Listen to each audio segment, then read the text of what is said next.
I request you all to please settle down and take your respective seats.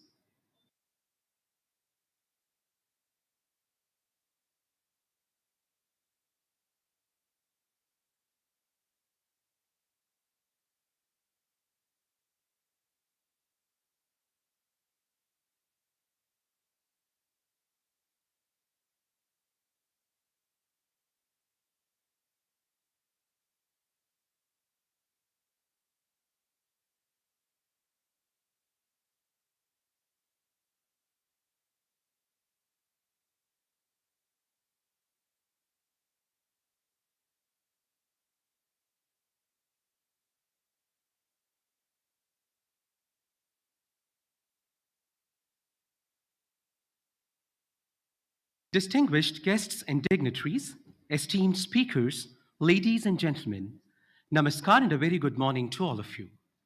It gives me immense pride to welcome you all to CDOT's 40th Foundation Day celebrations.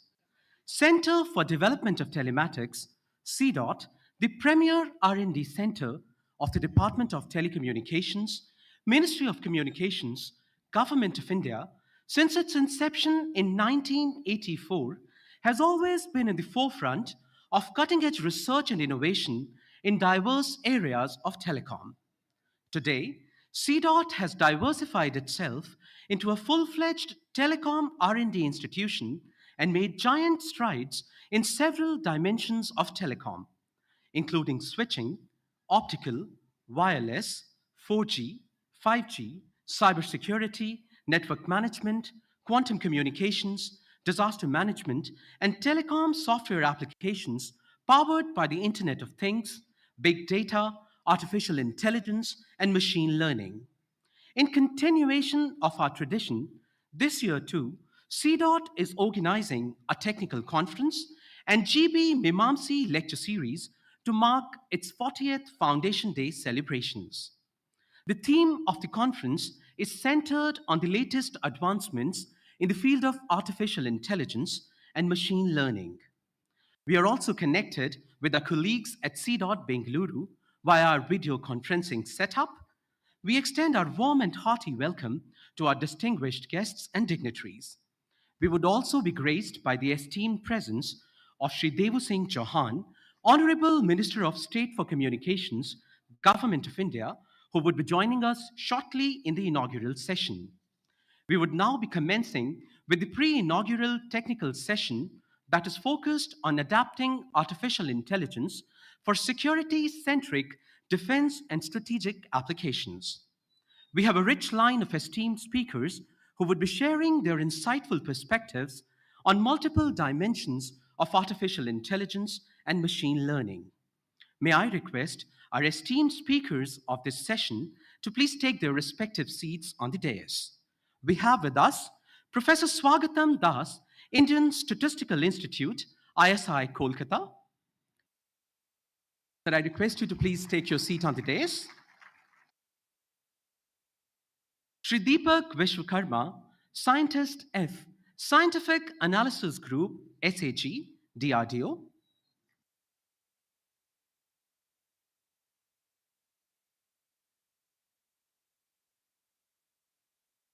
Professor Mayank Vats, Indian Institute of Technology, IIT Jodhpur.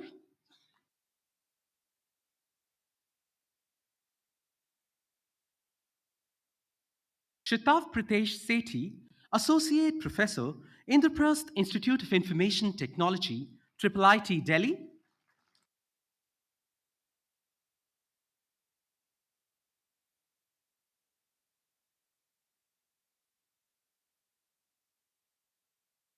It's a well-established tradition in CDOT to welcome our guests with the potted saplings.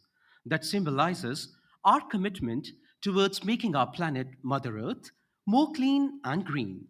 In sync with that green spirit, to spread awareness about environmental conservation, may I request Dr. Pankaj Kumar Dalela, Director and Board Member CDOT, to formally welcome Professor Swagatam Das, Indian Statistical Institute, ISI Kolkata, with a potted sapling.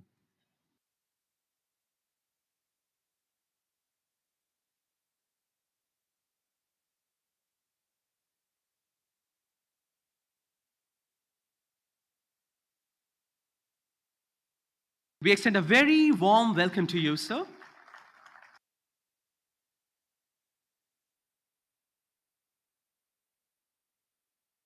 Shri Deepak Vishwakarma, Scientist F, Scientific Analysis Group, SAG, DRDO. We extend a very warm welcome to you, sir.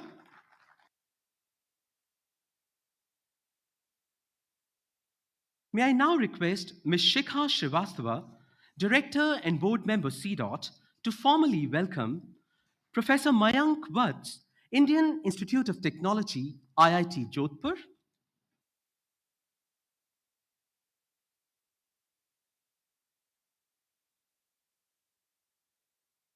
We extend a very warm and hearty welcome to you, sir.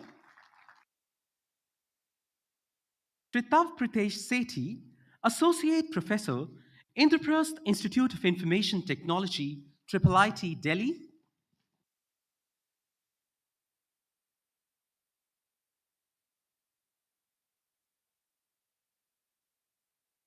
We extend a very warm welcome to you, sir. We once again extend a very warm and hearty welcome to our esteemed speakers. Our first speaker of this session is Dr. Swagatam Das, who is currently working as a professor at Indian Statistical Institute, ISI, Kolkata. Dr. Swagatam Das, an alumnus of Jadavpur University, also served as the head of Electronics and Communications Sciences Unit at ISI, Kolkata. He is currently serving as the Deputy Director of Institute of Advancing Intelligence, Kolkata. His research interests include evolutionary computing and machine learning. Dr. Das has published more than 400 research articles in peer reviewed journals and international conferences. He is also associated with the IEEE transactions on cybernetics, evolutionary computation, pattern recognition, neurocomputing, and information sciences. Dr. Das has approximately 30,000 Google Scholar citations and an H index of 81 till date. He has also been the recipient of the Young Engineer Award from the Indian National Academy of Engineering and Thomson Reuters Research Excellence India Citation Award. It's our pleasure to have you here, sir.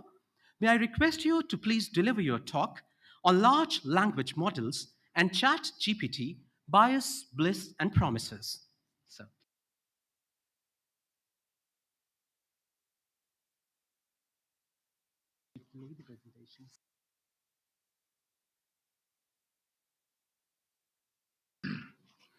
So, a very good morning to one and all. I express my sincere gratitude to the organizers of this August event for having me here and giving me the opportunity to share some of my experiences of working with the amazing generative artificial intelligence and particularly large language models that you could see. Can the slide be projected here or? Yeah, that's right. Oh, yeah, now it's back. So before I start this, and I'll try to be extremely compact because my time is only 30 minutes, I will try to give you a very meta level overview of what large language models really are and what are the problems and apprehensions associated with them, along with the great lot of promises that they bring to many use cases and application areas, including the telecommunication industry as well. So large language models are kind of a subset of, deep learning, and you can see this.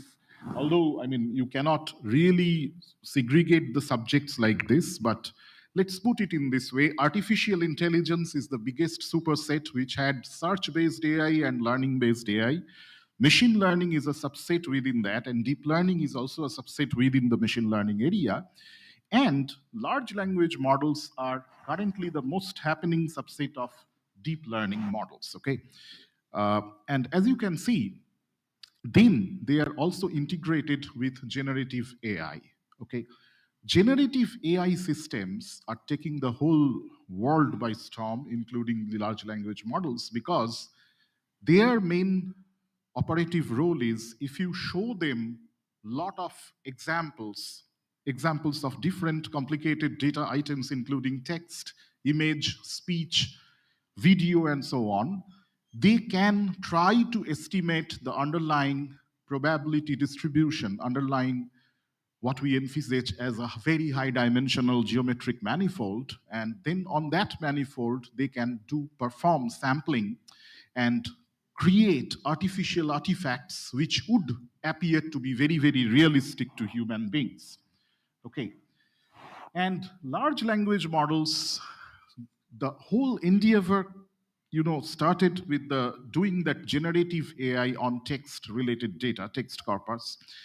And it flourished based on this very simple sentence of the famous linguist John Firth in 1957, that you shall know a word by the company that it keeps. So when you have some word, you look at what are its neighbors on both sides, then you know the context of the word and you can predict what should be the next word or how that word should be maybe translated to some other language and so on. So evolution of AI towards AGI. AGI stands for Artificial General Intelligence. This is a very, very important thing. Earlier, artificial intelligence was targeted towards, let us make a machine capable of, uh, recognizing some specific objects from an image or some specific entity by summarizing its features, etc., etc. Artificial general intelligence is somewhat at a higher level than this. So this was the traditional programming. You want to specify a cat. I hope you can, this is visible. You want to specify a cat, so you specify its explicit number of legs, number of ears, whether it has fur, whisker, and so on. As a human programmer, you specify everything for the cat, and then the machine just does a table lookup process, just tries to match, and if all the matches are there, machine says, yeah, it's a cat. Then there came the neural network boom, which started since 2012 with publication of a very famous paper on ImageNet recognition. And then within this era, it was like that. You are showing the machine lot of images, and images of cats, dogs, hippopotamus, and all those stuff. And then you are also telling, okay, this is a cat, this is a dog, and so on. After multiple rounds of such training, when a new cat image comes before the machine says, yeah, it's a cat. But this learning mode doesn't really match the way human child learn. I don't need to show my daughter thousands of giraffe images to make her understand what a giraffe is. She's in just standard 6. So I will take her to the zoo. She will see one giraffe on one day, and thereafter, she can recognize, tell that apart when she sees that kind of entity in other platforms like a cinema maybe. So there comes the generative language models, the examples of which are like Lambda, Palm, GPT, etc. So we say, okay, go read this huge pile of books, just the way we try our children to be self-taught. So you have learned a lot about cats and million of other concepts, not only cats. You have gathered this knowledge from a huge, ocean of knowledge in books and other places. Now I ask you, what is a cat or what is a dog? And you should be able to answer it, okay? Without, those sort of explicit training. This is what we call artificial general intelligence, okay? You train on a huge corpora of data and then let the machine learning system, which we statisticians call it model, so let that model generalize very naturally what you have learned to many other contexts. Okay. So what are these large language models? Just we can put it in this way. These are large general purpose language models which can be pre-trained and fine-tuned for specific purposes. This is the very, very important thing to understand. Large because of two issues. One is they are trained on huge amount of text documents. For example, ChatGPT, we all of us know today, the training corpus includes the entire Wikipedia, the entire PubMed, and similar databases, which are available on the internet.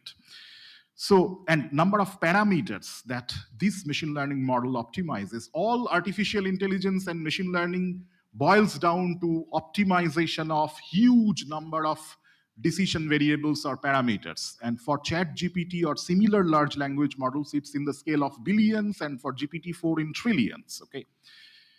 Then what is exactly meant by and fine tuning? All of you can read this sentence that can be pre-trained and then fine tuned for specific purposes. Think of training a dog. If the dog, when you buy a dog, you first train it, domestic dog, you first train it for general kind of, this sort of things, like, let's say you sit, come down, stay, all these things, general this sort of exercises you regularly use to train the dog.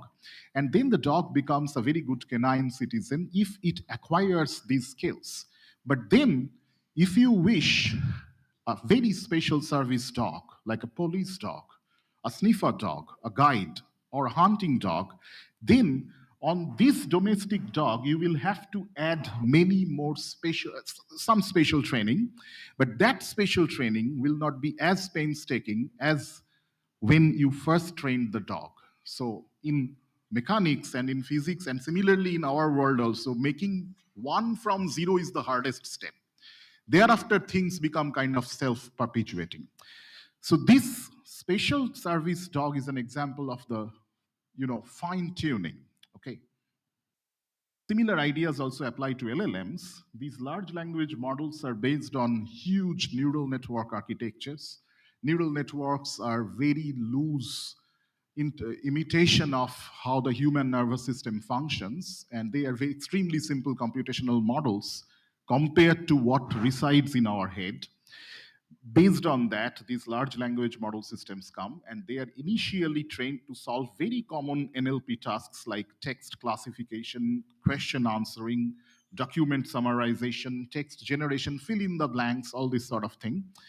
After they are trained on this sort of very basic tasks, you could actually,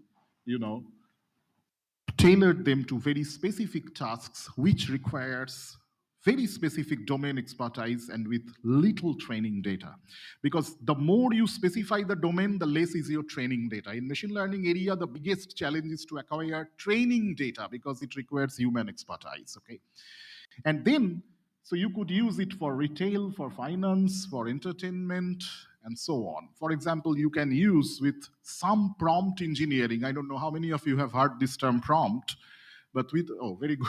So with a little bit of this fine-tuning, prompt is a way of fine-tuning such pre-trained models. You can use ChatGPT as a very faithful stock market prediction system. And you could actually see how the cross-referenced tweets and other news items from some other companies are affecting the emotion of customers about the stocks of a specific company and so on. Okay. So at the heart of large language models, there are transformers. Transformers are, once again, neural network architectures that have an encoding component. The encoding component takes input texts and projects it, transforms the text into some mathematical entities, into some very complicated mathematical space called latent space. From these latent space, the latent space is actually sampled by the next neural network architecture called a decoder. The decoder takes it back from the latent space, and then it could convert it maybe from one sentence to one language to another language, like this one. And this is the architecture of a stacked encoder decoder transformer, obviously in an extremely simple way. And you can see you could have multiple encoders, multiple decoders, and they could communicate with each other in a very, very complicated way, which is beyond the scope of this talk.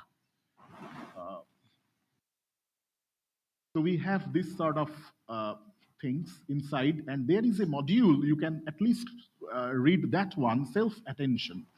So what is this self-attention thing? Although I just told you this is almost impossible to explain in detail what it does, but let me just put it in this way. The whole business of large language modeling actually took a turn from the publication of this new RIPS, or at that time it was called NIPS 2017 paper, which names attention is all you need. Machine learning people are very good at giving such nice names. So attention is a mechanism through which the context of different words that are being generated in the text when you have neural machine translation or when you have sequence to sequence mapping, visual comprehension, question answering everywhere, attention mechanism actually improves the scope of the context of each word. And it comes from a very interesting intuition. When, as grown-ups, when you read a sentence, when my daughter reads a sentence, let's say in English, she has to read all the words, and sometimes she actually pronounces all the words. Okay. Then, after some effort, the meaning is formed in her mind. When, as a matured reader, you read a sentence, you don't really read a and the, preposition, conjunction, everything. No. Your visual system, cognitive system, actually picks up 2 to 3 keywords from the sentence, and based on these 2 to 3 keywords, the context and meaning of the sentence is already formed in your brain. Then you go to the next sentence. Again, 2, 3, 4 keywords are sufficient. So the attention module tries to highlight what are these words inside a sentence which are responsible for forming the context, and also to predict what would be my next few words. They do it through such learnable weights, and these weights are optimized in an extremely complicated way through the transformer architecture. So there are different types of large language models, starting from zero-shot models. Zero-shot models are a kind of miracle in the world of machine learning, we should say. So this is where the biggest challenge applications are coming. You train your large language model on huge general corpus of text or general type of data, including lots of different classes and other things, and some contexts are not even there in that training set. During the testing or deployment of your model, when such contexts arrive, the machine learning model very nicely recognizes them, very nicely can extrapolate to that extent and give you nice results. That's the idea of zero shot. Zero shot means the thing that the machine learning model is inferring or trying to capture was not present in the training data, but somehow it has interpolated to that extent very intelligently. Then you have fine-tuned or domain-specific models. One such, which is, of course, after the fine-tuning of the zero-shot model like GPT-3. And one such example is the Codex, which is a domain-specific LLM for programming. This is specifically for writing codes under GPT-3. Similarly, we have language representation model, which is mainly the encoder of the transformer like BART, and most importantly, multimodal models like GPT-4, which can handle text, image, and maybe to some extent speech in the next few years, we hope. So this is how ChatGPT works. ChatGPT is actually just an interface. It is not a large language model. The underlying model is GPT 3.5 and now moving towards GPT 4. And it uses an additional layer called Instruct GPT, which always gives feedback from users and human in the loop through reinforcement learning. So when you use ChatGPT, you will see if you request it to regenerate, there is there are some options to give feedback. Have you seen? Is the new response is worse or better, or so it continually collects those sort of feedbacks, and there are also a lot of content filtering people engaged by OpenAI who continually try to filter it. So if you ask it, write me the formula for Molotov cocktail bomb, it will decline because that content is already filtered.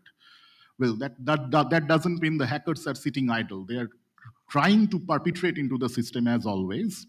But this Instruct GPT is one additional layer onto GPT-3 for fine-tuning this transformer model, which is actually trained on huge corpus of training data. We say almost the entire internet.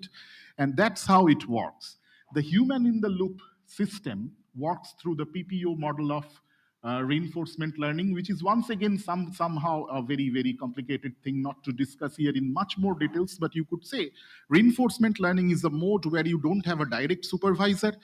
You interact with your environment, and the environment feeds you back with some kind of reward or punishment based on what action you are taking, and then you plan your future actions in order to just maximize the reward and minimize the penalty.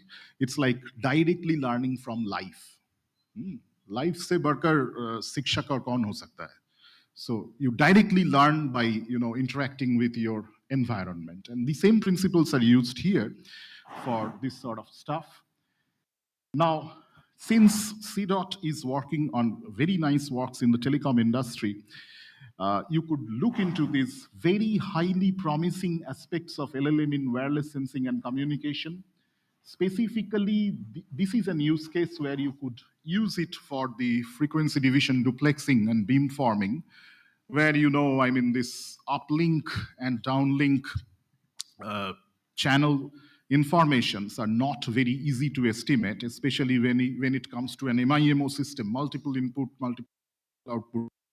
You are assigning two different frequencies for uplink and downlink, but all the channel state information, CSI, for the uplink is not very easy to estimate. And then if you have a pre-trained large language models, by the way, large language model is basically a principle of applying artificial general intelligence. It doesn't really need always text type of data. It can work with a multitude of data.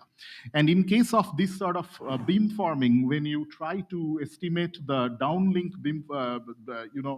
beamforming, and you try to align these two beams, etc., then the 3D environment data like camera, radar, LiDAR, GPS could all be integrated, and the LLM could be very nicely and pre-trained, fine-tuned to estimate the CSI on the downlink. Similarly, we envisage the 6G wireless networks, where we have the concept of collective intelligence inside self-organizing networks. Self-organizing networks can automatically adapt, manage, operate based on changes of users' requirement in order to articulate high data rate users in a federated learning environment, and a lot of other things which could be done through intelligent prompt engineering on a pre-trained large language model. Obviously, the pre-training should include some network-specific data, including, let's say, network traffic or system specification, radio frequency signals, and so on. But this is a way of where people are striving to use these large language models inside the future 6G wireless networks. So I'm almost at the last part of my talk. With big power comes big responsibility. Large language models are taking us one step towards the real general intelligence on machines. Earlier to that, the most important question that I received from everywhere, are machines really intelligent? And the answer I used to give is no, they are not really intelligent. They are only pretending to be intelligent. Now, I cannot issue that statement so smoothly because the large language models are showing some really remarkable, progress towards human-like generations of different things. But the question is, are we achieving equitable and responsible AI? Ian LeCun, the 2018 Turing Awardee, said 94.7% hate speech are taken down automatically by AI, but the ground reality is it has unfathomable training data, but training doesn't guarantee diversity. There are static data and changing social views, encoding bias. That's why we require continuous curation, documentation, and accountability. Who are the contributors to the training data of these large language models? Who are the authors of Wikipedia articles?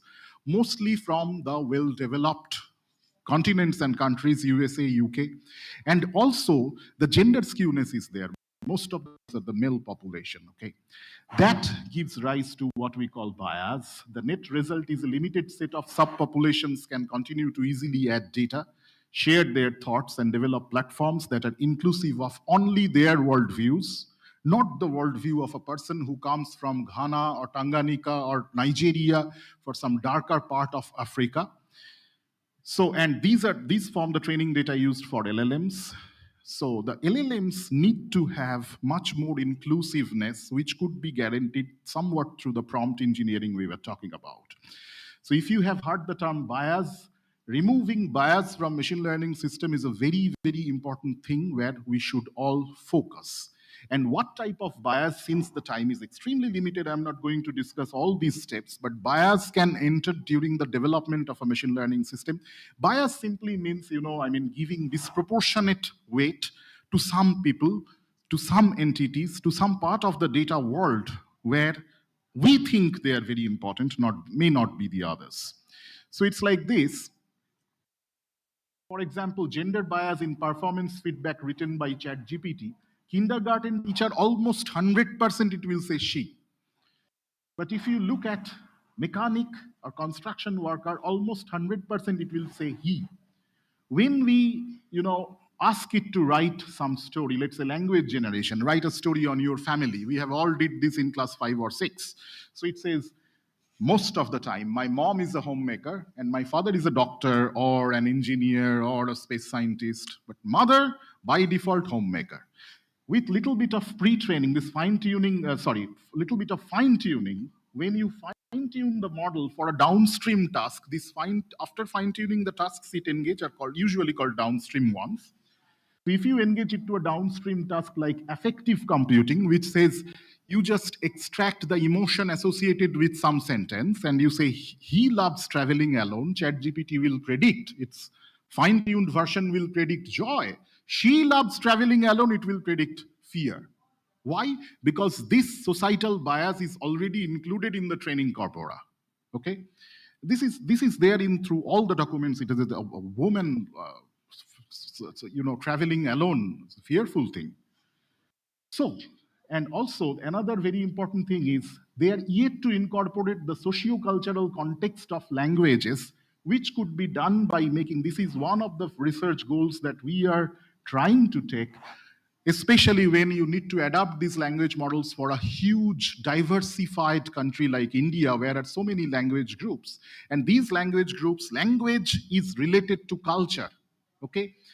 The same phrase could be very nice, very hospitable in some language and extremely offensive in some other related language. There are a lot of examples of these things. And across, of course, different countries. So how we could make ChatGPT aware of the socio-cultural context of languages and socio-cultural context of handshaking among two different groups of people when they're connected. They could be connected through wireless networks or they could be connected over social media. That connection could always be automated. As I told you, the 6G wireless networks try to move knowledge within the entire network of nodes. And there, this cross-cultural handshaking will play a very, very major role. So I'm almost at my conclusions, the best part of the slide. LLMs hold huge promise for diverse domains of application. Telecommunication industry is no exception. It is expected to enable multiple downstream tasks in wireless communication and sensing. For example, a pre-trained LLM on radio signals can potentially perform channel estimation, beamforming, power allocation, modulation, coding, make rooms for high data rate users or low data rate users, can come up with a very novel waveform for more efficient encoding, etc. Quality, sensing the channel quality, so many applications could be there. Future network devices equipped with LLM 6G networks should empower collective intelligence with new communication algorithms. That's where we should strive at. However, before all these things, we should remember the training data for LLMs, especially when we try to build the local ones and adapt it to Indian languages and other cases, the training data must guarantee inclusiveness. LLMs should be made capable of working in diverse regional languages, understanding the cultural idioms associated with them. Simply copying the current trend and pasting them from USA or some other countries might cause more harm, especially in a diverse and developing country like others. And this is a question, answer of which we are all seeking. I'm sure you will also seek. How can we build technology that decentralizes power, protects our people, and offers key benefits to the members of the marginalized communities? I believe that should be all our goal while developing all these things, all these wonders of generative AI. So with this, I would like to conclude, and thanks all for your kind patience. If you have, do we have time for question or I'll be after the session? Oh, fantastic.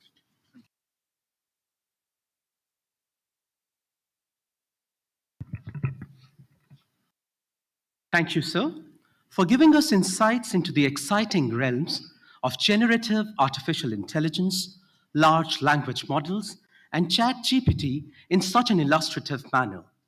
Our next speaker in this session is Shri Deepak Vishwakarma, Scientist F, Scientific Analysis Group, SAG, DRDO.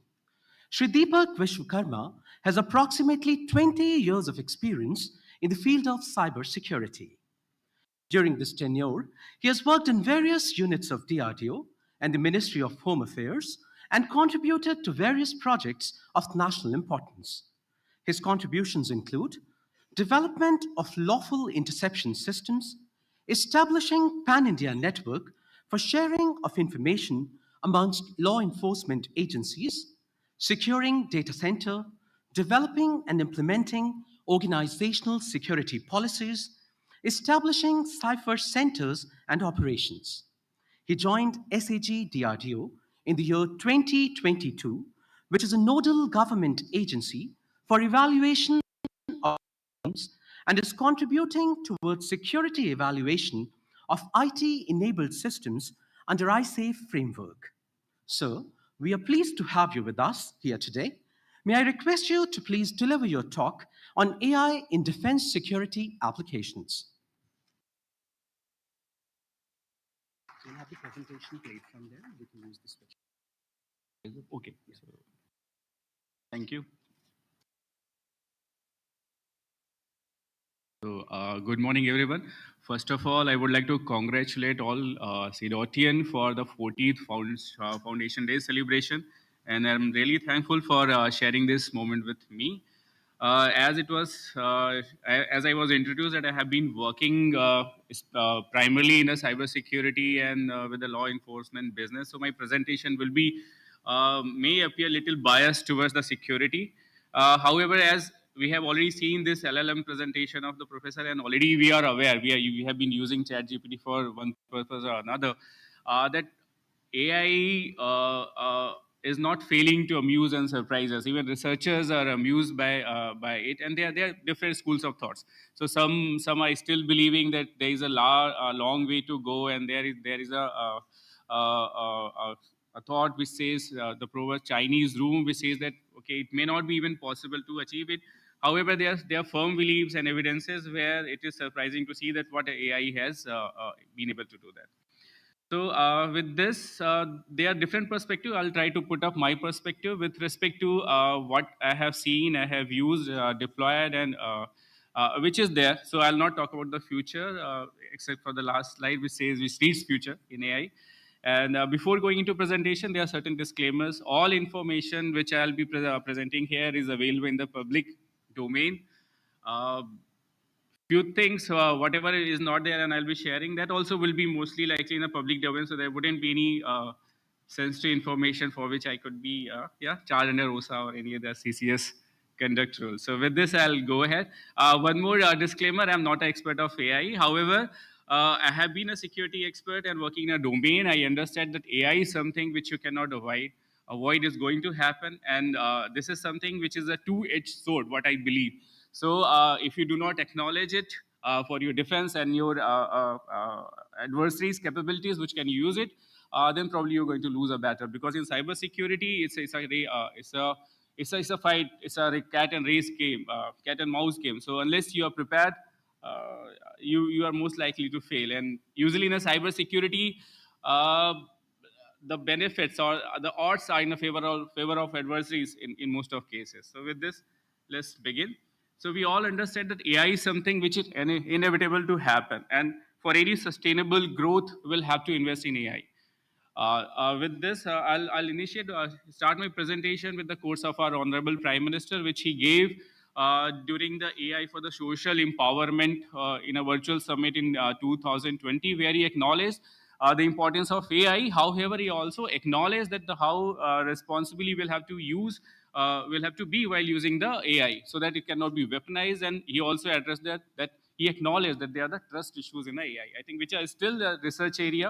I'll not go into that because I believe there is a colleague from SAG itself who will be addressing all these challenges of AI there.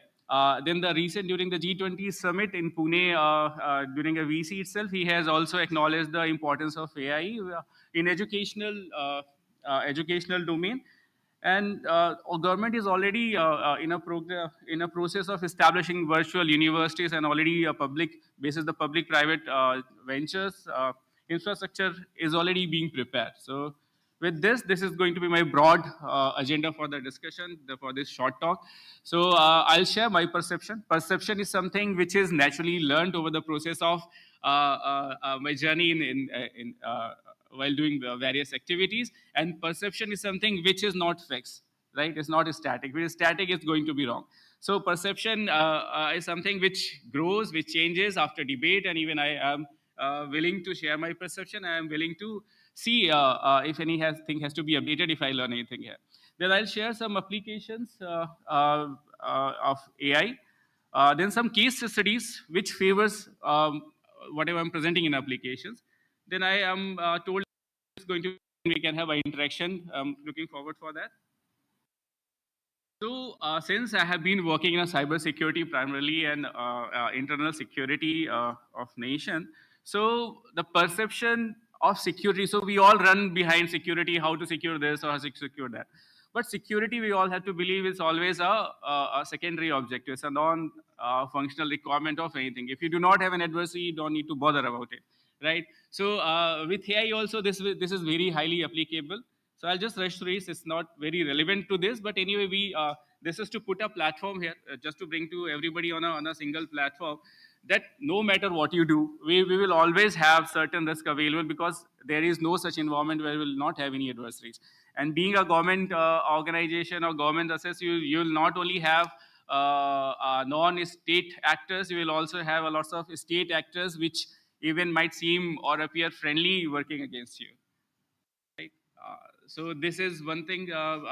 We all are technologists here, and I'm aware that some startups are here. So this is very primitive information that in field of information security, how do we quantify, break down properties of anything, which is called a CIA triad, where we call confidentiality, integrity, and availability of different aspects. I will not diverge into that, but basically, if you see any security requirement, you can bring it down to this CIA triad. So we have already seen an advanced talk on where we have talked about the GPT and LM model, but I'll because since I'm not an AI expert, I'm a security professionalist, and I believe that I cannot say this. AI is something which cannot be, we cannot keep a blind eye towards it. So I acknowledge it, and what I perceive or my personal feelings with the AI is that it's an attempt of a human, which is, if you see that it formally started in 1950 when Alan Turing coined this question, can a machine think? And he published in his seminal work, he rephrased the question in a less ambiguous manner, where he converted into a imitation game. Is it possible for a machine to fool a human investigator? So initial attempts were to have a capability where you can fool somebody. So that imitation test was called Turing test, and it continued till 2019. I think, unfortunately, before this LLM model could come up. But there has been some exercises where it is now researchers believe that LLM model can can pass this Turing test, and there have been certain exercises where a lot of users, millions of users, 1.3 something millions of users were participating in an exercise where they were put to speak to another human and another machine. And the results were astounding. 60% of users were able to correctly identify that they are talking to a bot. But in field of security on a binary question, if the result is near 50, then it's basically then you can say that anyway it's not a success, right? So 50% means it's a complete which can happen with a fair chances and all. So in this way, if you see that by that online exercise, researchers believe that LLM model with LLM model, it is hard for a human to distinguish between them. So LLM has matured enough to fool fool an individual, a human, and they can pass AI tests. But now, because of this, researchers have also come up, not with this, with a evolution of the AI, researchers have also come up with a certain different benchmarks. So now they are not only talking about the Turing test, which anyways are gone back, they are also talking about ARC capabilities. What is the abstraction, reasonable capability of your model, which it can demonstrate. So we will not go this too primitive. So initially, we were only talking about automating certain things. Then with advent of technologies and availability of large amount of data, there was huge progress, tremendous progress in the field of AI. These are some of the milestones which I have mentioned. I'll rush through in a paucity of time. We'll rush through this and we'll go into the discussion part. So from here, this starts. The main area of discussion is starts. So understanding the importance of AI in 2018, US commissioned a national security Commission on Artificial Intelligence to review it and to advise US and the Congress whether US is ready and what should be done. What should be done to defend the America in the era of AI. This is the council came up with a certain recommendations, and they also say they are in their report. They also indicated that US is not ready. The report came in 2021, and they acknowledged that the China is far ahead of them, and they are not ready with this. This is a public document, publicly available here. Now, with this, there are certain activities going on in India as well. We have certain guidelines, but still we have a lot to catch up. So now, if you see with respect to application, the AI which I am going to discuss here in application is with respect to the intelligence, surveillance, and reconnaissance, because most of the time I have been working with the first part of it. Then the AI can also help in automation of the weapons and the drone control systems. Then we'll discuss the cyber security, then some other applications of AI, such as predictive maintenance, logistics, which is a very big requirement in a defense. So defense has a large amount of inventory for which the functioning of the device is very essential. If your device is not functioning, then it can have a very crucial or very harmful consequences. And though and they have been very religiously maintaining it, but that has been very manual process. So how AI can help over there? Then the training and simulation, how AI is helping it over there. So now, if you see the field of intelligence and surveillance, so initially there have been primitively it has been a human activity where the manually will gather the data, will try to find out some intelligence. Still, there are manual int reports on which we are working on. So now, with the help of AI, whatever data we are capturing, not only from the human interfaces, but from the signals and other available sources, we'll see the OSINT also here. So AI can help us process a large amount of data, and not only with this large amount of data, it's not only processing it has the capability to correlate it, connect the dots, form a 360-degree profile of suspect of a person, which can help a law enforcement agency in pinning down and stopping from a bad thing from happening. AI can also help in making systems autonomous in detecting a threat in a real time manner, and also it should have a capability. It can demonstrate a capability in responding to. Also, we'll see a case study of it. Then it reduces the requirement of deployment of manpower in hazardous places. That not only saves the person, but also it speeds up the process. So AI can be effectively used for efficient reconnaissance and surveillance. And okay, with this, let's move to the next slide. So this is one of the case study and one of the example where AI has really been put on place by Israel, which is defending their country. So we all know that Israel geographically is situated in a very hostile environment, right? It is surrounded by all enemy states to them. So they have developed the Iron Dome defense system. So I'm sure most of us would be knowing it. So this Iron Dome system, if any, so what these terrorists do, they have these portable rockets which are they are supplied by their friendly nations, and there are many such things. They have abundance of it, so there is no dearth of the rockets they have, and they launch thousands of rockets together at a single time. So just to cause some damage to Israel. Now, if you see, this dome system is such a beautifully made that it will detect any incoming projectile missile, and it will intercept it. And not only that, If it finds out it's going to land in an inhabited place, then it's going to ignore it. It will not waste its energy and time and resources on that. So this is one system which is beautifully working and successfully protecting Israel for such a long time. This is another case where a robot, a sentry, which is developed by Samsung, so which is deployed in a South Korean side of a border, a demilitarized zone where the humans will not be there. So now this autonomous system is capable enough to warn an adversary, to detect an adversary, warn him with rubber bullets, warn him if the adversary is still approaching, then even it is having metallic bullets as well to contain it. The costs are humongous, but these are functionally and working deployments. These are some of the indigenized product which DRDO had developed. One of Sentry, I could not show it because I could not find its image online.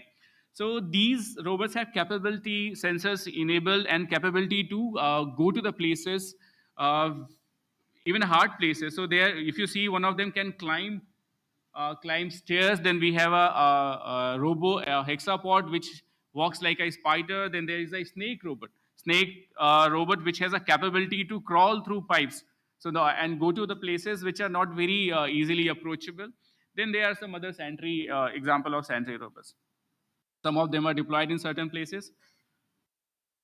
This is one of the example of project where this AI was used to process all this data. So once you get a data from lots of sensors, drones, and in many places, what do you do with this? Humanly, it's not possible to do it.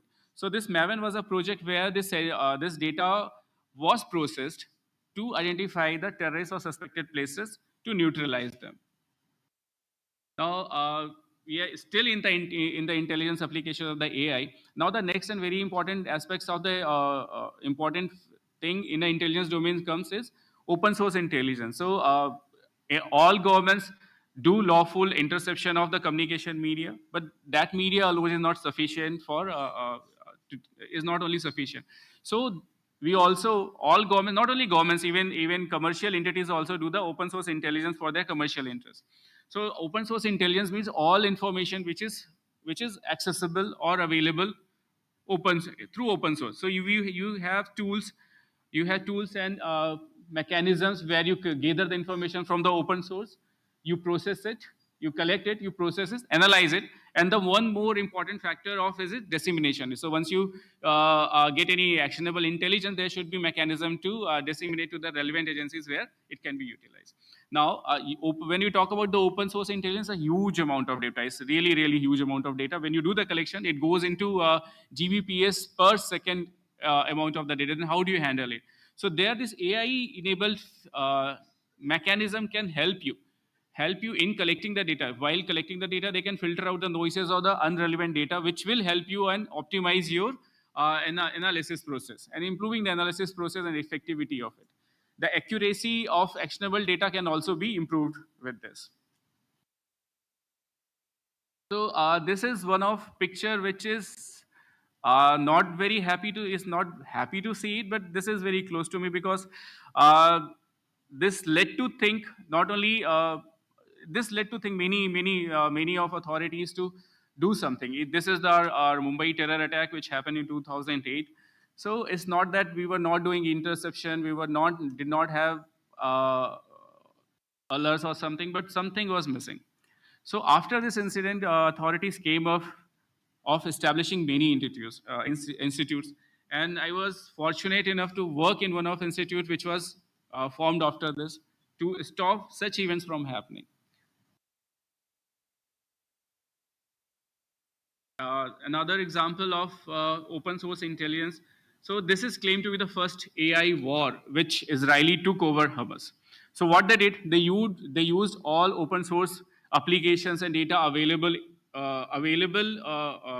on net, and they used it to identify their targets, their locations.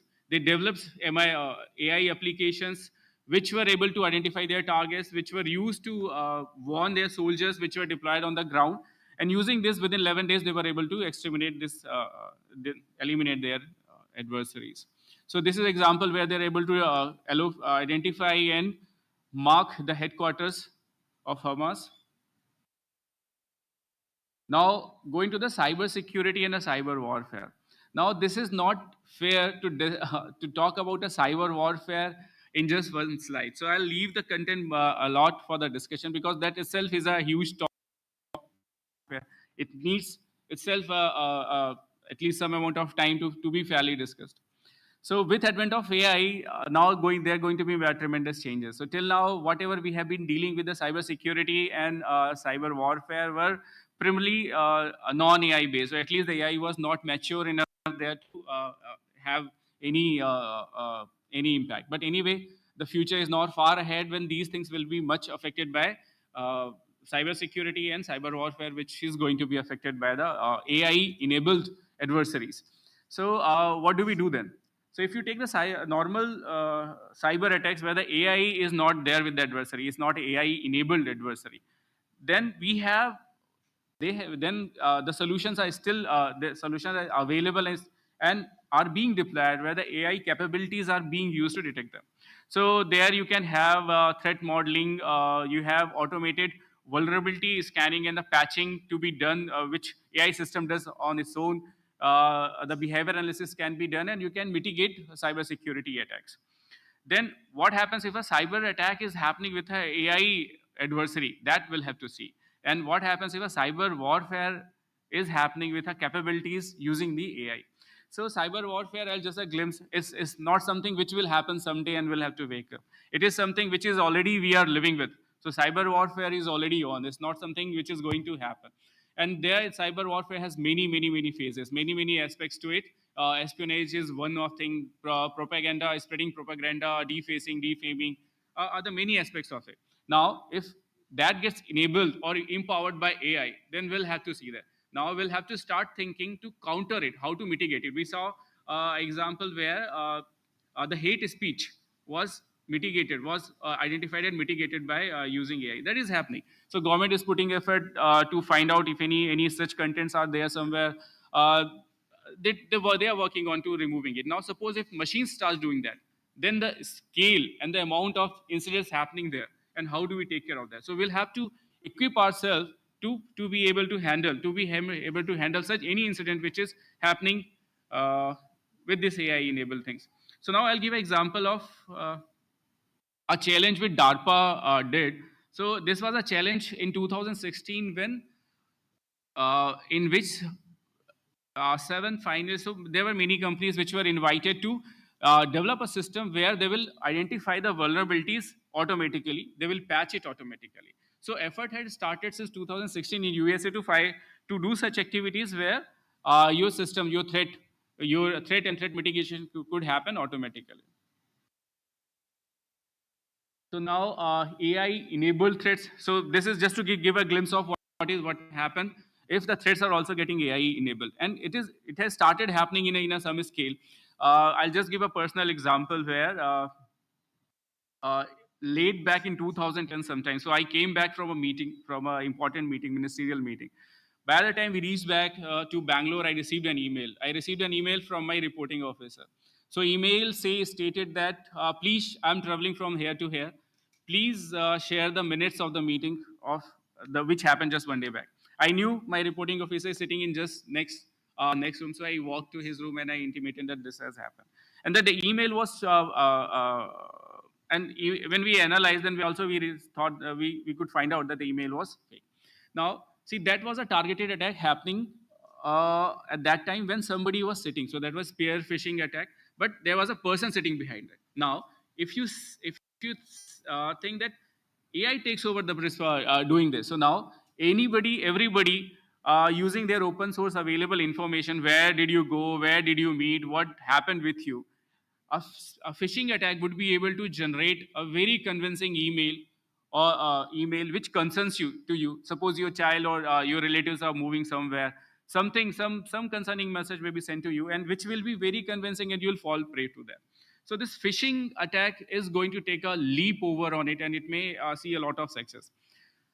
Suppose, imagine a malware which is AI capable, which is so elusive that it adopts to the environment. It keeps on changing its behavior. How do you mitigate such attack? Then adversarial machine learning capability. So we talk about building machine learning to solve our problems. Now, what will happen if there is an adversary which is able to manipulate your machine? Then cyber attacks. If cyber attacks are made automated AI capable, the magnitude of these attacks will be humongous. Data poisoning. That is one of the problems I will not address because that is going to be dealt in a detail. So that is basically talks about what if your input data over which you are learning a system is poisoned, then how do you cater? So what kind of countermeasures you can have to detect such things? What is the trust assurance over there? Then AI enhanced social engineering, such as we talked about hate speeches. How do we handle? Then AI can also be used for password cracking, confidential credential theft, launching DDoS attacks. So AI can do. We saw example in 2016 when the DARPA executed an event where they were doing this automatically, finding vulnerabilities and patching for a network, so that this life cycle of patching a network could be reduced. So now what happens if there is a capable adversary who is able to identify the vulnerable systems? For him, it will be very easy to launch an attack or bring that network down by identifying the most vulnerable machines and handling to them. Then there is one more thing which is very important and coming up, that is called deepfake. Till now, we are seeing that it's maturing gradually and gradually. So deepfake is not happening only with the videos. We saw that some celebrities' video is being launched as an experimental purpose. It is happening in audio as well. So now there is a very popular attack which is happening in a cyber fraud scenario, that you will receive a Facebook, you will receive a message on your WhatsApp, which is the audio of your known person. It will be asking you for some help. So primarily, these things are still focused towards some financial gain or financial fraud. What will happen if these things are have matured enough and they become a part of attacks which is going to threat your national securities? What will happen if you are joining a VC where some of the VC members are not real, but they are the deep fakes launched by adversaries, and you're leaking all your details. You're sharing all your sensitive information with them. So these are some points where you'll have to ponder. I'm not saying that it's not working. There are a lot of researches going on where people are working on identifying the deep fakes as well. But again, this is a cat and mouse game where adversary always has an edge. So this is one important thing which is very practically related with the operations of maintenance and logistics. You might have seen a convoy of army going anywhere. So if you go to northern side or anywhere, if you have ever encountered a convoy, you might have seen the volume of the convoy size, which is just moving from one unit to another unit. Now think about a unit where some operation is happening, a base station or somewhere something is happening. What kind of devices they might be having, right? And each devices will have some maintenance required for it to be made operational. So AI can help there in doing the decision making, speeding in reducing the maintenance cycles, speeding the operations, speeding the continuous improvement. I'll share just one example here. So long back in 2008 and 9, when it's a very very small and elementary thing. So some of our inventory friends, AI was not mature at that time. Even the systems were not mature in that time. So some of our infantry, some of the friends, artillery friends, they needed some support for their targeting when they are hitting a target. So that was a manual process. How do you so if they're a trained person, there is experienced person, probably we call a master ustad, he'll have a much better accuracy of hitting a target. But how you help other people? So some of my colleagues came up with a machine learning algorithm. They did some they observed some parameter and gave them a system that if these parameters are there, if you feed in, then your accuracy would be much higher. So that was one of the things which happened, which helped in their accuracy, improving their accuracies. Then predictive maintenance can improve your life of equipment. It can improve the reliability of an operations. So next thing comes with the supply chain management. Supply chain management could be this inventory management, warehouse efficiency, enhanced safety of personnel, reducing the operational cost, because this is the public money. So whatever we see when the budget fund is allocating, a large sum is going into all these things. So all this technology can help in cutting these expenditures over there. And then the on-time delivery of the inventories. So let's see example of US, because there is no public document available with respect to our Indian scenarios. I'll not divulge into that. So US Army, if you see, they had started using machine learning's activity since long back. In 2005 itself, you see that they had implemented predictive maintenance for their one of the helicopter fleets. And by 2019, some 65% of their Chinook cargo helicopter fleet uh, was coming under this program where the predictive maintenance was being used. With this, now this is the last slide where we talk about the simulation and training. So in defense, especially in forces, if you see, training is very much important for to keep your personnel equipped and operational. In cybersecurity also, we always see that if you do not train, any knowledge which you have learned will perish over time. But when you are using ammunition, when you're using equipments which are very costly, when you have given a huge sum of it, the training also becomes very costly. It's very costly. So to reduce the cost and still maintain the efficiency of a personnel, this synthetic training environments becomes very handy, and it has been adopted in many in most of the places. It's not that it is happening now. I can give you example of Indian perspective as well, where one of our laboratories is helping soldiers by giving them simulated games and simulated environments to improve their efficiency uh, and keep them updated, right? So a lot of huge cost cutting, not only the cost cutting, even the effectivity of the training also can be improved by using the virtual reality and augmented intelligence. So with this, the final few slides are there. There are many concerns with the use of AI, because AI is a double sword edge. It's an open technology. It's not that only authorities or the government is having access of it. So it is available to everybody. Now, with respect to when we talk about when authorities are using, how do we make sure that the AI? We have seen that AI models, the biasness is one of the problems. How do you make sure that there is an unbiased model? How do you assure that that it's an accountable system? If something, some operation is happening, something is happening, how do you define that the process owner is accountable and the transparency of activities and the logics are maintained? Then creativity and ownership, that is one more example. If you take a GPT and if you ask GPT, okay, write a movie script, and it gives you a script, who's having IPR of it? So probably there are certain things and lacunas where we'll have to work out. It's not only the technology, but probably a policy and the regulatory matter as well. Then the privacy and the security is a very important concern. Since I worked in a place where we were having some mandate and some access, some privileges, this concern always we kept in a mind that you cannot overboard. So whenever any authority, so when an adversary is having access of technology, he is not bounded by rules. He can do anything. But when a government authority is executing anything, they are bounded by a rule. So you may have huge amount of data, but you cannot just scan through or build in a model over it. So how do you handle such scenarios, such things where you are able to meet your objectives without infringing the privacy requirements of a user? You cannot do a surveillance. So suppose we have a suspect over here, I cannot just run a surveillance or any analytics of the data of everybody over here. Yeah. So with this is the final slide. I think the time is also running out. I'm getting indications. So with this final slide, there are tremendous applications.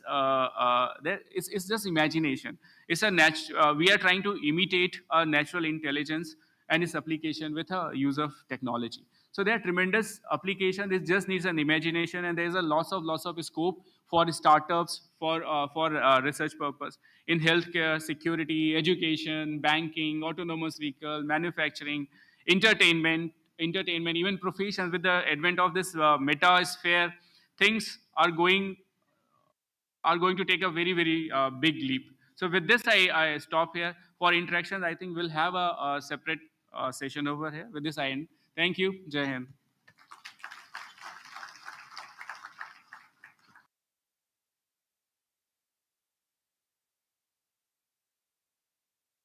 Thank you, sir, for sharing your perspectives on security of artificial intelligence enabled systems for defense and strategic applications.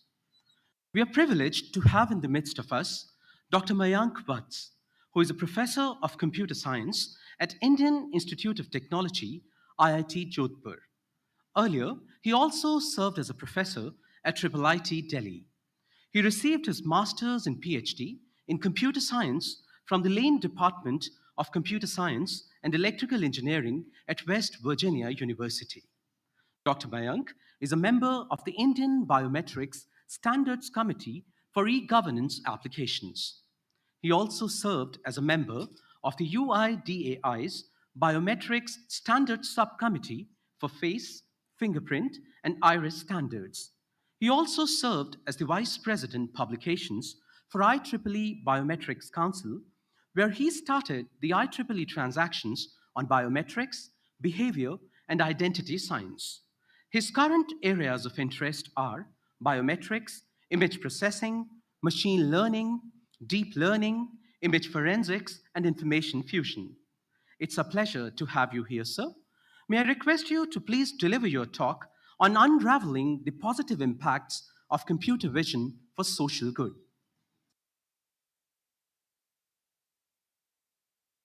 Thank you, everyone. First of all, congratulations on your 40th Foundation Day. It's really an honor for me to be here today. Today I'm going to talk about something which actually I did, at least first part of the presentation, is something which we did jointly with CDOT. And I'm really, really proud of it. So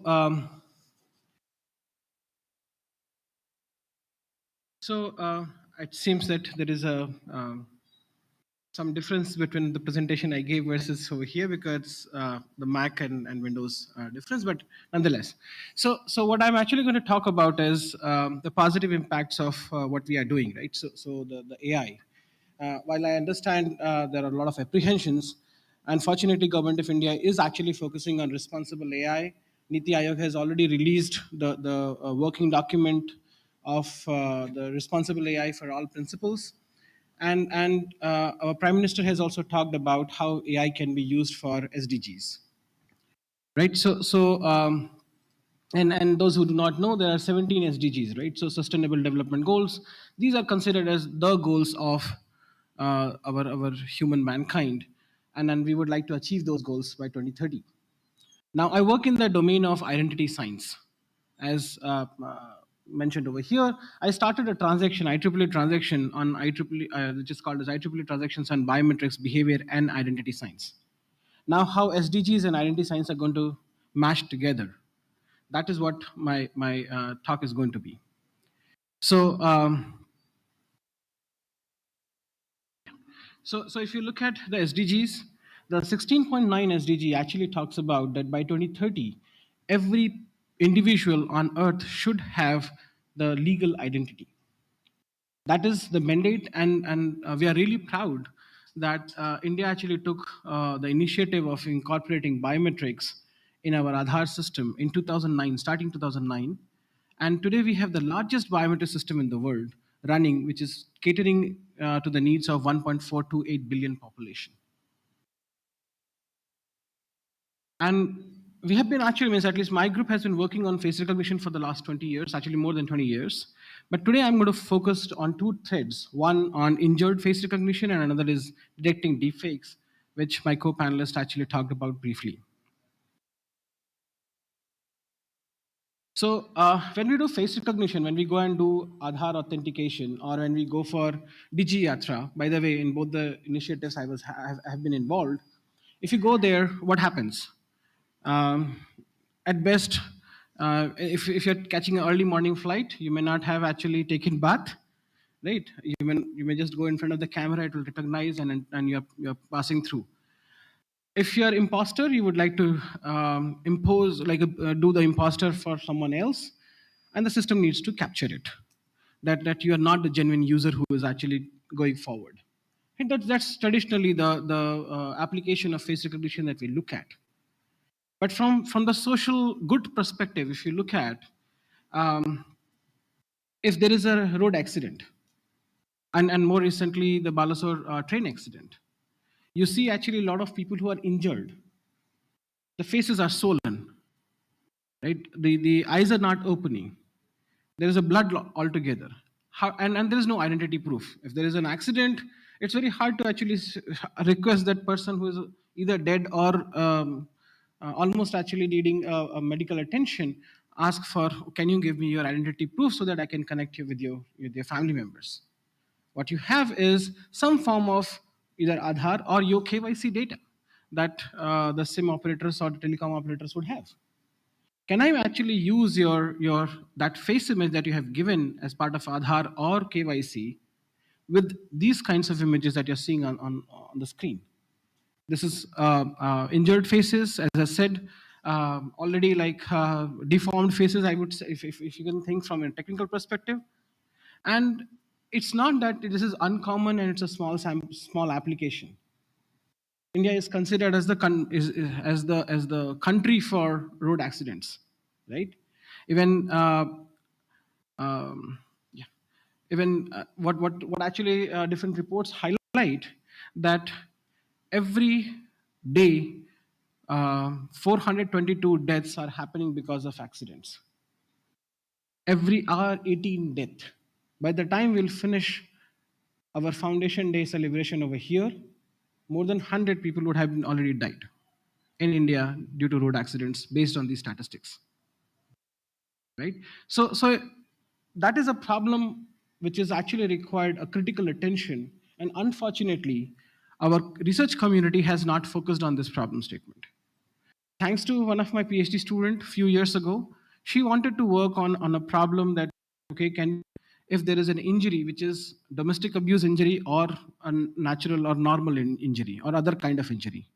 That's the research problem she came with us and said that I want to work on this problem statement. Our first paper in 2018 was about detecting, given a face image, if the injury that is exhibiting over there, it is whether the domestic caused by the domestic abuse or by other kind of injuries. That was our first paper.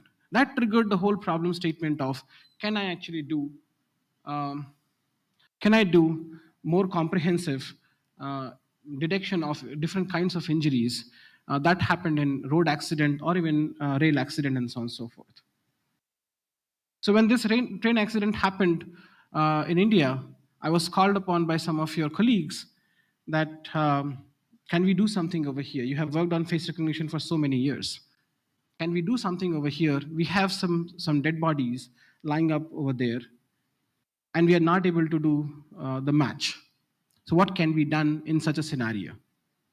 So we obtained some data from the ground, and we did something which now I'll talk about as we go along.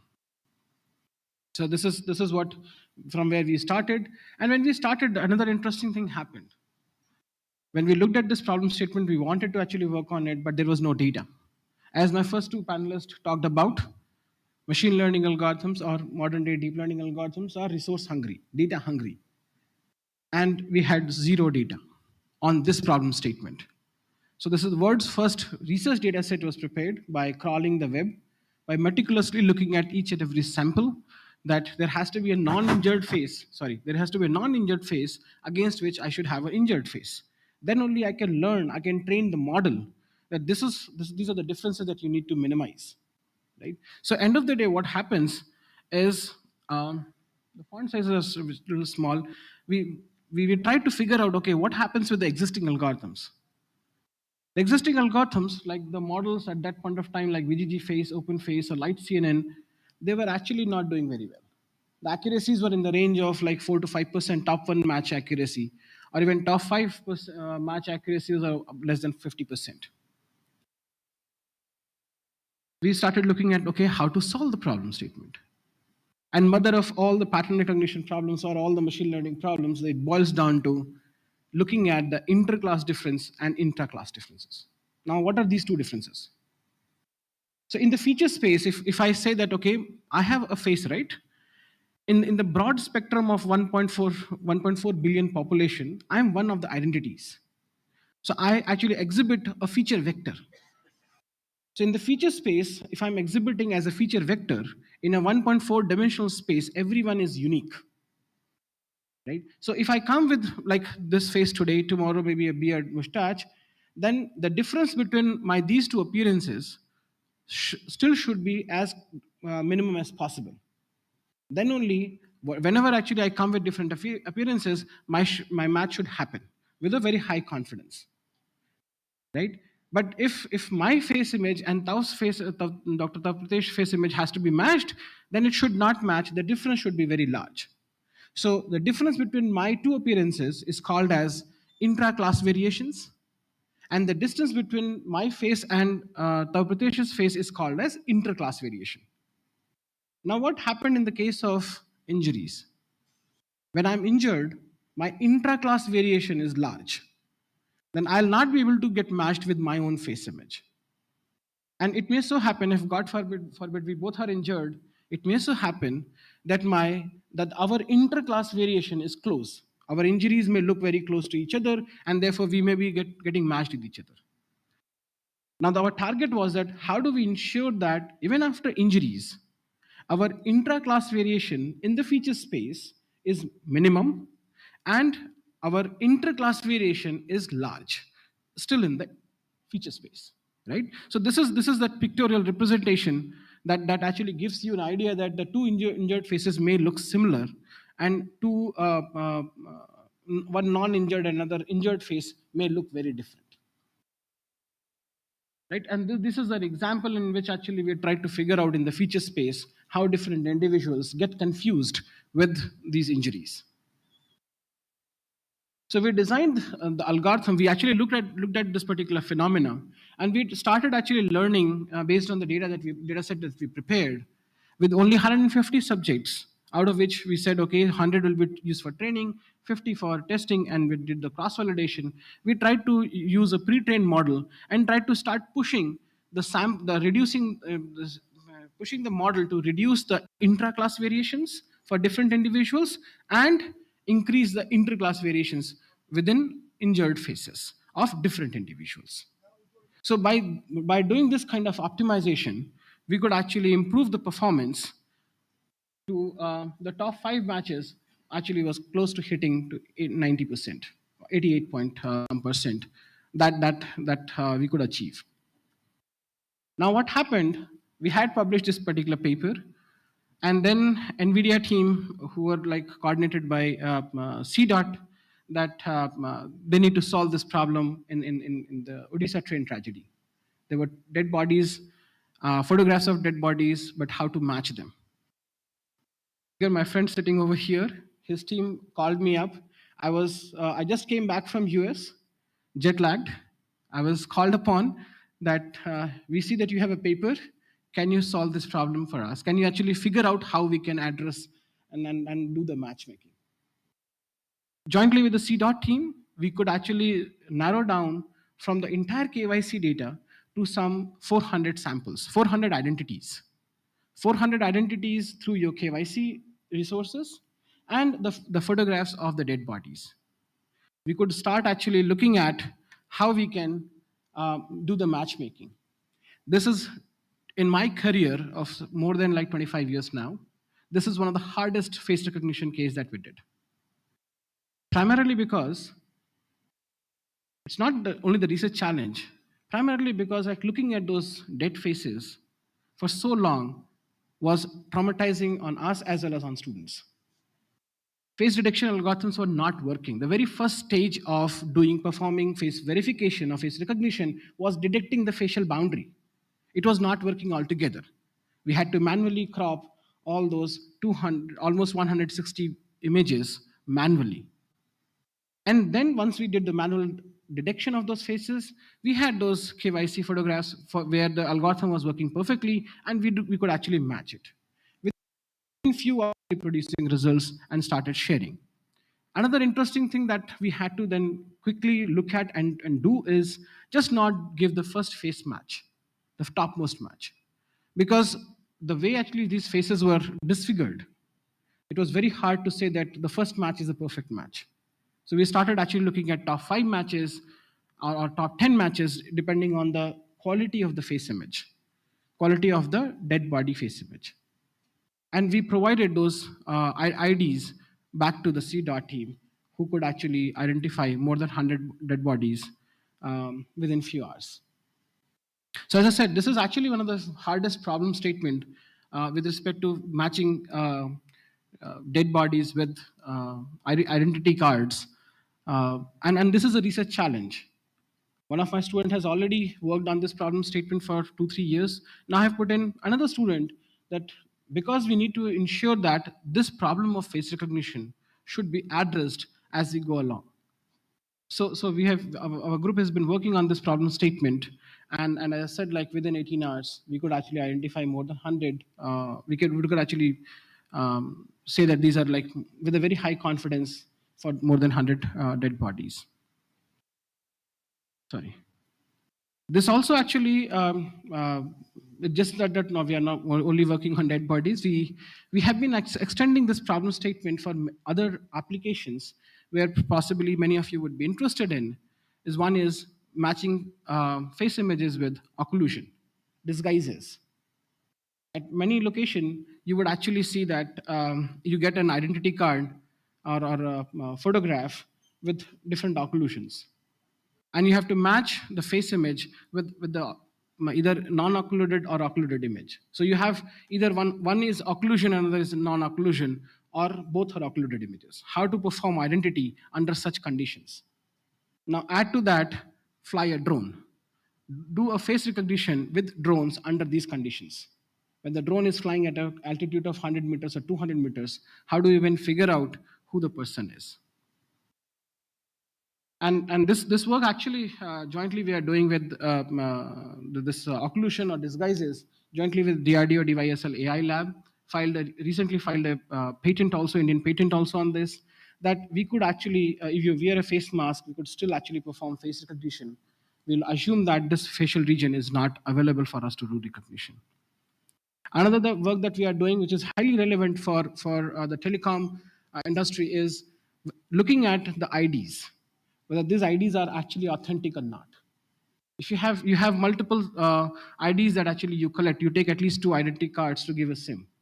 Whether the people on like the photographs on these 2 ID cards and the person who is coming at the point of collecting the SIM is same or not.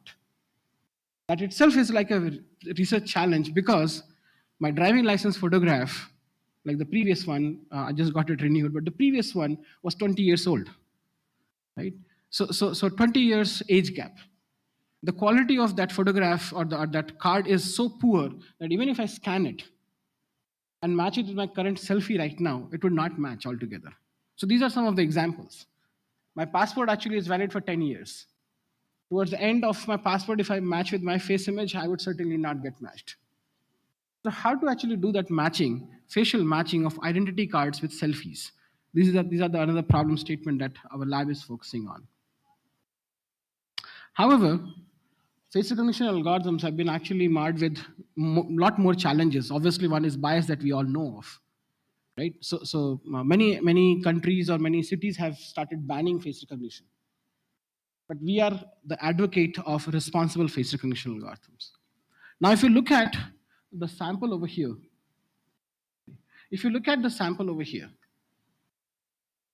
I can recognize the first person, right? I can recognize the first person, Aishwarya Rai Bachchan, right? I can take the second person of a Hollywood celebrity. I can create a new identity altogether, right? The morphed image. I use this morphed image on a passport or any of the identity cards. Most of the face recognition algorithm, when you match with Aishwarya Rai Bachchan, will say that yes, this is Aishwarya Rai Bachchan. If you say no, the other celebrity, it will say yes, it is the other celebrity. So two people can share, even multiple people can share the same identity card by using the morphing technique. And this is not new.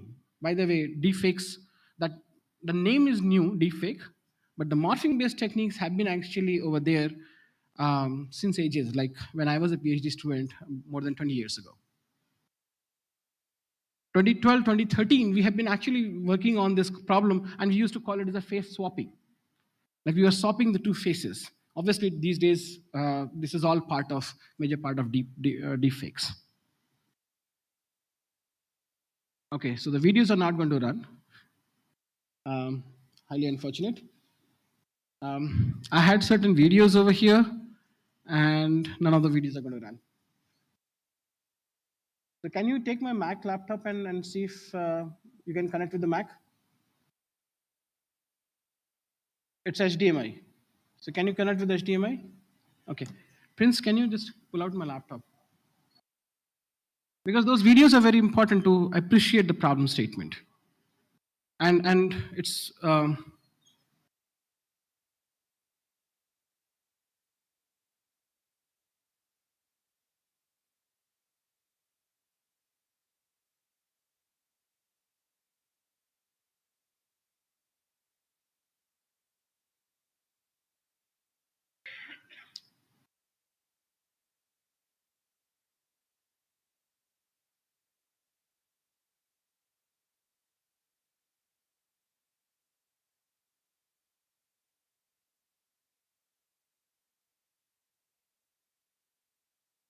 sorry. So I just wanted to highlight the problem of deepfake, just not by the name.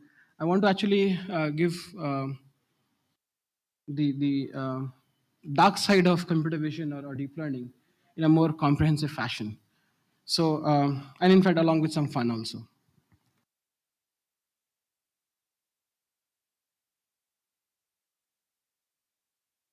So by the time they are like connecting my laptop over there, um, deepfakes are what?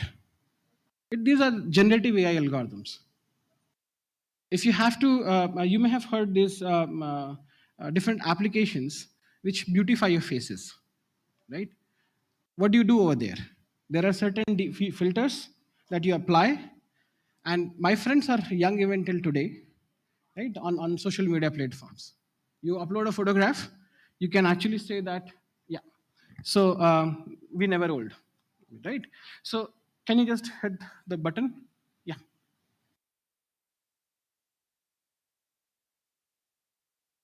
So if you look at this particular video, are you able to see something over here? The next video, just hit the next button. This is also one of the famous movies, old time movies, right? And the third one, everyone should know about this movie.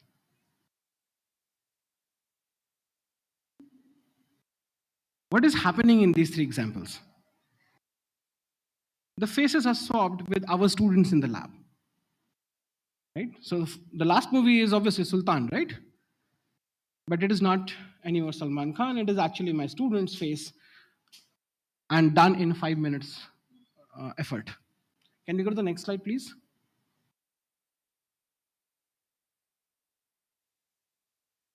Next slide. Just hit the button. This is a live task happening in which just hit the button, it should run. So while the audio is not running over here, but if you see, just not the face swapping happening, in fact, the action is also getting swapped from one face to another face, right? So this is the problem of deepfake. Just go to the next slide and just hit it. Again, unfortunately, audio is not working, but this is a synthetic video, not Morgan Freeman. Completely generated, thanks to NVIDIA, your GPUs, completely generated in a synthetic mode. The only way now I can tell you like how to detect if this is a synthetic or real is look at the hairs. That is the only way to figure out if this is a real video or a synthetic video. If the video is running and audio is actually being displayed over here, or like you are able to listen to the audio, you'll not be able to figure out if it is Morgan Freeman or not. The boundary between the real and synthetic word is completely blurred. And for normal population, and this is what actually my previous panelist was talking about, if someone calls you up and claims that I'm Amitabh Bachchan, you know that Amazon Echo has Amitabh Bachchan's voice over there. You only have to say, call my friend in Amitabh Bachchan's voice, and then that Echo will give you a call. And as if Amitabh Bachchan is calling, right? That is deepfake. That is being used, misused, done and dusted, and we are actually living in that environment. Can you go to the next slide, please? So we have been working on this particular problem statement on detecting deepfakes. We have 4 patents being filed in which, and the systems being used in Delhi Police and other places that we have designed and deployed. And by after taking all the ethical clearances. Because doing face recognition problem statement and being involved in Niti Aayog's responsible AI for all efforts, it is very important that when we do research, we need to actually ensure that the ethical clearances are in place. We designed a tool which can detect, given a video, audio, or an image, whether it is fake or real. Now, an application for all of you. A KYC document comes for you. Whether this is an authentic KYC document or it is a fake KYC document. Another application. Someone gives a call, whether it's an AI generated voice or it is a real voice. So there are many applications which actually come into my mind that where the telecom industry can immediately explore and utilize. Can we go to the next slide, please? And we have actually now also released one of the largest data set. Just to quit here. What happened? One of the largest data set for this particular problem, which is India centric. We call it as a DF platter data set because it has a lot of variations. Variations to an extent that if I have this particular video of this room and I can only actually create deepfake and put only few people of my choices in this room, and rest of you are still actually original, or I only swap some of you. Now imagine like a room full of audience and someone has done a murder somewhere and just done a deepfake swap over here and the video has that person over there. That will completely derail the whole investigation process. The data set over here is the first data set to actually do this kind of research, enable this kind of research. So we have recently presented in CVPR this year. Can we go to the next slide? And again, for the fun, this is a deepfake. This hit it. This is a song, which is like Amitabh Bachchan and Govinda's song "Mere Pyar Ka Rang Jara Chakna Makhna" on our Honorable Prime Minister, Honorable Raksha Mantri, and Chinese Premier, using only images, three face images. That's it. And the lip movement and all those things are happening as if they're actually singing. Right? So I can create voices of Amrish Puri, I can create voices of Amitabh Bachchan. We can do all the kind of synthetic things that actually you can think of. Right? And this is a research problem that we are actively progressing and looking at. And as a technologist, we need to recognize and communicate to the normal janta that this is a problem, this is a solution, and this is how you need to be aware of. With that, I'd like to thank all of you for patiently listening to me. Thank you very much.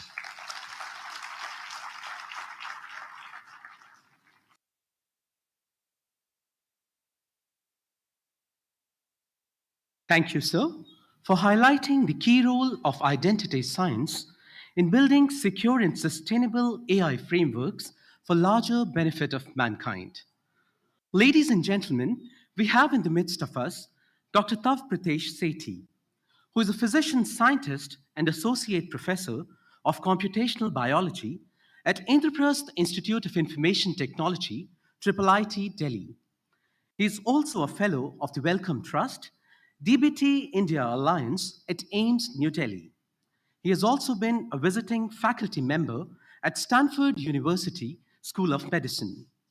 He received his MBBS from Government Medical College, Amritsar, and PhD from CSIR, Institute of Genomics and Integrative Biology, Delhi. His research is focused on development and deployment of machine learning-based solutions to enable decisions and policy in pressing healthcare questions such as antimicrobial resistance, sepsis, and health inequalities in intensive care and public health settings. He has authored over 20 research articles and is a member of the European Association of Systems Medicine and leads the Australasia region for International Association of Systems and Networks Medicine. It's a pleasure to have you here, sir. May I request you to please deliver your talk on generative AI for health systems, challenges and opportunities. Thank you so much. It's a pleasure to be here, and congratulations on the Foundation Day, 40 years. So As the presentation is coming up, I think a lot has been said about generative AI and the applications of AI. My talk is going to be focused on healthcare and the applications of not just generative, but also the emerging paradigms within the artificial intelligence areas as applied to healthcare settings. So my lab essentially is based in IIIT Delhi, where we focus on, as an academic institution, we have some of these pillars. We were very centripetal in our outlook, which means we are inward focused, do deep research in these areas. Priority areas being digital health, AI in healthcare diagnostics, and AI for multiomics. We also look at bridging the skills and creating the next cadre of people who essentially can understand both of these aspects, which is AI and healthcare, and then build towards applications. Of course, creating new technologies and then sustaining our efforts through raising grants is one of our inward focused areas as well. But I think there's one slide that was probably yeah, here. But unlike any other academic labs, we are also very much outward focused in our approach. We don't just work on research, publications, or things that we develop as research and technology, but also look at how can we deploy these applications in the real world on the ground. And we do this by collaborating. We collaborate with medical institutions and with on-ground institutions, NGOs, etc. Most of the work that I am going to be talking about today is collaborative work, where we are obviously taking lead, but is only happening through collaborations with organizations such as AIMS or Wish Foundation or government such as the Madhya Pradesh government currently that we are working with now. We also create open apps, and we have deployed solutions at AIMS New Delhi on antimicrobial resistance space and also in the space of ICU predictions and so on. Also, as a part of our outward focused activities, we create programs that can skill people in the space of data for health. One of these programs is currently underway. It's called the Postgraduate Diploma Program in Data for Health and Climate, focused on the professionals and government agencies. So if you're looking for upskilling in this space, I think the deadline has been extended to 31st August. I'll be talking about this in a little bit. Also launching master's programs as a part of a Franco-Indian campus as part of IIIT Delhi as one of the anchoring institutions in India. We are also very much focused on taking our solutions to scale through startups. We have a technology innovation hub, but one of the solutions that we developed in our lab is now being transitioned into a startup in the mental health space, and I'll be not talking about that in today's talk, but we'll be happy to engage if you want to learn more about that. Okay, so with that background, my lab's research theme is to learn with heterogeneous data for healthcare settings and for biomedical impact. We know that data inherently are multimodal in nature when we think about healthcare settings. When a doctor is taking decisions upon a patient, they are not only looking at only text or only images or only signals. They make a decision by looking at the entirety of the patient, and this needs to be taken into account when we are building AI systems as well for healthcare settings. So my lab focuses on these three gaps that exist in healthcare. The first is the data gap. We talk about AI, but is the data available? Are the data available, right? So we need to be addressing this challenge of availability of data. And if the data is not available, how can we actually make use of non-traditional sources of data? Once data are available, the next gap is the knowledge gap. Essentially, data to knowledge is a big leap in healthcare because we don't have enough number of people, but also it's a hard challenge because healthcare is traditionally not an AI is not seen as a field where AI has made a lot of advances so far. And then there's a policy gap, or let's call it an intervention gap, that once knowledge is available, it needs to actually create some change in the real world settings, right? Knowledge by itself is not enough. It should enable some interventions that should change something. So I'll give some examples in all these three areas within the time that I have in next 20 minutes or so. Okay. I'll skip this in the interest of time, but we are generously supported by governments, industry, and also CSR funding as well. Okay, so three areas that I'll be talking about: ICUs, genomics, and genomic surveillance of epidemics, and public health and population health.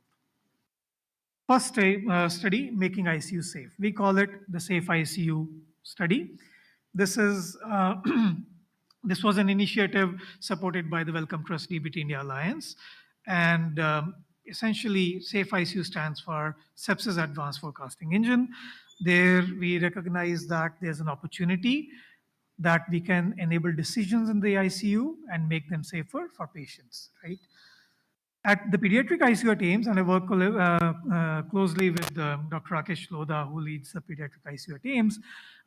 It's an 8-bedded ICU. The data generated is about a gigabyte per day and routinely generated and routinely lost over it and every day, right?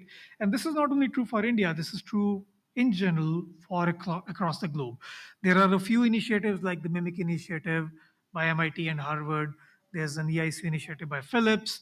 But other than that, there's very few ICUs that warehouse these data and make these make models on these data to do something with them, right? So the Safe ICU data started, data warehouse started in 2016, and over the last 6 years or so, we have actually warehoused more than 2 million patient hours of continuously monitored data on patients who are admitted to this ICU.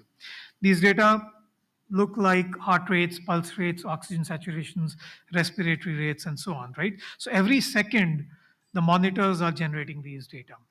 So we warehouse these data and created very simple applications on top of this in the very first couple of years, which were more or less quality initiatives, right? So being a clinician, I don't directly go on to making AI models that can then be given to clinicians, because it's very hard for these for clinicians to trust these models.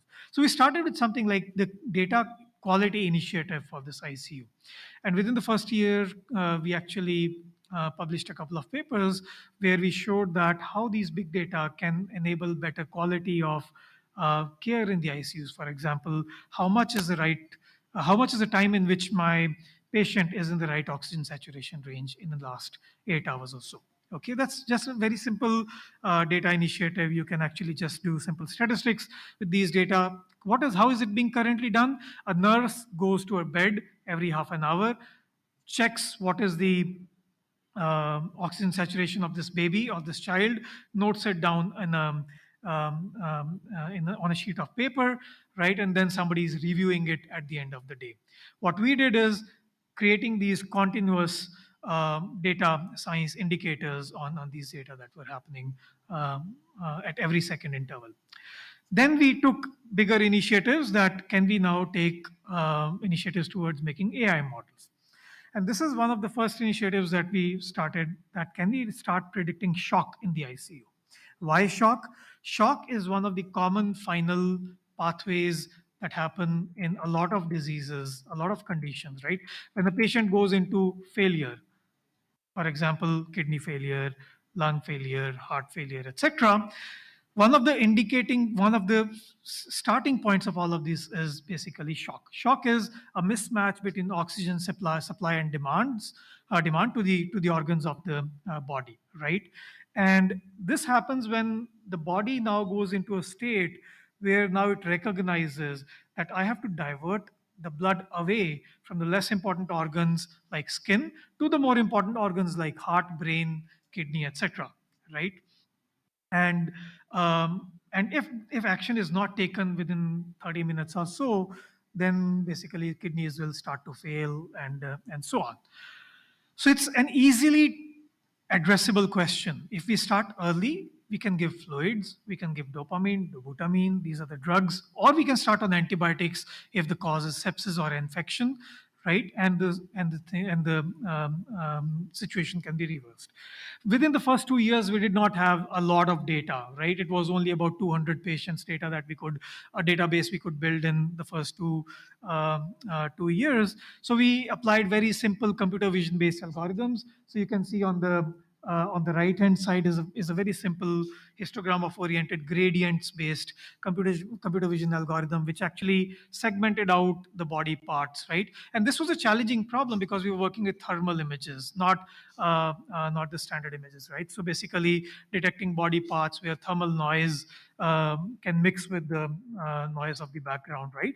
But we could show that the segmentation was quite accurate, more than 95% AUPRC. And then basically we could show that we could calculate the gradient of temperature between the center and the periphery of the body. And this is first year medical school knowledge that the center is the abdomen is warm, hands and feet are cold. If that's the condition, think shock, right? We just implemented this medical school understanding in the computer vision pipeline, right? And we were able to actually predict up to 12 hours ahead of time the possibility of shock with up to 75% positive predictive value and AUPRC. Now, you may ask, is 75% good enough or not? Remember, this is a future prediction scenario. It's not a detection scenario. And anything more than 60% in a prediction scenario is considered good enough. Then we went more generalized, right? So something that works for AIMS may not work for other ICUs, right? So we looked at common denominators that are available in all ICU settings. And one of these common denominators is vitals. Okay, and this is a paper that is currently under revision, but the preprint is available. You can check this preprint online. Top right, long story short, top right is data from 200 ICUs, okay, where we show that our models for prediction of shock within the next 200 within the next 12 hours is upwards of 90% AUPRCs and AUROCs. So the models were validated and generalized across 200 ICUs. But the more important thing is that these are ICUs which are cardiac surgical, cardiothoracic, adult ICUs, not only pediatric ICUs. You may ask, was this done using state-of-the-art deep learning? Yes, we did compare our models with the state-of-the-art deep learning and even transformer-based models, but standard tree-based models, gradient boosted tree-based models applied to deep features. When I say deep features, I don't mean deep learning features.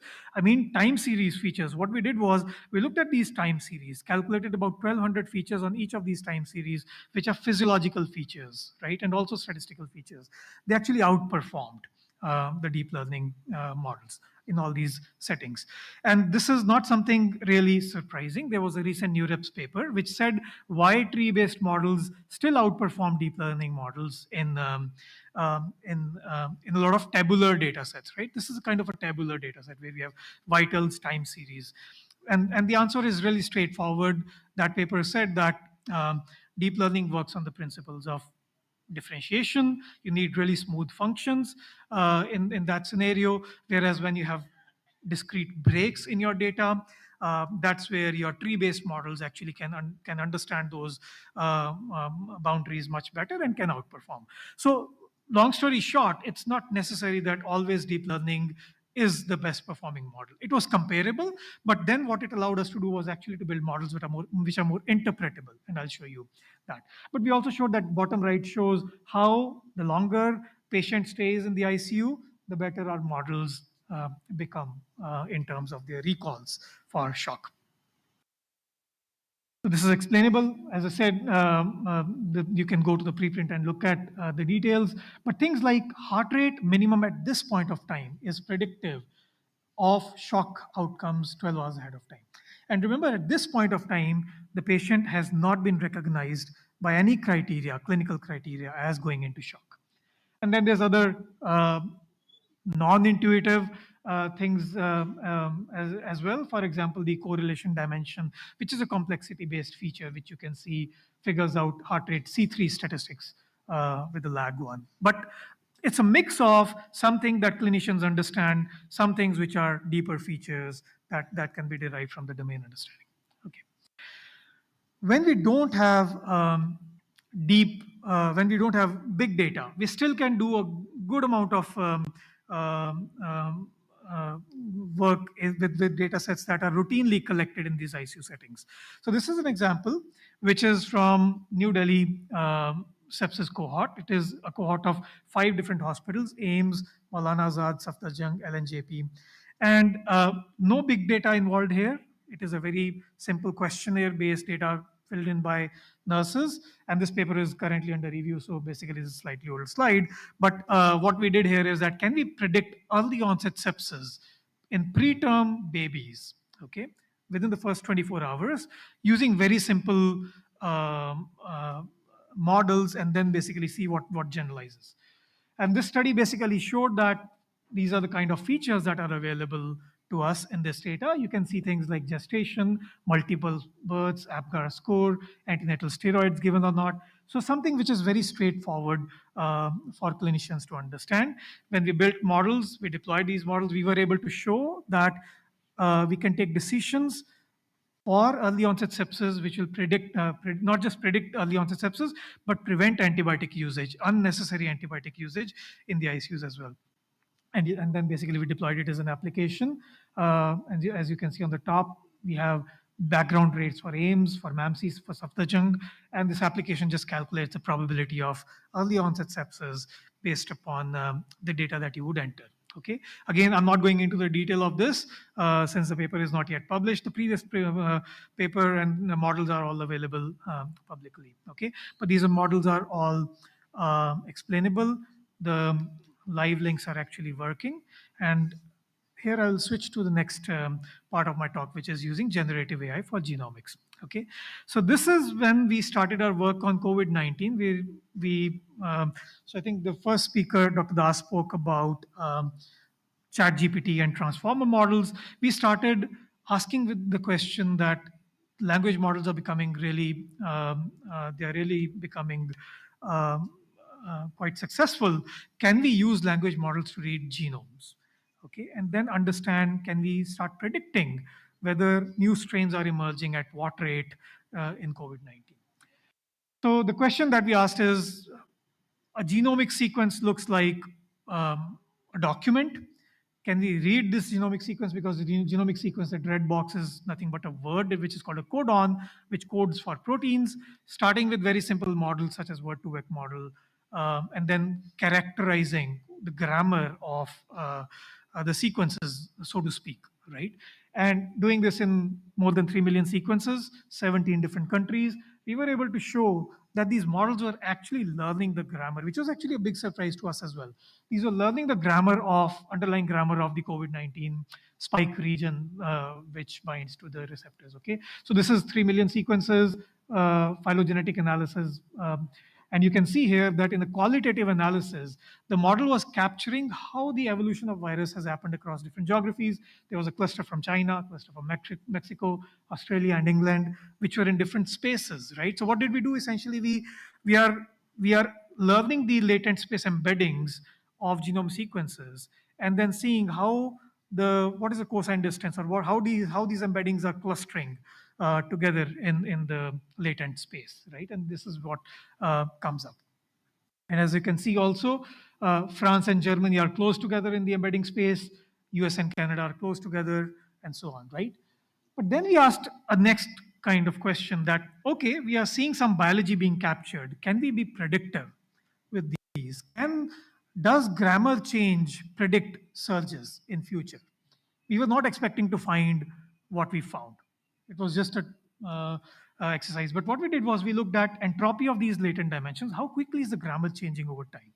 And then make predictions about the future of case surges in these 17 different countries, right? And we optimize these models, and we see that some dimensions, like dimension 32, which I'll be talking about, you see the trend of red line going up, then dipping down, and 2 months later, the cases go.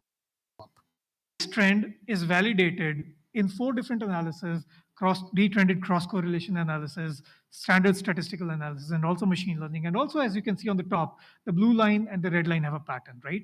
Which means that when we got confidence that there is signal in the grammar, which can be learned from these language models, that is predictive of the next 2 months ahead of time of case surges, we developed a dashboard out of it. This is the machine learning feature selection, which shows the same pattern of entropy 32 being the most important feature after, of course, the country. Right? We went back, looked at these dimensions, that what are the, for 5 minutes, okay? So what are the most important biological codons, and we found that those were the same kind of codons that were, for example, important in the Delta surge and so on. But the important difference here being that we are doing this completely in a data-driven manner instead of some expert sitting looking at retrospective data after 2 months saying, oh, this is the mutation that is important for Delta. So this is proactive rather than reactive surveillance of epidemics. I'll skip all of this, running out of time, but StrainFlow is an application published, also deployed as a part of our COVID-19 suite of applications. Okay, so I think this is interesting. I'll just take a few minutes. The first speaker spoke about it. Attention is at the heart of transformers.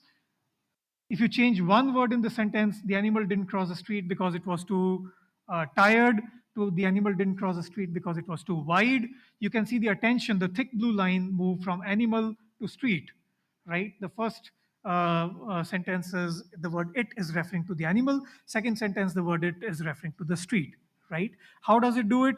The transformer models that were discussed in the first talk have the details of that, right? But we asked the same question. Is there attention mechanism playing out in the genomic sequences as well? And this work is unpublished. We are just putting out the paper for this next week, but I'll give you some early insights. Long story short, within the genome, attention is not randomly spread out. There are hubs of attention. And then these hubs of attention, we created the transformer model, which is called Strainformer, on these 3 million sequences. But what we show is that this attention is having biological meaning. And it is having such biological meaning which is not obvious from the DNA sequence. So what we are saying is that there are some emergent properties that are being learned by the model, which could have never been seen from DNA sequence, right? We have validated the model, for example, on the MLM task. Basically, we achieve more than 99% accuracy. We can fill in the blanks. But what we show is that the model can also show whether this is going to be a destabilizing mutation or not, which is only seen from proteins, can't be seen from DNA, right?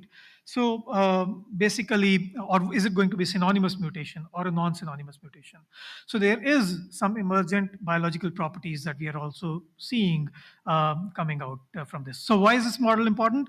Because now we can conduct these in silico experiments. We can change bits and pieces of the spike region to then predict whether this will be something that will be going into vaccine escape or not, or which drug will work better against this or not. Okay, so I think this is some early insights from this work.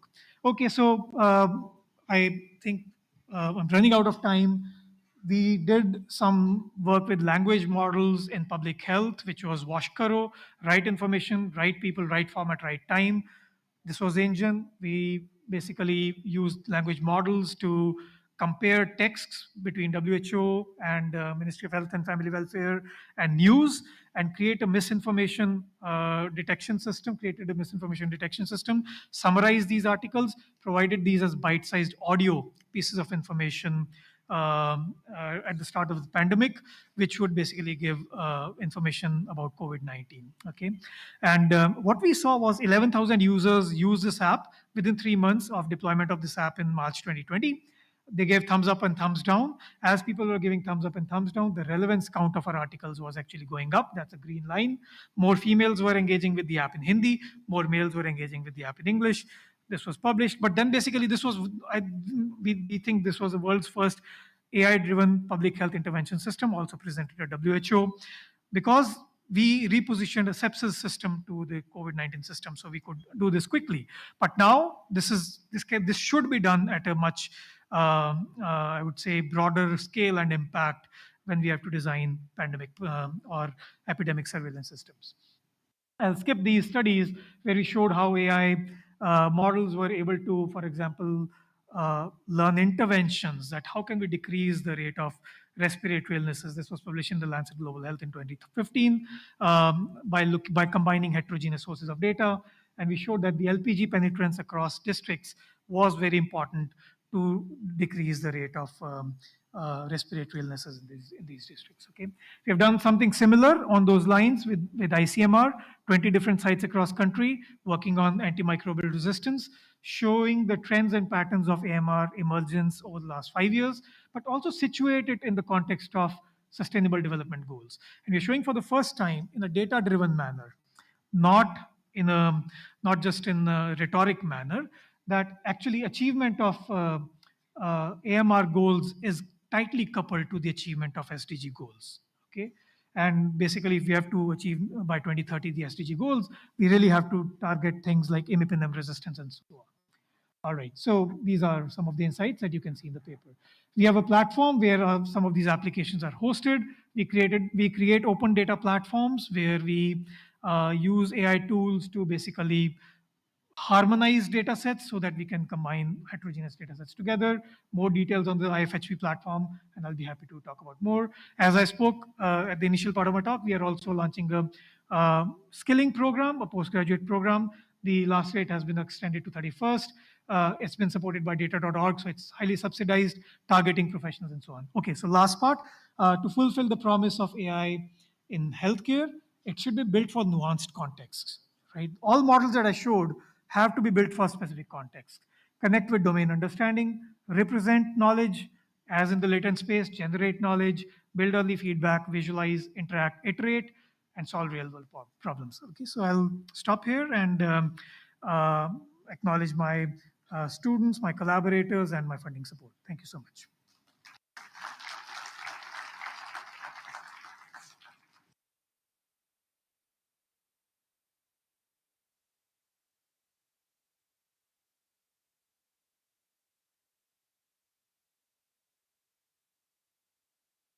Thank you, sir, for making us delve into the novel dimensions of artificial intelligence in healthcare and biomedical sciences.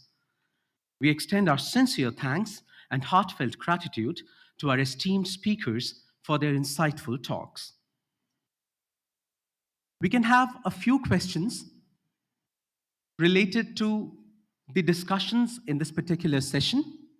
So very quickly, if you have a few questions, you can raise your hands. And we want the questions to be very crisp and to the point.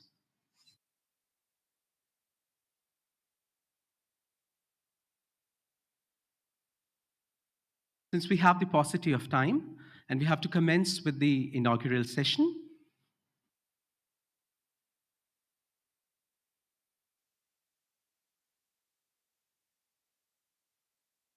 sure.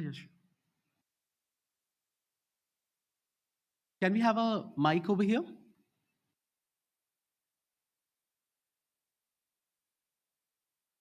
Just one question, because we are running short of time. So we'll commence with the inaugural session, where we would be joined by the Honorable Minister of State for Communications.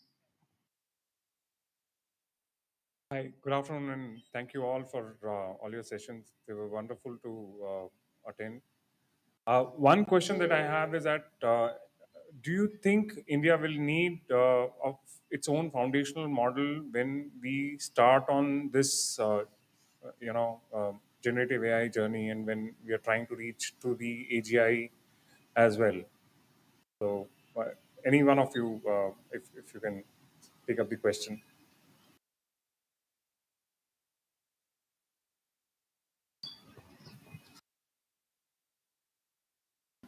Sir, I request you to please submit a quick answer to it. Definitely, I think India definitely requires its own foundation model, which could then be customized to several downstream tasks. But the training corpora of this foundation model, wherever you try to take it, should come from context specific to India and Indian sub-languages, sub-regions, states, everything. Because most of the currently available such models are trained mostly on the Western countries and their contextualities, which are not directly plantable on Indian soil? That's what I think is a very relevant question. Thank you. Thank you.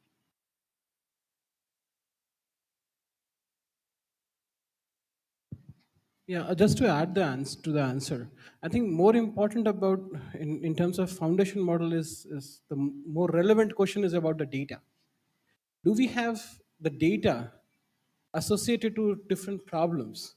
So we need to actually have the data bank or a data marketplace, whatever we want to call it, which actually will enable to have the next generation of models. Right? So that exercise has to happen. That exercise has not happened in all the domains across different contexts, different geographic conditions within India. So that, yeah.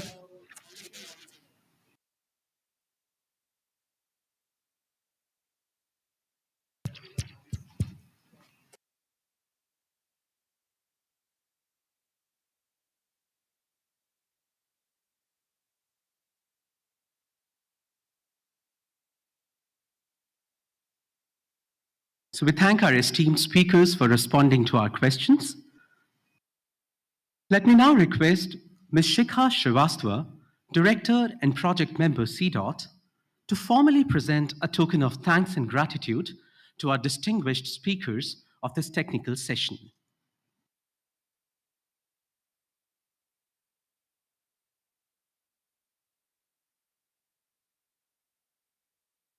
Professor Swagatam Das, Indian Statistical Institute, ISI, Kolkata.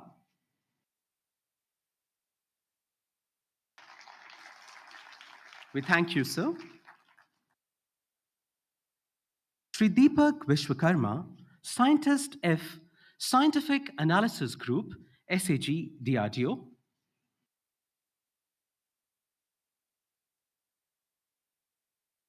We thank you, sir, for your insightful talk. Professor Mayank Vats, Indian Institute of Technology, IIT Jodhpur.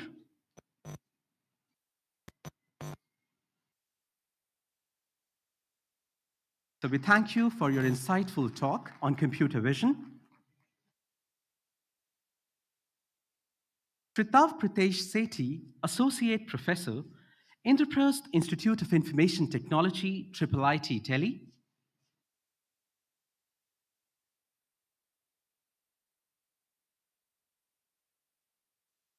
So we thank you for your talk on AI in healthcare. So ladies and gentlemen, we hereby close the pre-inaugural technical session. I request you all to please remain seated in the auditorium for the inaugural session.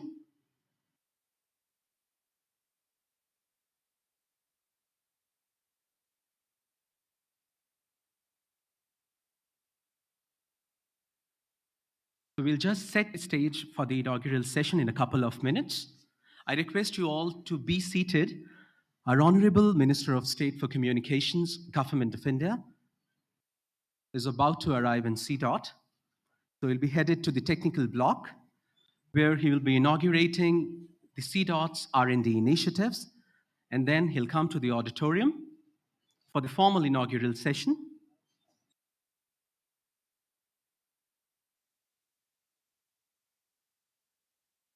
I request you all to please quickly come back and take your respective seats.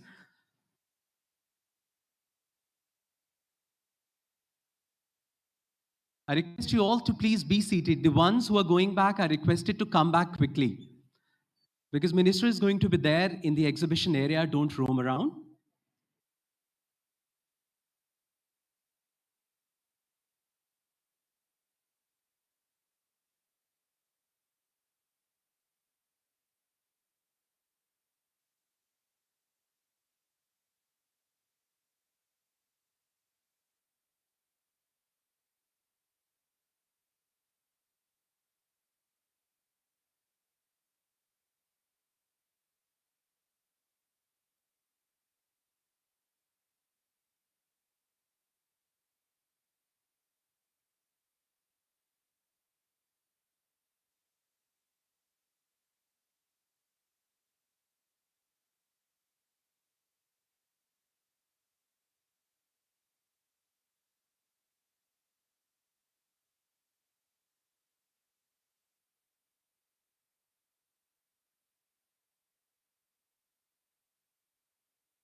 Hello, can you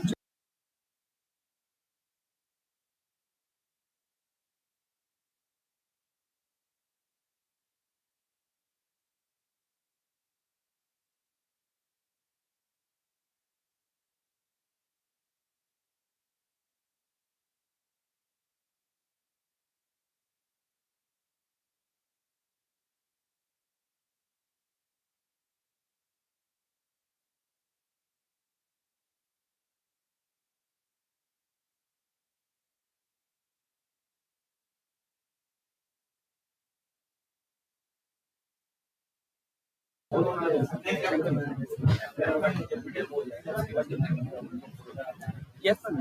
Yes, sir.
headed to the technical blocks, where he would be inaugurating the technology initiatives of CDOT to mark CDOT's 40th Foundation Day celebrations.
Ladies and gentlemen, we witnessed the pre-inaugural technical session and GB Meemamsi lecture series of CDOT's 40th Foundation Day celebrations in the first half of the day.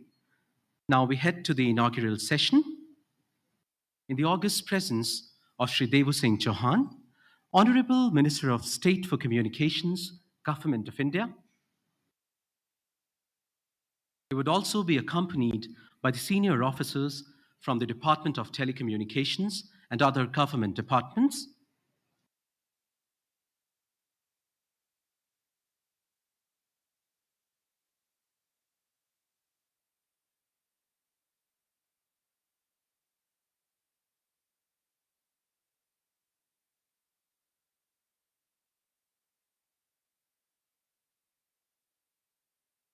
Every year, we've witnessed the launch of CDOT's R&D endeavors on CDOT's Foundation Day.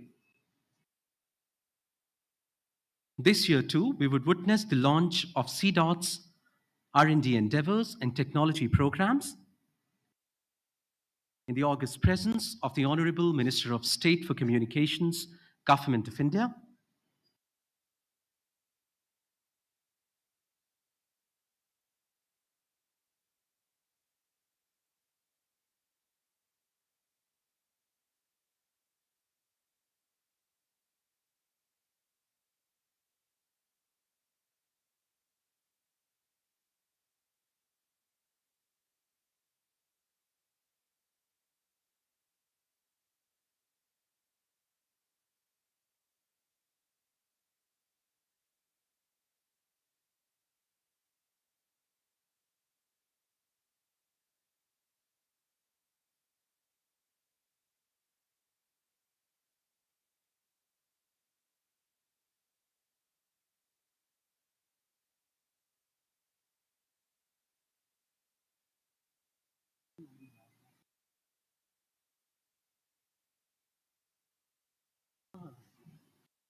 You can see a glimpse of CDOT's technology block behind the screen.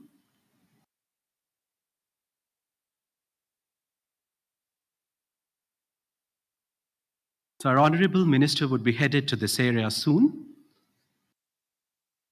where he would be inaugurating CDOT's technology initiatives in the area of cybersecurity.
Our Honorable Minister would also be inaugurating the exhibition outside the auditorium that showcases the live demonstration of CDOT's indigenous technologies and other innovative solutions that have been developed by CDOT in collaboration with its ecosystem partners.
Ladies and gentlemen, you can see our Honorable Minister of State for Communications heading to the inauguration area in the technical block.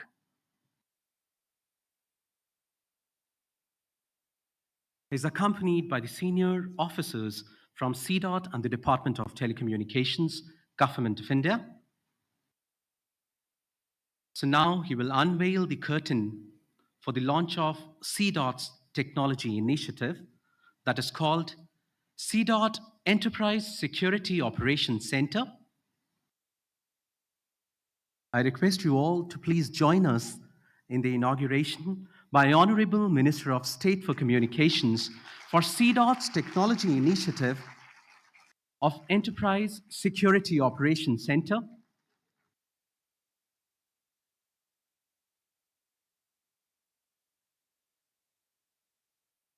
CDOT's Enterprise Security Operations Center provides a ruggedized framework to enterprises like PCs, servers, VMs, laptops, etc., from emerging cyber threats and vulnerabilities. This state-of-the-art solution is capable of detecting, analyzing, and mitigating the cyber risks and generating the AI-enabled automated responses to ensure protection of sensitive data and critical digital infrastructure. So here he inaugurates the lab, which is called the Enterprise Security Operations Center. So now he'll be witnessing the demonstration of the security features that are part of this operations center.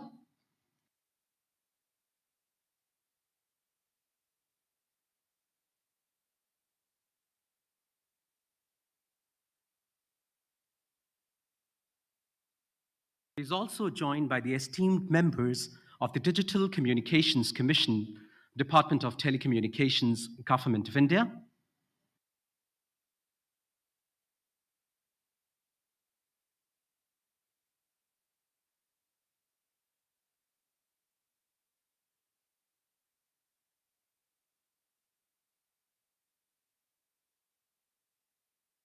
Our technical team would now be demonstrating the advanced security features of CDOT's Enterprise Security Operations Center to the Honorable Minister of State for Communications.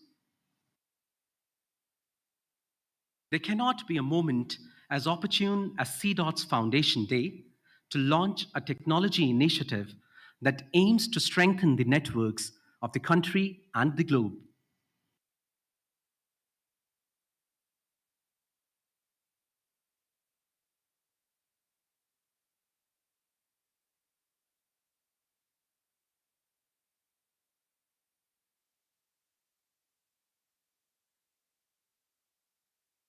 We have the entire team of engineers who are behind the development of the cybersecurity initiative.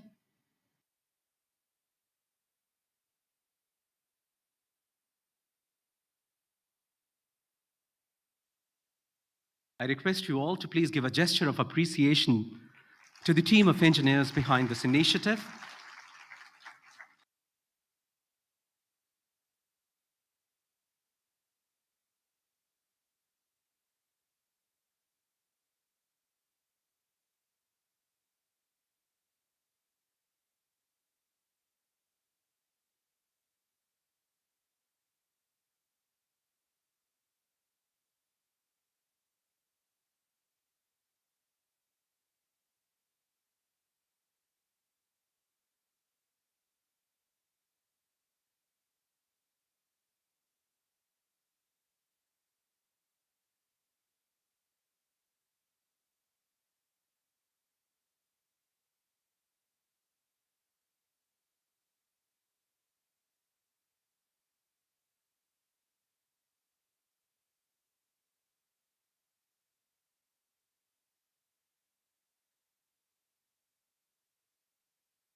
Our Honorable Minister would be reaching the auditorium shortly.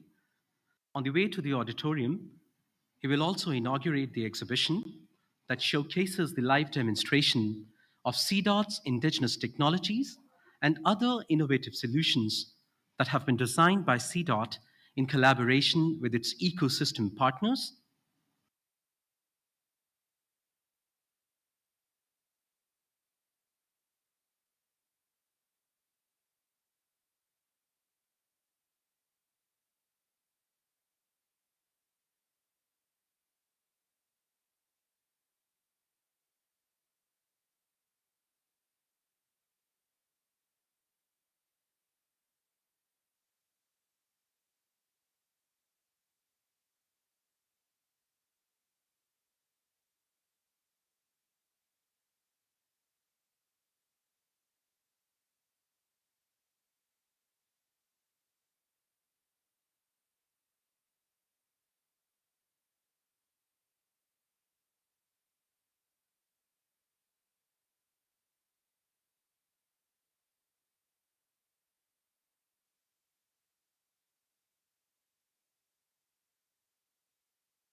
So you can also see the glimpse of CDOT Bengaluru campus.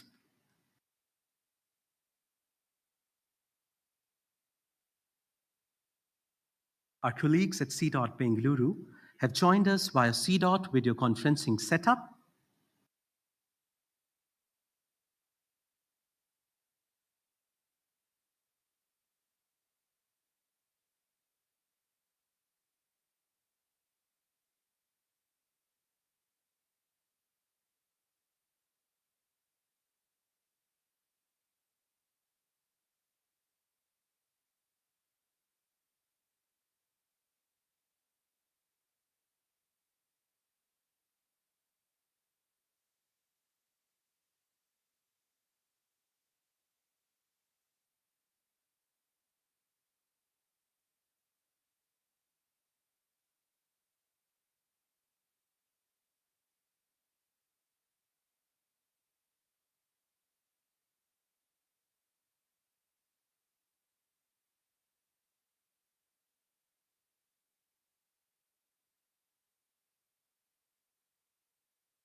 We also extend our warm wishes to our colleagues at C.Bengaluru.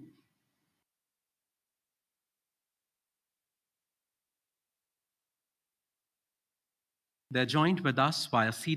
video conferencing setup.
We can see the staff of C.Bengaluru waving their hands as a gesture to mark C.'s 40th Foundation Day. They're exchanging their greetings with their colleagues at C.Delhi.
On the way to the auditorium, our Honorable Minister would be inaugurating the exhibition, showcasing the live demonstration of CDOT's indigenous technologies and innovative solutions that have been developed by CDOT in collaboration with its partners. They would also be holding interactions with the researchers.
You can occupy the seats in the front rows also.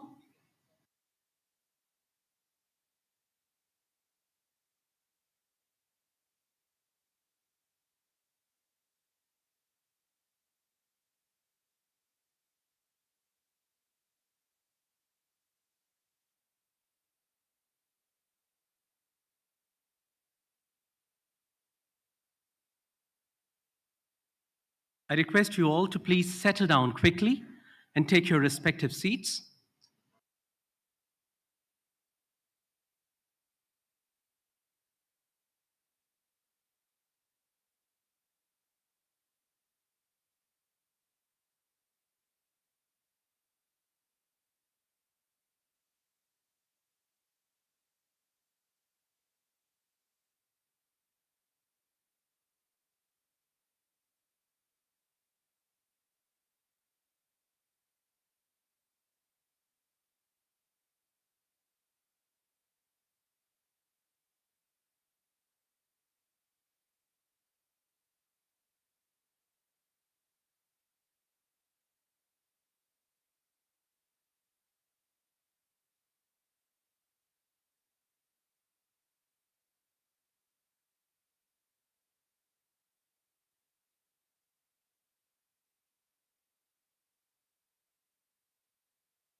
Ladies and gentlemen, we hereby announce the arrival of our Honorable Minister inside C. Auditorium.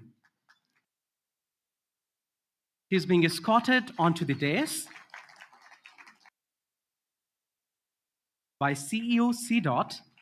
and other esteemed members of the Digital Communications Commission.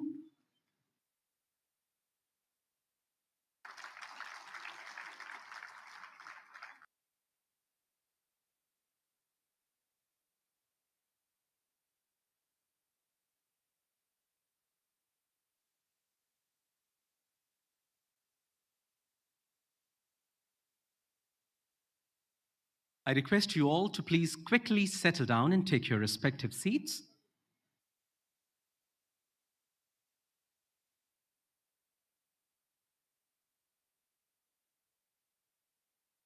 Shri Devu Singh Chauhan, Honorable Minister of State for Communications, Government of India. Shri Manish Sinha, Member Finance, Digital Communications Commission, Department of Telecommunications, Government of India. Shri A.K. Sahu, Member Services, Digital Communications Commission, Department of Telecommunications, Government of India. Dr. Rajkumar Upadhyay, Chief Executive Officer, Center for Development of Telematics, CDOT, esteemed speakers from the government, academia, and industry, distinguished guests from the Department of Telecommunications and other government departments, ladies and gentlemen, namaskar and a very good afternoon to all of you. There are indeed no parallels to that euphoric feeling, which brims your hearts with those overwhelming emotions and a triumphant sense of joy, pride, glory, and magnificence when you witness your organization grow and scale greater heights of success with your sincere hard work, perseverance, and relentless determination. Today, we see Dotians are definitely experiencing that unmatched delight and high spirited enthusiasm.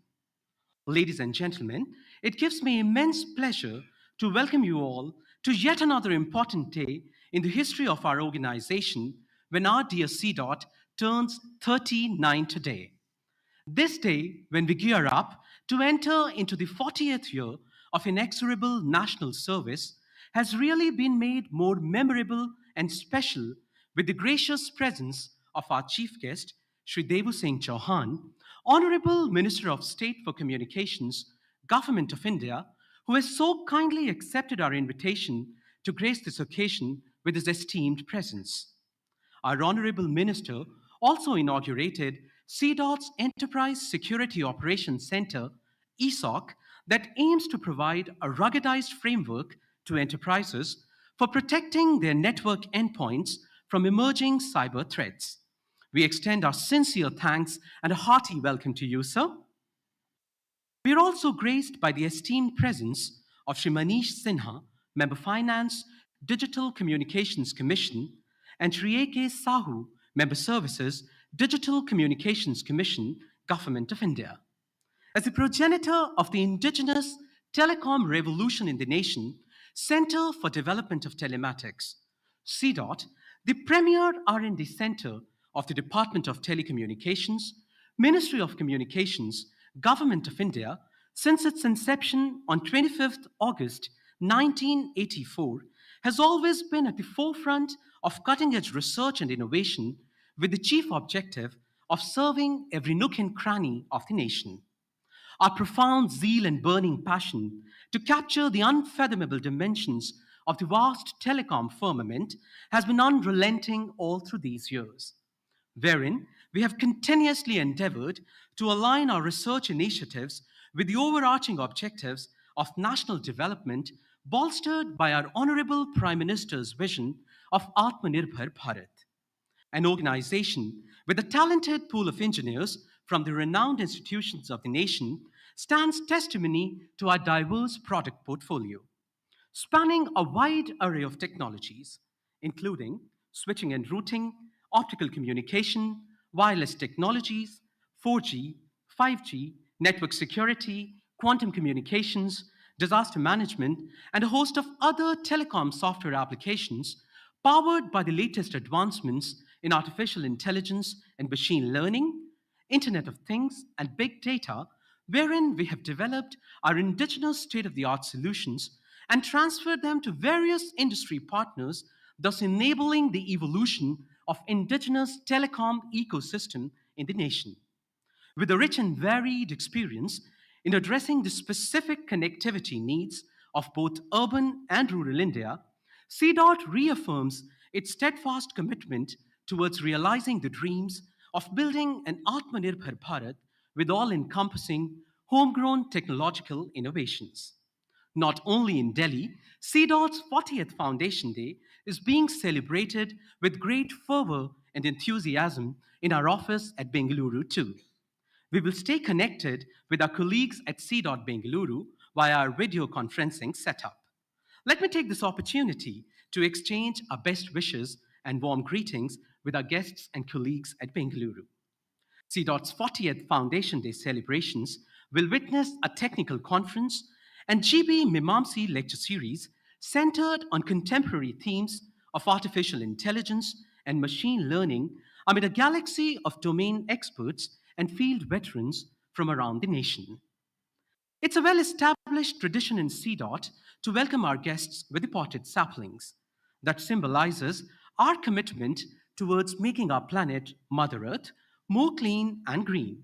In sync with that green spirit, to spread awareness about environmental conservation, may I request Dr. Rajkumar Upadhyay, Chief Executive Officer CDOT, to formally welcome our chief guest, Sri Devu Singh Chauhan, Honorable Minister of State for Communications, Government of India, with a potted sapling and a traditional Angavastram.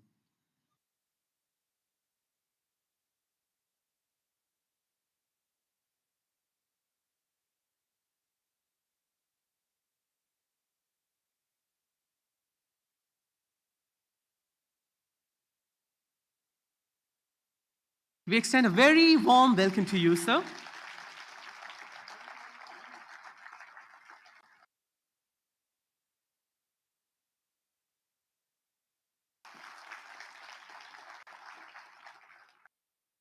Shri Manish Sinha, Member Finance, Digital Communications Commission, Department of Telecommunications, Government of India.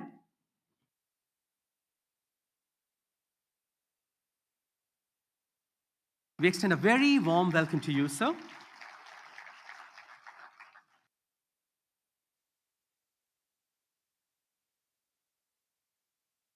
Shri A.K. Sahu, Member Services, Digital Communications Commission, Department of Telecommunications, Government of India.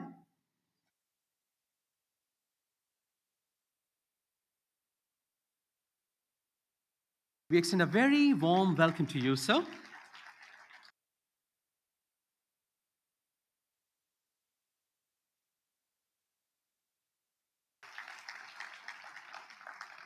We once again extend a very warm and hearty welcome to our distinguished guests and dignitaries.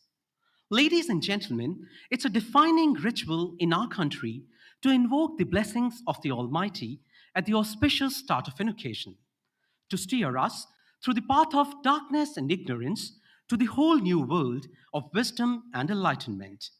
May I request our Honorable Minister and other guests and dignitaries seated on the dais to please come forward for the lamp lighting ceremony.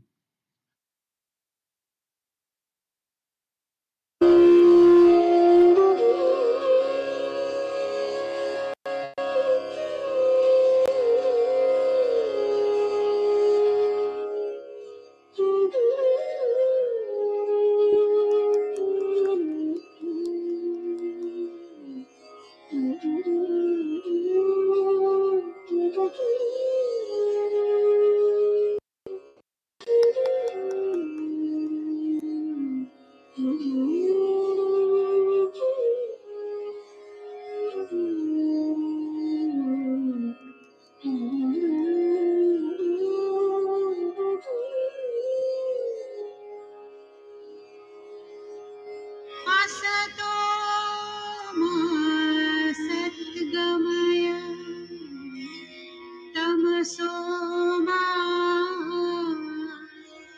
ज्योतिर्गमय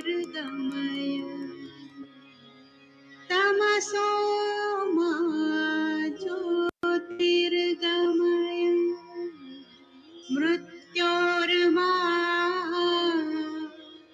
अमृतं गमय मृत्योर्मामृतं गमय असतो मा Let us offer our prayers to the God of light to always keep us treading on the continuous path of prosperity and development. May God give us strength to surmount all hurdles that impede our path to enlightenment. Ladies and gentlemen, may I now request Dr. Rajkumar Upadhyay, Chief Executive Officer, CDOT, to deliver the welcome address.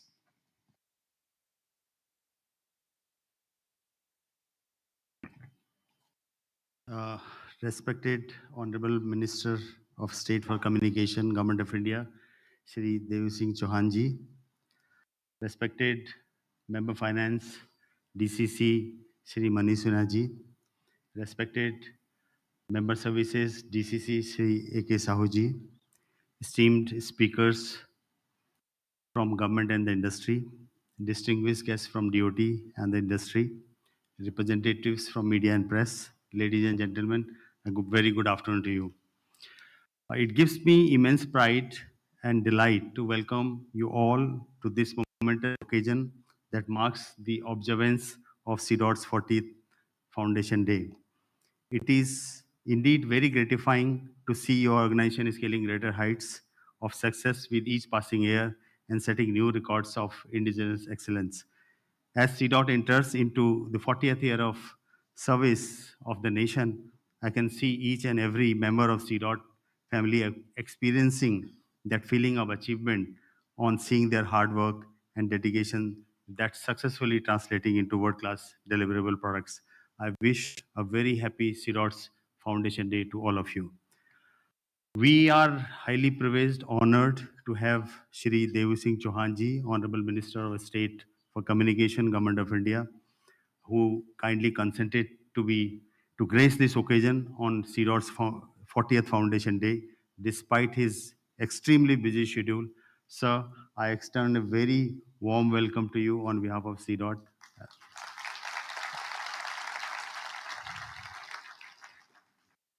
Thank you so much, sir, for gracing this occasion with your esteemed, kind presence.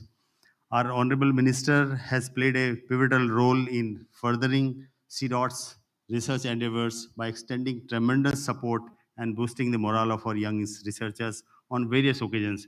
Let it be budget or any support. I think Honorable Minister's blessings had been always with all of us. Sir, you have been a great support and mentor for CDOT in shaping its technology programs, including the recently development of indigenous 4G, 5G, quantum, and other solutions.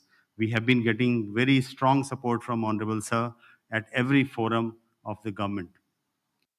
I sincerely thank our Honorable Minister for inaugurating CDOT's Enterprise Security Operations Center that aims at extending advanced security to the network endpoints, including VMs, PCs, and laptops.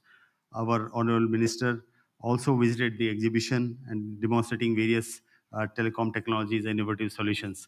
I think we didn't have much of time, otherwise, Sir was very, very keen to interact with each one of you in much more detail. I wholeheartedly welcome our Member of Finance, Shri Manish Sinha ji, who kindly consented to grace this occasion. I welcome you, sir, on behalf of CDOT. Thank you for you gracing this 40th Foundation Day of CDOT. I also extend our sincere welcome to Shri A.K. Sahu ji, Member DCC. Thank you so much, sir. I welcome you to this event, and thank you so much for inspiring us at all times.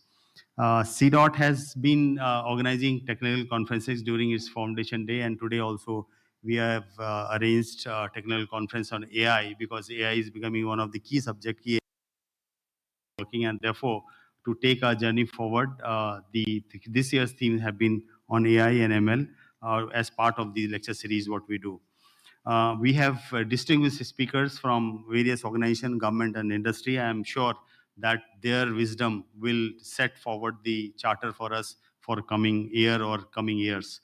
I'm quite confident that this particular conference will set the tone for mutual exchange of ideas and knowledge, leading to synergistic collaboration among relevant stakeholders of national ecosystem in the area of AI/ML. I urge the participants to actively take part in the technical conference. I once again thank our honorable minister, our honorable members, and all of you for this on this momentous occasion of 40th annual day celebration of CDOT. Thank you all.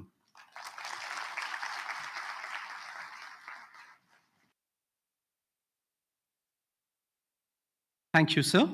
May I now request Shri A.K. Sahu, Member Services, Digital Communications Commission, Department of Telecommunications, Government of India, to address us all on this momentous occasion.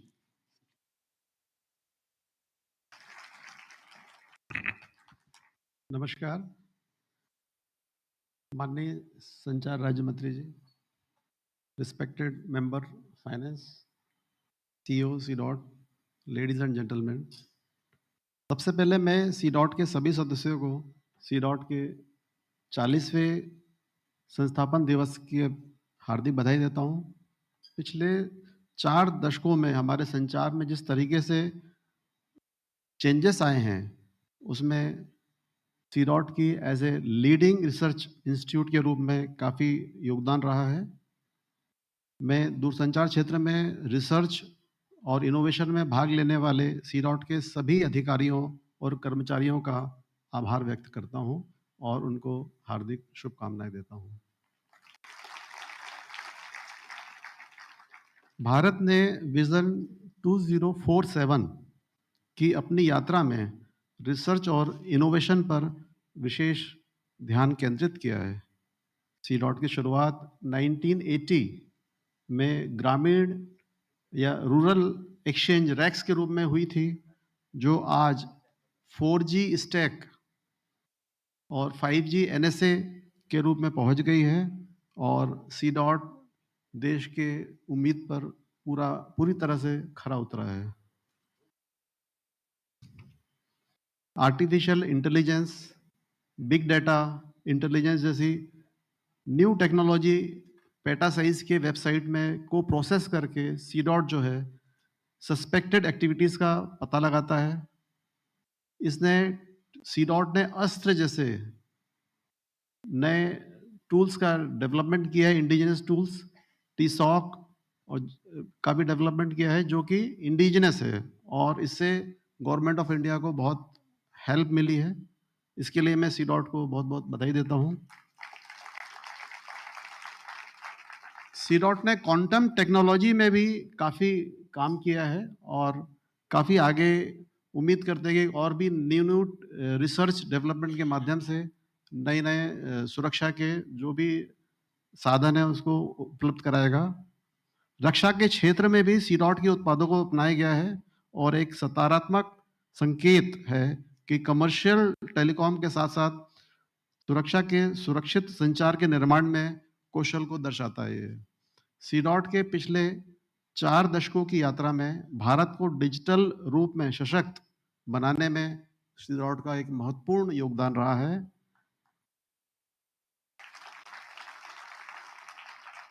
सुरक्षित और मजबूत संचार तकनीकी एवं product के निर्माण में सीडॉट के उत्साहजनक प्रयास इफेक्टिव और efficient citizen centric service delivery का मार्ग प्रशस्त करेंगे। मैं सीडॉट के उज्जवल भविष्य के लिए हार्दिक शुभकामनाएं देता हूं। धन्यवाद।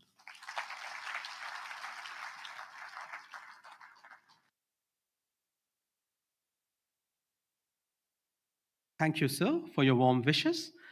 May I now request Shri Manish Sinha, Member Finance, Digital Communications Commission, Department of Telecommunications, Government of India, to address us all on this eventful day.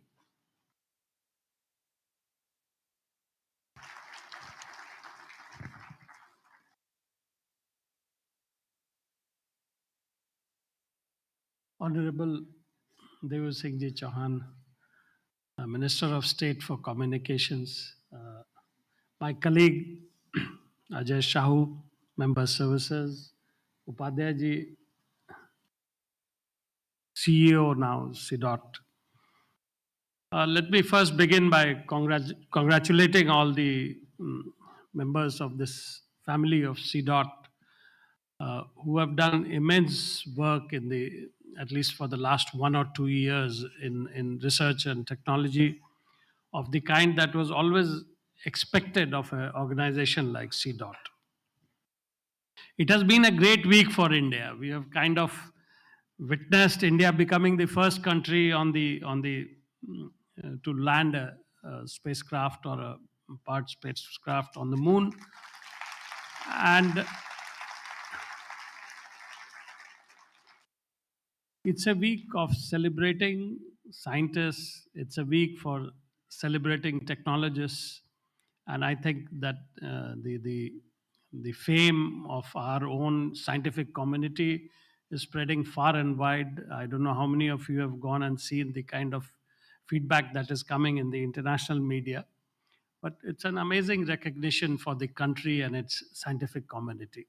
So it's been a very great week, and it's very apt that today we are celebrating the 40th Foundation Day of CDOT. So let me congratulate everybody who belongs to CDOT today and all, the entire families that are associated with you. It's been a glorious career of almost 4 decades, and we are now at a situation where the graph for the work of CDOT is on the upwards, and it's showing a growth like it has never done for the last maybe 1 or maybe even 2 decades. So we all know that CDOT was envisaged as a progenitor of indigenous technological revolution in India, and our work for almost 3 decades is or more than 3 decades is truly admirable. As a young man, I joined Department of Telecom in 1989, where I think the man who created this institution or was part of this institution became the secretary of the Telecom Commission also. And that trust towards CDOT developing equipment for the rural growth in India, that was the bridging of the digital divide that was happening in the very initial footsteps. I had the occasion to be a part of that planning organization and finance, etc. And I have seen the racks. You probably keep it in the museum now, but the SBM 512 and the kind of growth not only in India, but it also led the growth of rural technology in the SAARC countries also. So I have gone and seen how this racks was beneficial to Bangladesh. Say. I remember we visited sites over there with Mr. Gupta, who used to be ED of CDOT, and these exchanges were fixed under the staircase, and there were rural rooms where these exchanges, which didn't require air conditioning environment. So in a way, there was a major revolution at that time where we developed an ecosystem that could sustain itself, the telecom ecosystem that could sustain itself in almost all the SAARC countries. I remember Sri Lanka was part of it, Nepal. So CDOT was being used in a large number of Southeast Asian countries. Then you also had a very developed technology transfer mechanism where you had a number of producers distributed over various state governments, our own PSUs to now one has gone into the private hand. That was HTL. But ITI, and they used to produce a lot of whatever was developed in the CDOT, and it was available in the markets at that time. So CDOT has been developing robust solutions which suit the Indian landscape, or you can say Southeast Asian landscape, and helped immensely in the socio-economic development, something that I don't know whether you realize that, but by establishing that connectivity in the rural areas, both in India and the SAARC countries, there were a lot of activities that we helped start. If you hear of these great stories of Bangladesh self-help group of women, etc., it all started in the telecom network, something that CDOT had helped develop. One of the interesting things is that, when CDOT was made, it was not declared as Center for Development of Telecoms. It was named as Center for Development of Telematics. And, the information technology was very much a part when this organization was dreamt of or started being named. So if you see the dictionary meaning of telematics, it combines in some ways telecommunication and information. This information later developed into what is now called information technology. So in a way, this organization also combined the future of the telecom revolution from the inception itself. Whoever thought of this vision, this organization was to take India into the future technologies also. Now you have solutions where increasing softwareization is happening. Most of your hardware equipment are also software based, and these solutions are based on mostly on server stacks. Large software usage in the core network, even the access network equipment is moving towards optimizing IT solutions. So I can see that if these expertise are developed in this organization, this will continue to play even more vital role in the coming times. Some of it is probably the green shoots of it is already visible. We had an occasion today to go around in CDOT and see what various divisions of CDOT are working in. While I say all this, I would also like to bring to your notice that there is a very special requirement. Now we have, from what the Prime Minister envisaged as Atmanirbhar Bharat or indigenization of technology, we have been able to develop with the partnership of CDOT very important technologies, or you can say networks, that can be implemented by our PSUs today. The device and component manufacturing to support this system that is coming up is very, very significant. And perhaps as soon as these new telecom network comes into deployment within BSNL, there will be an expectation that CDOT will help replace all the device and components that go into such networks or are accessories of such networks. So that's one area where we would like that these blocks of electronic components that are inside these networks, more and more of these developments come in from our research and development institutions. And CDOT is the primary institution on which we rely. So component manufacturing is also something that perhaps we need to take up in a big way and support these networks in the coming future. By developing new technology, by providing this new technologies to the startups, to the PSUs, to the new manufacturers who are willing to take this technology, and enabling our entry into high quality telecom products and solutions. That is the final aim, or that is the place where we would like to see CDOT in the future. And there is tremendous scope in it. There is simultaneously a lot of digital stack of payments, or there is UPI and Aadhaar based usage. All these developments are also coming in, and this may be the best opportunity that a research institution can get to work and provide new kind of items that are indigenously manufactured. They may be available internationally, but something that we contribute to the manufacturing within the country.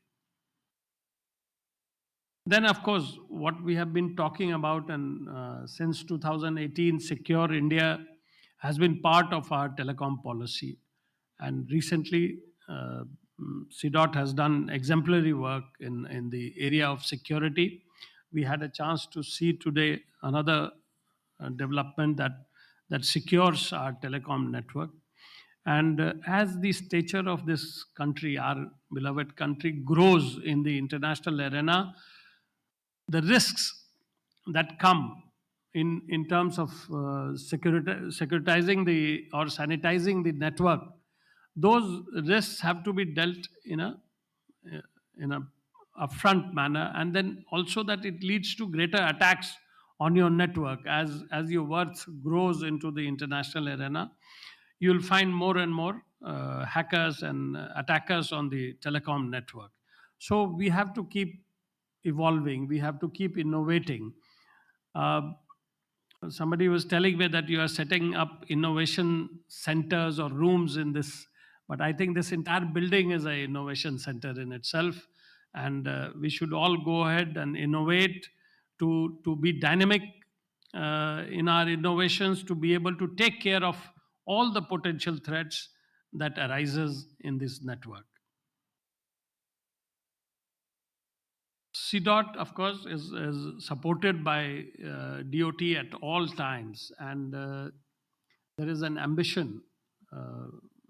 When ED mentioned, CEO mentioned about the budget, there is a certain ambition within DOT also to enhance the budget itself to a level that becomes recognition of the fact that we are investing so much into R&D. And it is the responsibility of CDOT to respond to that offer that is there from standing offer from DOT. I think the Minister of Communication has already told the CEO that you must be able to achieve a certain level of expenditure from where by your own enhancing your own activities. So there is a offer from DOT itself that please enhance your activity, raise your level of activity here, and DOT is most willing to raise the budgets in the same pace that you are able to raise your activity. In the end, I would also like to recognize this conference, which is on AI and MM. And I must say that, there is a saying that in the telecom ecosystem, that we are trying to connect 7 billion individuals. That's the population of the world. But now there is a need to connect and secure almost 15 billion machines, and that is where the attention needs to go. And that 15 billion is a very huge amount of conversations happening between devices, and how to secure that and how to keep it as secure as it was in the case of individuals. That is the area of innovation and area of new thrust that is required. And I'm happy that today you have eminent speakers, delegates, who will be discussing this. And I can say that the participation from all academia, industry, etc., it also gives us immense satisfaction that a lot of debate and conversation around these aspects of technology have started in a big way, and that CDOT is leading the way on this. So let me once again congratulate all of you on the 40th Foundation Day. And I have a deep conviction. I mean, we have been having it for almost a year in various forums of discussion and debate within DOT, that CDOT will contribute very effectively to the indigenization of telecom industry. And I would urge all of you to think from end to end, not be satisfied with achieving one part of the technology. It's a large network. There are so many equipment, so many devices which get which contribute to this network. Uh, it is possible for us to innovate in all those areas and make the entire network indigenous network. That will be the day that CDOT should dream of. So thank you very much.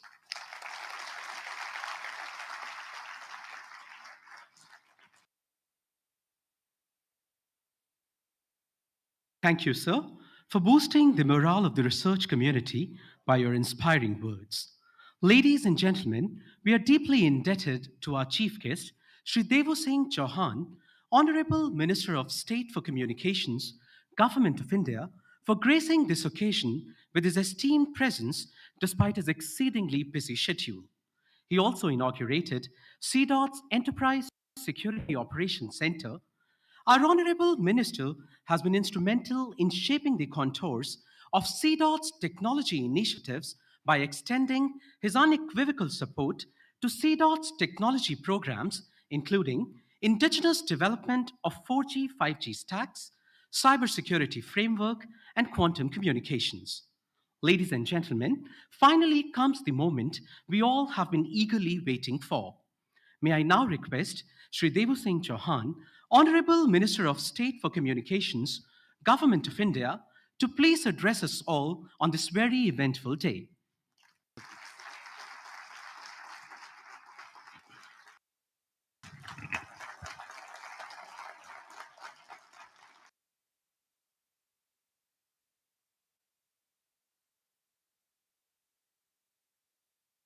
C dot के स्थापना के 40वें दिन पर मंचासीन TOT के member finance Shri Manish Sinha ji, member service Shri AK Sahu ji, आज जिसके लिए बड़ा दिन है वो सी डॉट के CEO श्री राजकुमार उपाध्याय जी, मेरे सन्मुख उपस्थित इस विभाग के सभी ऑफिसर्स श्री शिखा जी, श्री पंकज जी, श्री मुकेश जी और TECI मित्तल जी, सब प्रोफेसर, मेरे सन्मुख उपस्थित आप सब भारत के डेडिकेटेड मोर देन 400 इंजीनियर्स और स्टार्टअप्स, एंटरप्राइज और बेंगलोर में स्थित हमारे CDOT के परिवारजन, आप सबको आज CDOT के स्थापना दिन की बहुत बहुत बधाई। –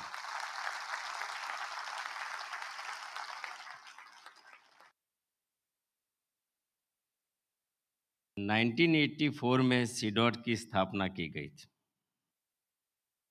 मैं तो ग्रामीण प्रतिनिधि हूँ, लेकिन मुझे याद है कि 90 के दशक में CDOT ने रूरल एक्सचेंज बनाया था और वो रूरल एक्सचेंज ऐसे बनाया था कि वो हर वेदर में काम आता था और वो एक शुरुआत थी। और रूरल एक्सचेंज बनाने वाले CDOT की ये यात्रा आज 40 साल के बाद TSOC, ESOC से लेकर AI और मशीन लर्निंग तक पहुंच गई।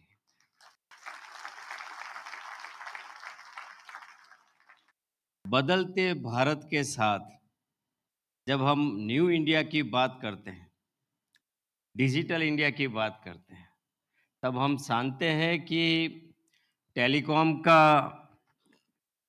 टेलीकॉम विभाग का इस देश की प्रगति में, इस देश की जो यात्रा रही है उसमें कितना बड़ा रोल रहा है।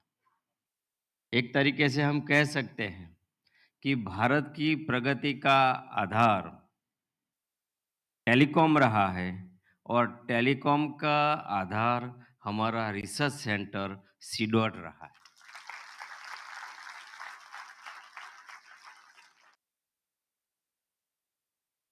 मैं जब मंत्री बना और तो 10 ही दिन में मैंने CDOT का विजिट किया था और जब मैं इस विभाग का ऑफिस में बैठा था, तब मेरे सामने एक प्रेजेंटेशन रखा गया था। राजकुमार जी ने उनकी, और उन्होंने ये बताया कि हम देखो इतना काम कर रहे हैं। मुझे तब उन्होंने ये जो डिजास्टर होता है तब अर्ली वार्निंग सिस्टम दिखाया था, मुझे बराबर याद है। फिर काफ़ी प्रेजेंटेशन अलग-अलग जो प्रोडक्ट थी उनकी जीपॉन और ये सब की बताई थी कि हमारा राउटर है, हमारा ये सब ऐसा बना रहा है इक्विपमेंट। लेकिन हमें फंड की ज़रूर है। आप हमें फंड दीजिए, हम कुछ भी कर सकते हैं इस देश के लिए। और मुझे याद है तब मैंने उनको वादा किया था, और आज सिन्हा जी ने भी बोला कि आप एनहांस करिए एक्टिविटी, फंड कोई प्रॉब्लम नहीं है। आज यही बात कर रहा हूँ।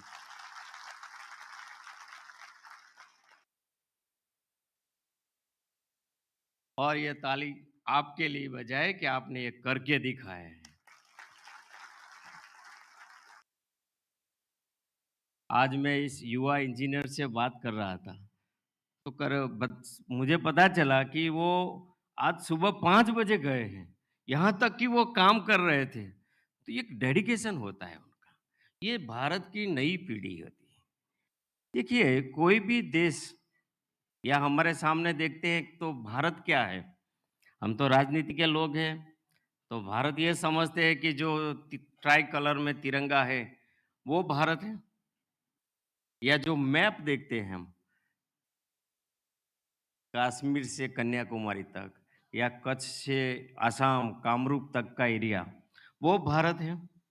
वो भारत नहीं है, वो तो सिंबल है। भारत मेरे सामने बैठे वो मेरे इंजीनियर्स बैठे हैं जो भारत को आने वाले समय में बता रहे हैं। भारत यहाँ बैठा है, भारत मैं हूँ, भारत आप है। हम और आप जैसे इस देश हित में काम करेंगे वैसा हमारा भारत बनेगा। इस देश में ये शक्ति है। अभी अभी हमने अनुभव किया है, रशिया का चंद्रयान फेल हुआ। हम ये नहीं बोलते, उसकी क्रिटिसाइज के लिए नहीं कर रहे हैं। उन्होंने 16,000 करोड़ समथिंग खर्च किए, हम केवल 600 करोड़ में दक्षिण क्षेत्र में चंद्र में पहले पहुंचने वाले हमारे देश की। तो ये स्ट्रेंथ तो हमारी है, हमारे देश की ये इंजीनियर साइंटिस्ट की शक्ति है। उनको क्या चाहिए? उनको रिकॉग्निशन भी नहीं चाहिए, वो तो अपने आप में एक अलग धुन में काम करते हैं। लेकिन उनके पीछे भी कोई होना चाहिए जो उनको बताए कि आप जो भी कर रहे हो इस देश हित में, समाज हित में कर रहे हो, हम सब आपके साथ में, पूरा देश आपके साथ है। तब जाके ये उपलब्धि देश में हासिल होती है। ये देश पूरा एक है। आजादी के अमृत महोत्सव में आदरणीय प्रधानमंत्री जी हम सबको बोलते हैं कि भारत जब अपना शताब्दी वर्ष मनाए, हमारी जो 75 साल की यात्रा हुई है, उस यात्रा के बाद आने वाले 25 साल, 1/4 सेंचुरी का ये हिस्सा भारत के लिए बहुत इंपॉर्टेंट है। क्योंकि इस 25 साल के दौरान जो हम काम करेंगे उसका असर आने वाले 1000 साल तक बनेगा। वैसा इंपॉर्टेंट साल हमारे, क्यों कि विश्व में आज देखते हैं कि जो ग्लोबलाइजेशन का समय है उसमें बाकी देशों की स्थिति और भारत की स्थिति अलग है, और भारत की इस अपॉर्चुनिटीज का बेनिफिट भी लेना चाहिए। और इसीलिए उन्होंने बोला था कि हमें आत्मनिर्भर भारत बनना है, और आत्मनिर्भर भारत बनने के लिए सी डॉट ने अपने आप 4G और 5G डेवलप कर दिया है। तो आत्मनिर्भर भारत का संकल्प आदरणीय प्रधानमंत्री जी ने कहा और सी डॉट ने साकार करके दिखा है। मैं आपको बहुत बहुत बधाई देता हूं। आज हम देख रहे हैं कि पहले क्या था। पहले हम 150 किलोमीटर ओएफसी लैंड करते थे, डीओटी की बात करता हूं। आज हम per day 800 kilometre OFC land कर रहे हैं। हर गांव तक, हर घर तक जा रहे हैं। यही डेटा पहले 270 प्लस था, आज करीब करीब एफोर्डेबल इतना हो गया है कि एवरेज 10 रुपीज है पर जीबी। तो ये क्या बताता है कि हमारा कंजप्शन हम लोगों तक पहुंचे हैं, एंड तक पहुंचे हैं, लोग भी इस टेक्नोलॉजी, इस महत्व का समझ रहे हैं, और गवर्नमेंट तो ये सबसे पहले समझ रही है, तब जाके ई गवर्नेंस हुआ है। लेकिन ई गवर्नेंस का आधार आप है, सी डॉट है। अभी अभी मुझे एक एप्लीकेशन दिखाया गया, ये एप्लीकेशन ई गवर्नेंस के लिए हम क्या क्या कर सकते हैं। आंगनवाड़ी में जो महिला, जो मतलब वो इतनी शिक्षित नहीं है, फिर भी उसके पास जो इंस्ट्रूमेंट है वो ईसीजी निकाल सकती है। वो ईसीजी आप इमीडिएटली 5G 6G, आज तो लेटेंसी है, आने वाले समय में जिस स्पीड से काम होगा, उस इमीडिएटली हम उस बच्चे का, उस परिवार का, हम क्या स्थिति है हेल्थ का। यहाँ एक एप्लीकेशन मुझे कैंसर का दिखाया, एक एप्लीकेशन फेस रिकॉग्निशन का ऐसा दिखाया कि वो बैटरी में था। तो जैसे किसी के फेस पे बैटरी लगाते हैं, उनको नहीं पता है कि मैं सस्पेक्ट हूँ कि नहीं, मतलब मुझे रिकॉग्निशन किया कि नहीं, लेकिन जिसके हाथ में वो बैटरी है उसमें वाइब्रेशन आता है, और केवल इसी को ही पता चलता है। इमीडिएटली इस वाइब्रेशन के एक सिग्नल से पुलिस जहां भी बैठी है उसको इन्फॉर्म कर सकता है कि आप जिसे ढूंढ रहे हैं वो सस्पेक्ट मेरे सामने खड़ा है। तो ये टेक्नोलॉजी का आधार देश की सुरक्षा का भी आधार है। जब हम शुरू में देख रहे थे, ये एनडीसीपी जब मैं पढ़ रहा था, तो मैंने देखा कि प्रोपेल इंडिया, डिजिटल इंडिया, फिर मुकेश जी सिक्योर इंडिया पढ़ा मैंने। फिर मैं बोला सिक्योर इंडिया में क्या काम हुआ है, चलो देखते हैं। तब जाके पता चला कि सिक्योर इंडिया में हम बहुत कुछ कर सकते हैं। और उस समय हमने करीब करीब 12 एक्टिविटीज तय की थी। मुझे बराबर याद है, जब हम सिक्योर इंडिया का प्रोजेक्ट देख रहे थे, इसमें डीआईयू, इसमें नेशनल फायरवॉल, हर तरीके से हमने देखा था, इसमें सीआईआर, और सीआईआर का तो इतना अच्छा काम हो गया कि आज जो सी डॉट ने संचार साथी बनाया है, वो इस देश का मोस्ट पॉपुलेस्ट एप्लीकेशन है। जो इस देश यूज कर रहा है वो सी डॉट ने बनाए। मुकेश जी, उसके लिए आप पूरी टीम को मैं अभिनंदन करता हूं। आज ये संचार सारथी पोर्टल पर डे कितने लोग जाते हैं उस पर, और उसका बेनिफिट भी मिला है देश को, और भी इसमें बहुत कुछ कर सकते हैं। तो ये टीशॉक हमने देखा था, लेकिन आज ईशॉक देखा। तो ये यात्रा एक्सचेंज से लेकर ये ईशॉक तक की, टेलीफोन की रूरल एक्सचेंज के लेकर ईशॉक की यात्रा, और इस सीडॉट में राजकुमार जी, पंकज जी, मुकेश, ये कई ऐसे मेरे शिखा जी, मैं सबका नाम नहीं ले सकता हूं, लेकिन ऐसे डेडिकेटेड ऑफिसर इस देश में है, जिसके कारण सीडॉट अपना एक नया स्थान इस देश में खड़ा कर रहा है कि अगर रिसर्च का कोई काम हो रहा है, सीडॉट में हो रहा है। और ये सीडॉट भी अपनी ये टेक्नोलॉजी को ट्रांसफर करें, प्राइवेट एंटरप्राइज सबके साथ शेयर करें। वो हमारे लिए नहीं है, केवल हमें ये नहीं चाहिए, उसका यूज केसेस आने वाले समय में हमें चाहिए। जैसे अभी हमने 5G लगाया, 5G फास्टेस्ट रोल आउट किया है, फास्टेस्ट रोल आउट। अभी हमने 1 अक्टूबर 2022 को आदरणीय प्रधानमंत्री जी ने इसका लॉन्चिंग किया था। अभी तो 1 साल नहीं हुआ है, 10 महीना हुआ है, और 10 महीने में 5G आज डिस्ट्रिक्ट के हर, भारत के हर डिस्ट्रिक्ट में है। और एवरेज बता रहा हूं मैं कि ये पर डे 1000 साइट 5G का लग रहा है।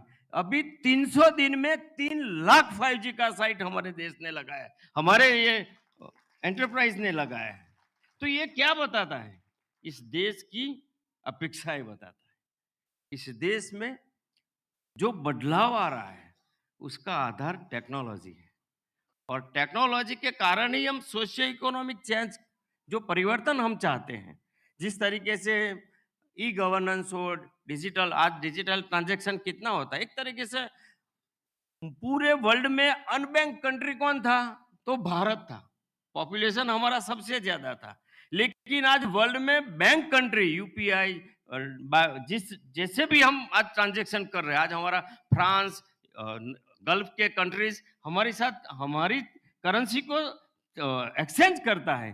वो कब चेंज हुआ, ये कैसे हुआ, बहुत ही कम समय में, 8 से 10 सालों में, विशेष तौर में कोविड में हमने ये सब चैलेंज को अपने आप में एक चैलेंज समझ के उसमें अपने आप को हमने, भारत ने बदला है। आज पूरा विश्व हमारे सामने देखता है कि टेक्नोलॉजी में और डिजिटाइजेशन में सबसे अच्छा काम किया है तो भारत ने किया है।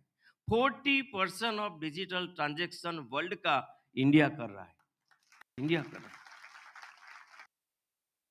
बाकी देशों की करेंसी तो कार्ड पे आई, कार्ड के बाद ये डिजिटली पे आए। हम कार्ड बार नहीं, सीधा डिजिटली बारकोड पे सामने जाता है, वो सब्जी वाला, ठेले वाला, कोई भी हो, अपना बारकोड लेके बैठा है, सीधा ट्रांसफर हो जाता है, कोई कार्ड की जरूरत नहीं है। तो ये इसका आधार क्या है? टेक्नोलॉजी। और टेक्नोलॉजी का आधार मेरे सामने बैठे हुए मेरे इंजीनियर्स भाइयों बहन है। मेरा फ्यूचर का ये भारत है, ये भारत फ्यूचर की इंटेलिजेंसी और ऐसे मार्गदर्शक बैठे हैं जिसके कारण हम इस देश को बहुत बड़ा बदलाव का कारण बने और आने वाले समय में सी डॉट और प्रोग्रेस करे, हम रहे ना रहे, क्योंकि लोग का यहाँ कम जब तक है, समझ गए आप, लेकिन आप लोग परमानेंट हो। इस देश को बनाने का जिम्मेदार आप हैं। आप इस देश के लिए काम करते रहे, यही शुभकामना के साथ बहुत बहुत धन्यवाद।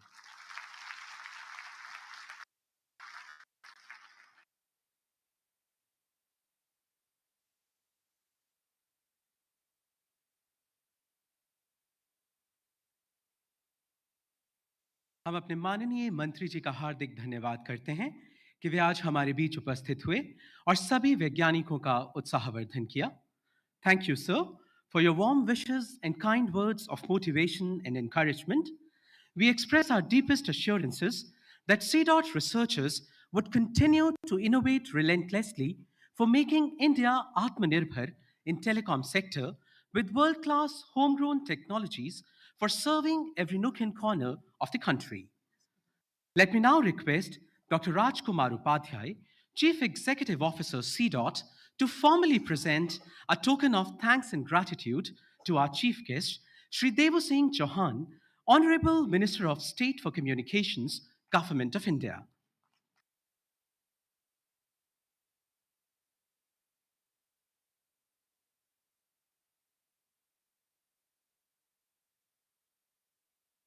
We extend our sincere thanks and heartfelt gratitude to you, sir.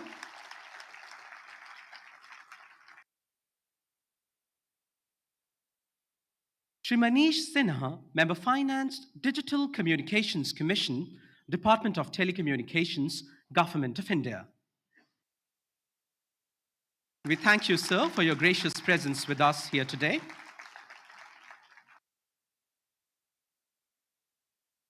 Shri A.K. Sahu, Member Services, Digital Communications Commission, Department of Telecommunications, Government of India.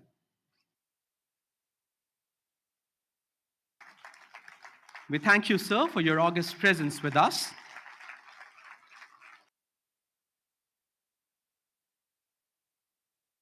May I now request Ms. Shikha Srivastav, Director CDOT, for the vote of thanks.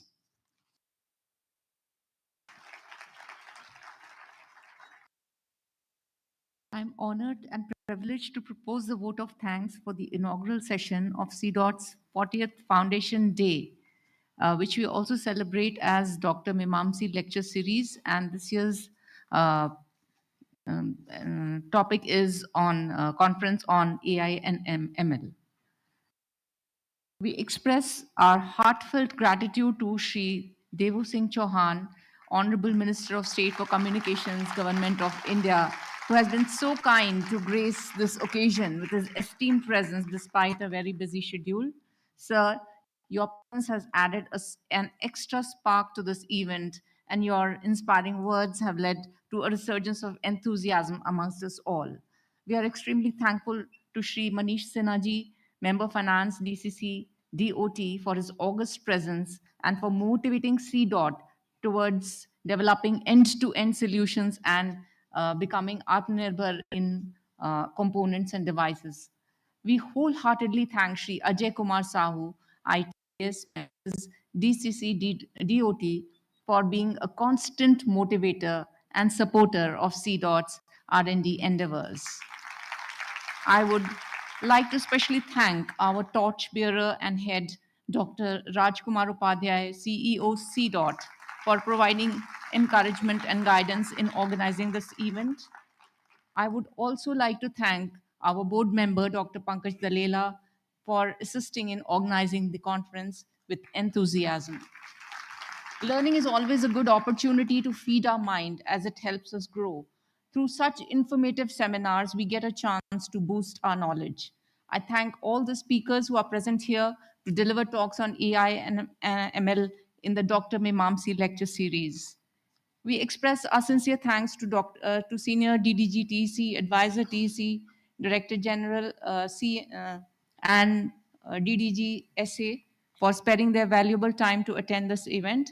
And we also thank all esteemed dignitaries, telecom, other senior officers of DOT, BSNL, MTNL, BBNL, TEC, ITSI, TSDSI, various government departments and PSUs, C.dot partners, industry experts, startups who are associated with C.dot, academicians, and all C.dotians. My deep sense of thanks goes to the people who have joined through VC with great enthusiasm to make today's event a great success.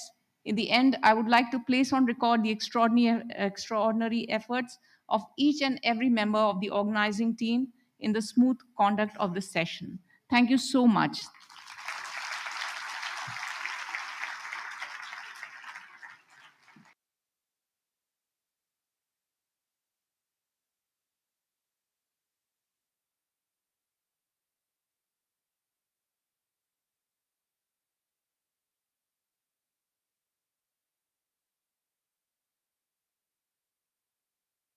Ladies and gentlemen, we hereby close the inaugural session and we shall now have a lunch break of 45 minutes. I request you all to reassemble here for the next technical session at sharp 3 p.m. I would also like to remind you that we have staged an exhibition outside the auditorium that can be visited during the breaks. Thank you.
सर्बाणे Mrityunjay जी।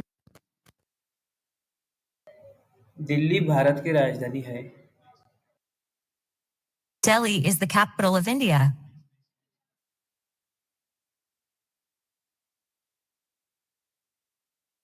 भारत के प्रधानमंत्री कौन हैं?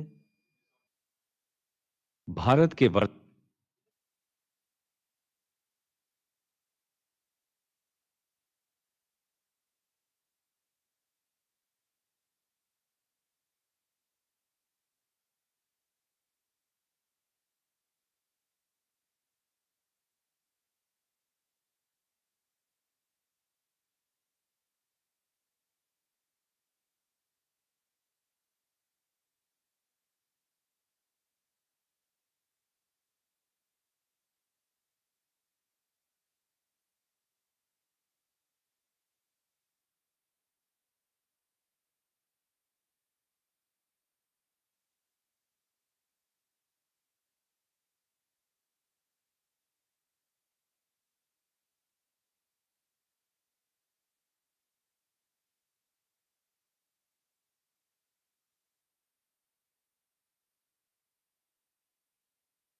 Hello.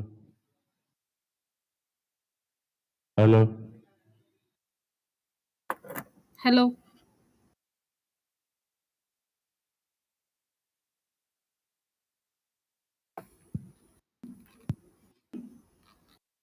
Hello. Hello. Am I audible? Yes, yes. Okay. Okay.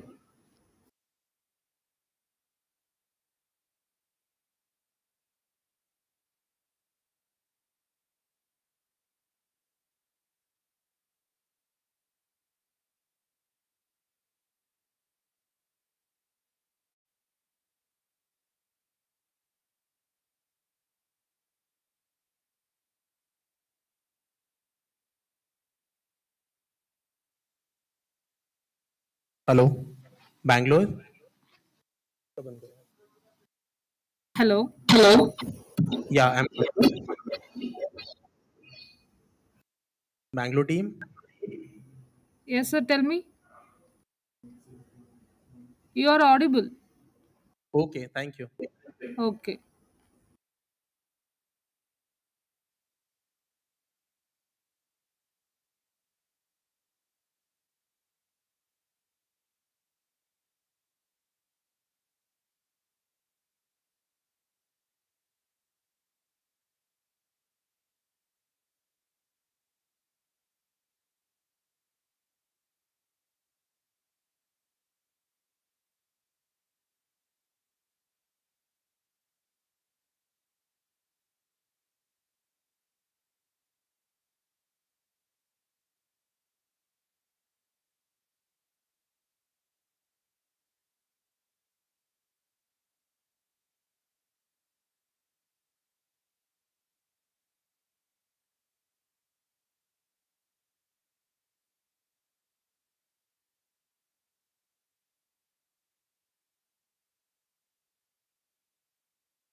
We have with us a diverse line of speakers who are domain experts in various dimensions of artificial intelligence and machine learning.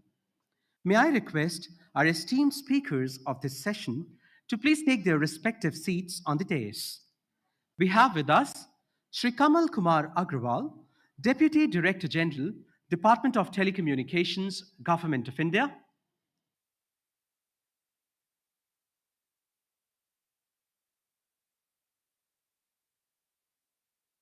Professor Brajesh Lal, Indian Institute of Technology, IIT Delhi. We welcome you, sir. Shri Jigar Halani, Director, Enterprise Solutions Architecture and Engineering Team, NVIDIA. Welcome you, sir. We have with us Ms. Pooja Yadav, Scientist F, Scientific Analysis Group, SAG, DRDO. We welcome you, ma'am.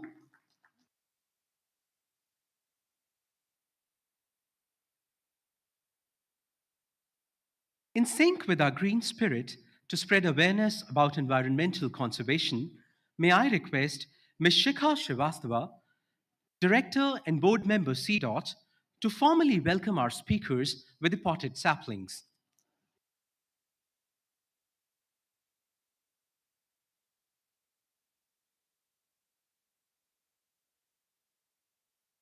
We have with us Shri Kamal Kumar Agrawal, Deputy Director General, Department of Telecommunications, Government of India. We extend a very warm welcome to you, sir. We have with us Professor Brajesh Lal.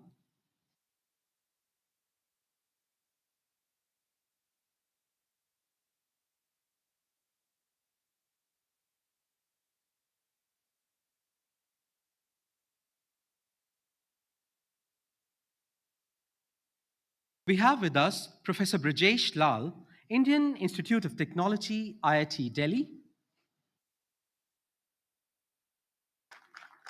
We extend our warm and hearty welcome to you, sir. We have with us Sri Jigar Halani, Director, Enterprise Solutions Architecture and Engineering Team, NVIDIA. We welcome you, sir. We have with us Ms. Pooja Yadav, Scientist F, Scientific Analysis Group, SAG, DRDO.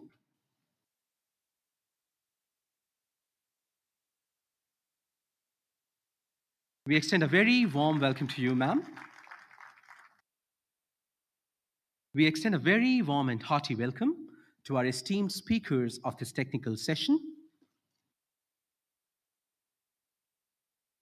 Our first speaker of this session is Shri Kamal Kumar Agrawal, who is currently working as Deputy Director General in the Department of Telecommunications, Government of India. An officer of the 1995 batch of Indian Telecom Service, Shri Agrawal has a rich experience of approximately 28 years in the field of telecom and ICT and cyber security domains.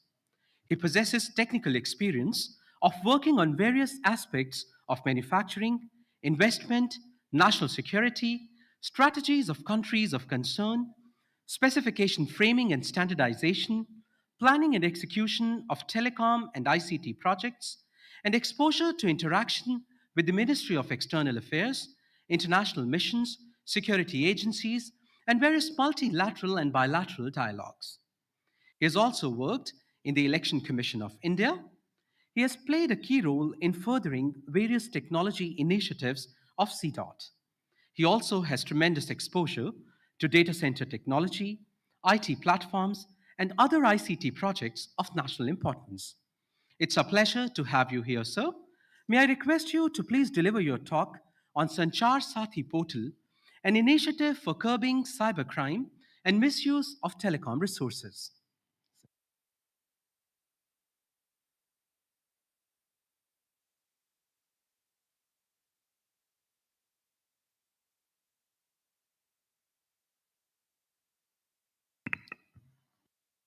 Good afternoon. I belong to 96 batch, so it's okay. Right, sir. I'm ITS 96 batch. I started my career from ALT Ghaziabad, and then we worked in so many places in India. So today topic is Sanchar Sathi portal. So as in the morning session, our Sanchar Raj Mantri said it's the most popular portal in India. So most popular because visitors visited on this portal since launch of this portal. This portal we have launched in the month of May 16th, 2023. So with this count, you can imagine how popular it is because it's a citizen portal. Everyone should go and visit this portal. We are expecting that at least once each citizen should visit this portal. So this thing should be spread to all the citizens that they should go once, see what are the facilities available in the portal. Next.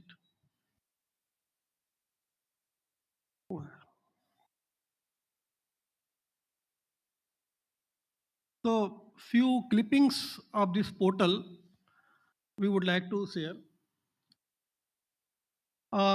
In the Balasore case, as Dr. Was from IIT Jodhpur in the morning said, so this portal helped to identify uh, bodies, dead bodies. Around 65 bodies were identified, and we got a lot of appreciation during this Balasore incidents. Then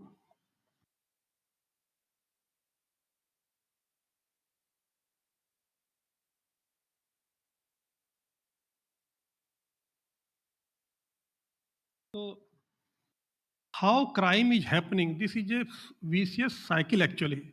Somebody obtained SIMs on the fake iCard, Aadhaar card, fake PAN card, anything. On the fake POI or POA, proof of identity or proof of address, they are obtaining one SIM card. And then they start playing with the system. So they will go to the bank, open a bank account, they will open WhatsApp account, they will go to uh, different social media accounts. Then from there they start doing all these nuisance. So they will send messages, phishing attack, SMS attack. So all these things happens. Then they target to take over the money part. So they cheat the citizens, transfer money in the some account, and then they run away. So it's difficult to trace this kind of uh, hooligans. So cybercrime, as all of you are aware, it's a very complex in itself. And complex because it's anonymity, because of untraceability, because of trans-border syndicates. People sitting abroad, they are committing crimes, and we are helpless. We have no way to catch hold of them.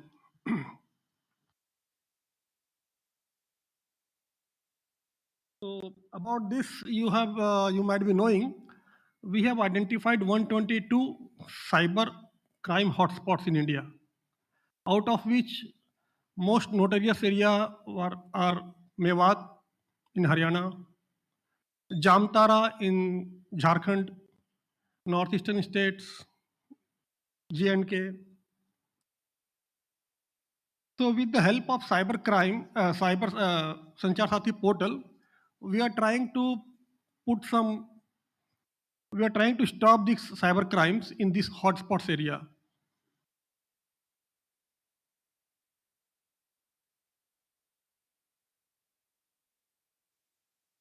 So cyber crime and telecom resources, how they are performing, they are opening the bank accounts.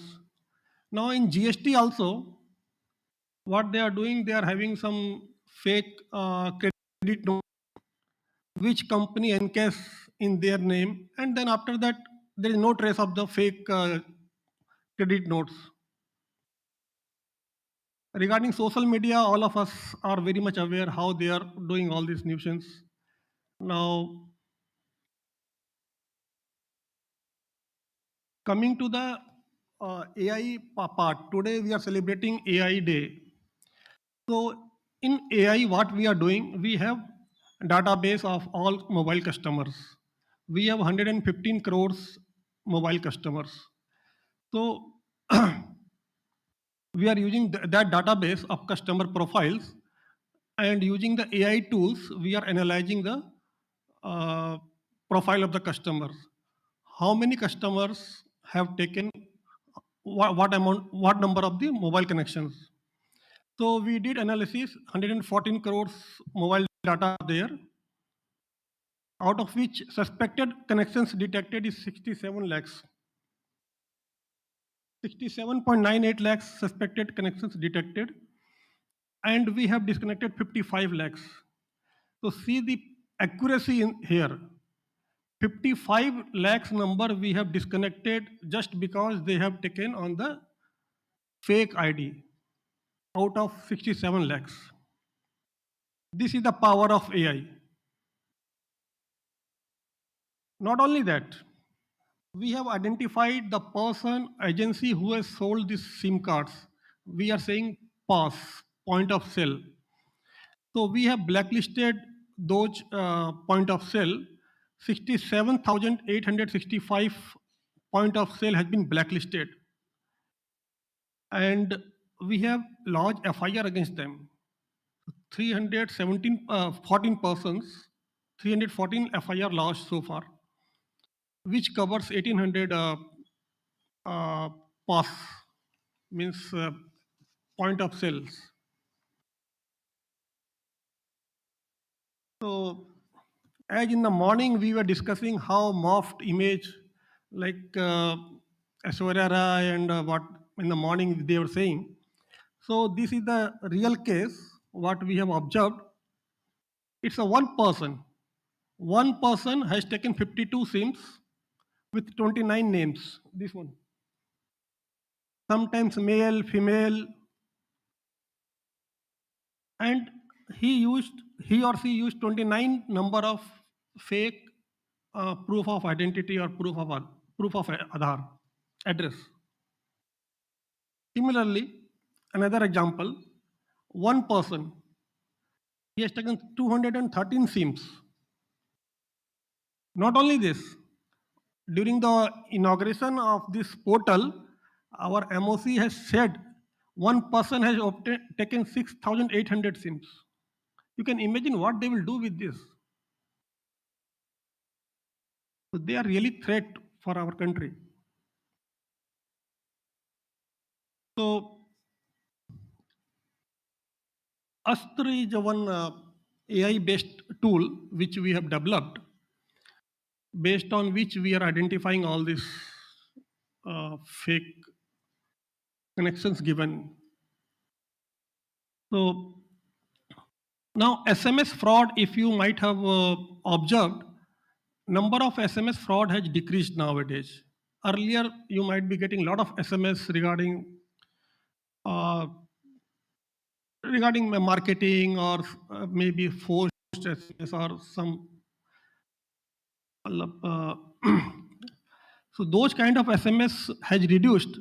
If you see the figure out here, so total SMS headers blocked is 30,000, and total SMS entities we have blocked is 19,000.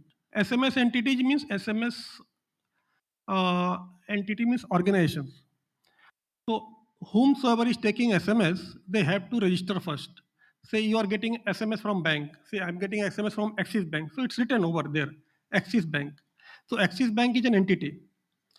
So like that, we have blocked 19,000 entity and 30,000 headers. And if you see the template is having static part and dynamic part. So 1,95,000 we have blocked. So now in this way, we are controlling fake SMS.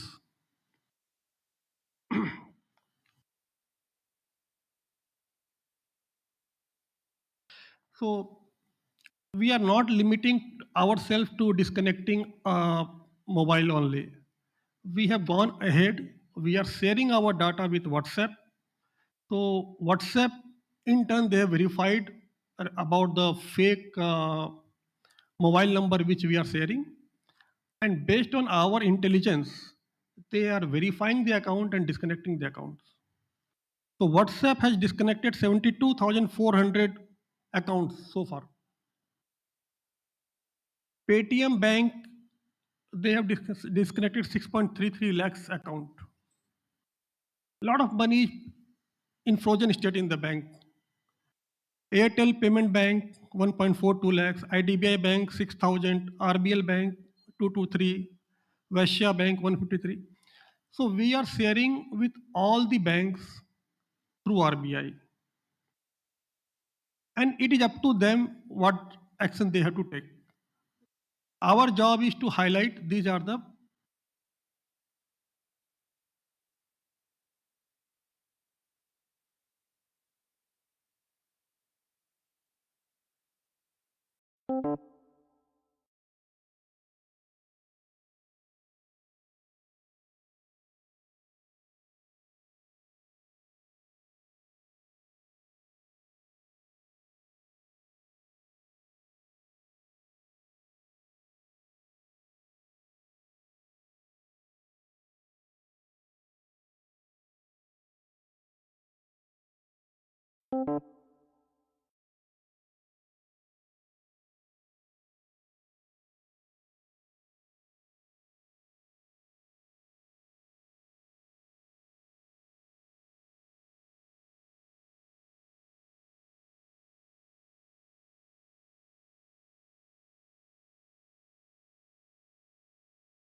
worked in the signal processing group.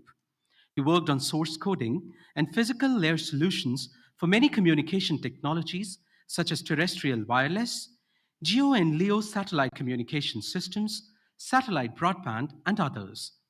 With a rich industry and teaching experience of over 20 years, Professor Lal has provided consultancy to various industries and government departments. He is also the in charge of an innovation laboratory that has been set up in collaboration with Samsung. So, we are pleased to have you with us here today. May I request you to please deliver your talk on 5G, 6G, low latency applications like haptics.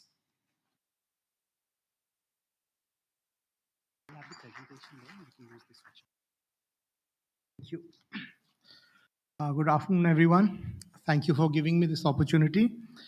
I'm going to talk about specifically split control paradigm for haptics.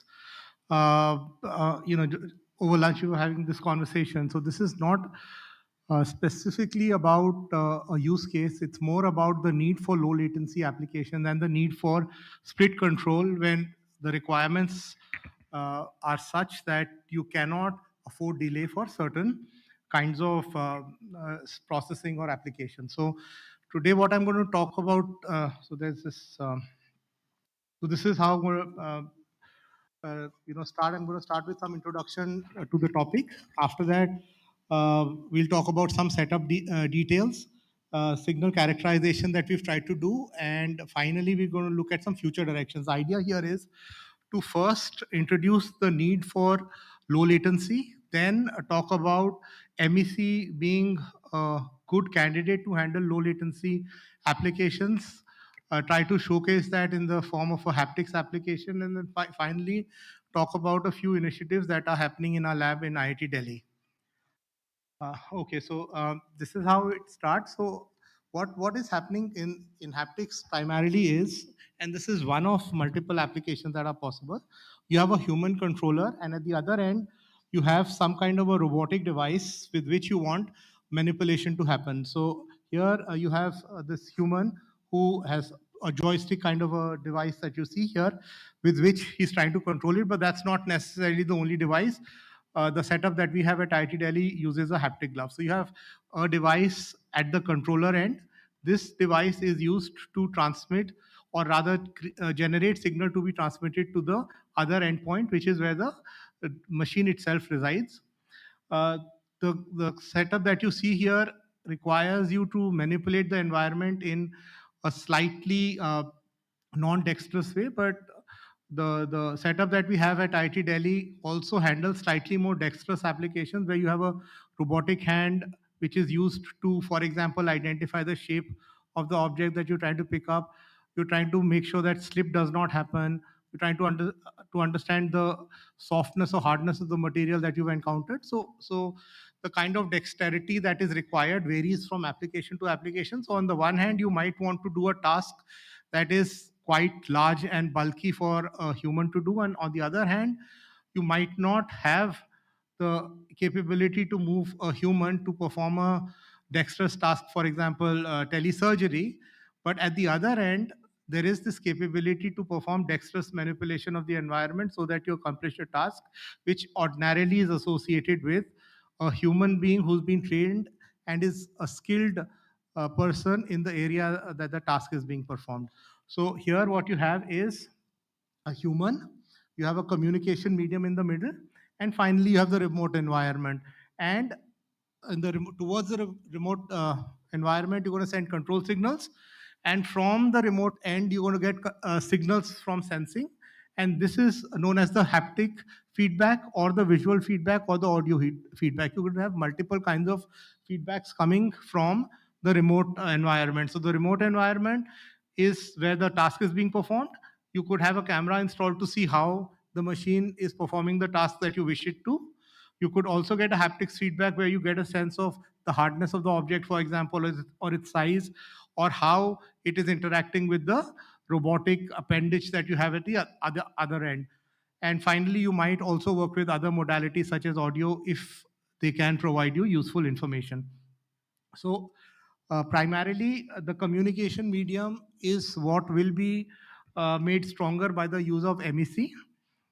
Working on the controller, encoding related aspects is also something that we work on, but that's not what we're going to talk about today. And on the other side, capabilities for sensing and for control are also important areas in such applications, but that again is not today's discussion. We're rather going to look at the communication medium and see what are the changes that are needed in the communication medium so that these tasks can be reliably performed. So when you talk of haptics, there is this talk of low latency, but there's also this need of high reliability or high availability. Sometimes if the signal from the controller stops reaching the remote environment, then the robotic entity can perform tasks that you do not wish it to, and it could cause injury as well. So it is extremely important. Now, the reason we put this triangle up, you must have seen this umpteen number of times over the last 5-7 years, but we see it again here to emphasize the fact that even though there's talk of enhanced mobile broadband, there's talk of ultra reliable low latency communication, there's talk of massive machine type communication, but to enable an application like haptics, where you require low latency, there is a need to do a little more.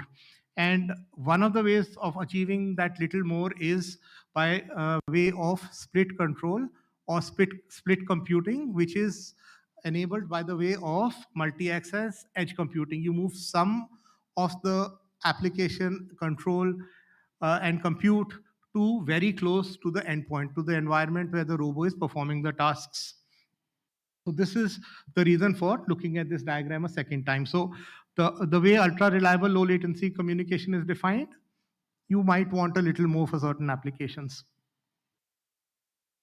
Okay, so traditionally, what happens is you have local computation and you have remote computations. The way you pick and choose computations between these two entities is that anything that is lightweight, you try to do it at the endpoint. So local computation, which is low complexity, is kept at the endpoint, and whatever requires much more compute capabilities, usually communicated to the remote and to the server, where those applications, where the larger machines work on the compute, and then after analyzing the information that's made available, they send information back by way of control information.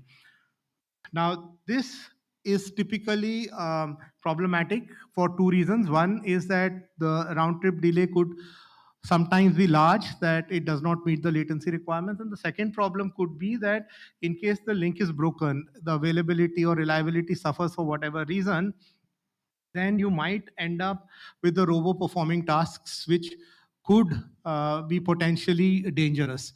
This is different from dropped frames when you're watching a video. It really does not injure a person if the video quality suddenly goes bad. But if the control of a robo who is probably acting as an exoskeleton to help a handicapped person walk, if the control signal does not arrive on time, then that could potentially cause actually physical harm or injury to the person, and therefore has to be avoided at all costs. So what one can do for this is you could work with what is known as split control of AIML operation. You could achieve this by doing a model or data distribution across multiple entities, three actually, which is the equipment itself, the edge, and finally the remote server. And you could do distributed or federated learning offline while you prepare the model, make it ready for the task at hand. So what happens when you try to include split control into the paradigm? Traditionally, you had a communication medium, you had a server, you had user equipment. User equipment was performing low complexity compute. The server was performing high complexity compute. You relied on the quality of the connect that was available between the two, and you hoped it was high bandwidth enough, and you hoped that it would not break at times it was needed. Here, what is happening differently is that you have edge capability close to the robo or the user environment. So this edge also now takes control of some of the compute capabilities.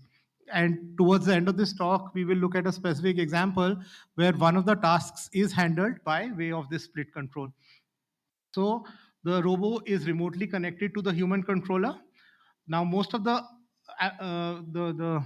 computation or the control processing is performed at the remote end. However, some control is shifted to the edge server. For example, in case a signal is unnecessarily delayed, or in case an application requires the robo to respond faster than a human controller can because of the total time that it might take for the operation to be performed via the server. This will become clearer when we see the example that I just talked about. Now let us look at leveraging the multi-edge access computing capability to achieve this task. So here is an example of a robotic surgery application that was showcased in China almost 5 years ago. And the reason I'm just spending a minute on this is to make the audience understand that there was already identified a need for split control way back in 2018, because while you have a master controller, you need to have some capability close to the final or the remote environment so that all tasks are reliably performed. So this was the distance between the two ends. One at one place you had a surgeon, at the other end you had a robo performing the surgery, and the distance was about 512 kilometers, and it was helped. MSC split was leveraged to keep the latency low. Now, what are the challenges? Why are we talking about this split control in the first place? The problem is that move and wait is expensive. If you look at the way this telesurgery is being performed, the surgeon sends some control information to the robo which is performing the surgery. Based on what action it performs, there's haptic feedback, along with there could also be visual feedback if there are cameras installed. Now, this feedback takes some time to reach. Now, once it reaches the human or the surgeon in this particular case, he then has to take decision on what task to perform next, and then the cycle continues. Now, the problem is that the total delay that is involved in this is sometimes longer than it should be. So you have control moving towards the endpoint, and you have feedback coming to the central server. So this is an approximation of the kind of delay that we are talking about. The delay arises from these 5 entities primarily. The first is the movement time of the device. The second is the waiting time for each move. Then you have the human reaction time and the time delay that it takes to account for. And finally, you might have task-specific delays that happen, for example, changing the grasp or grasping it or letting it go and picking something else up. So all of these put together normally ends up with a delay which might be larger than what the system can handle.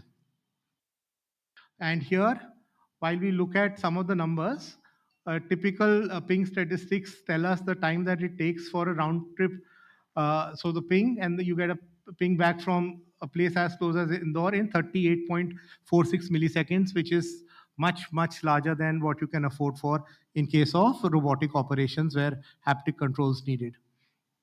Okay, this is another diagram which explains how delay happens. You have some amount of information to transmit. It takes some time for the transmission to happen. So there's first TM, which is your transmission delay. Then you have a propagation delay because the last of the message has to reach the other end.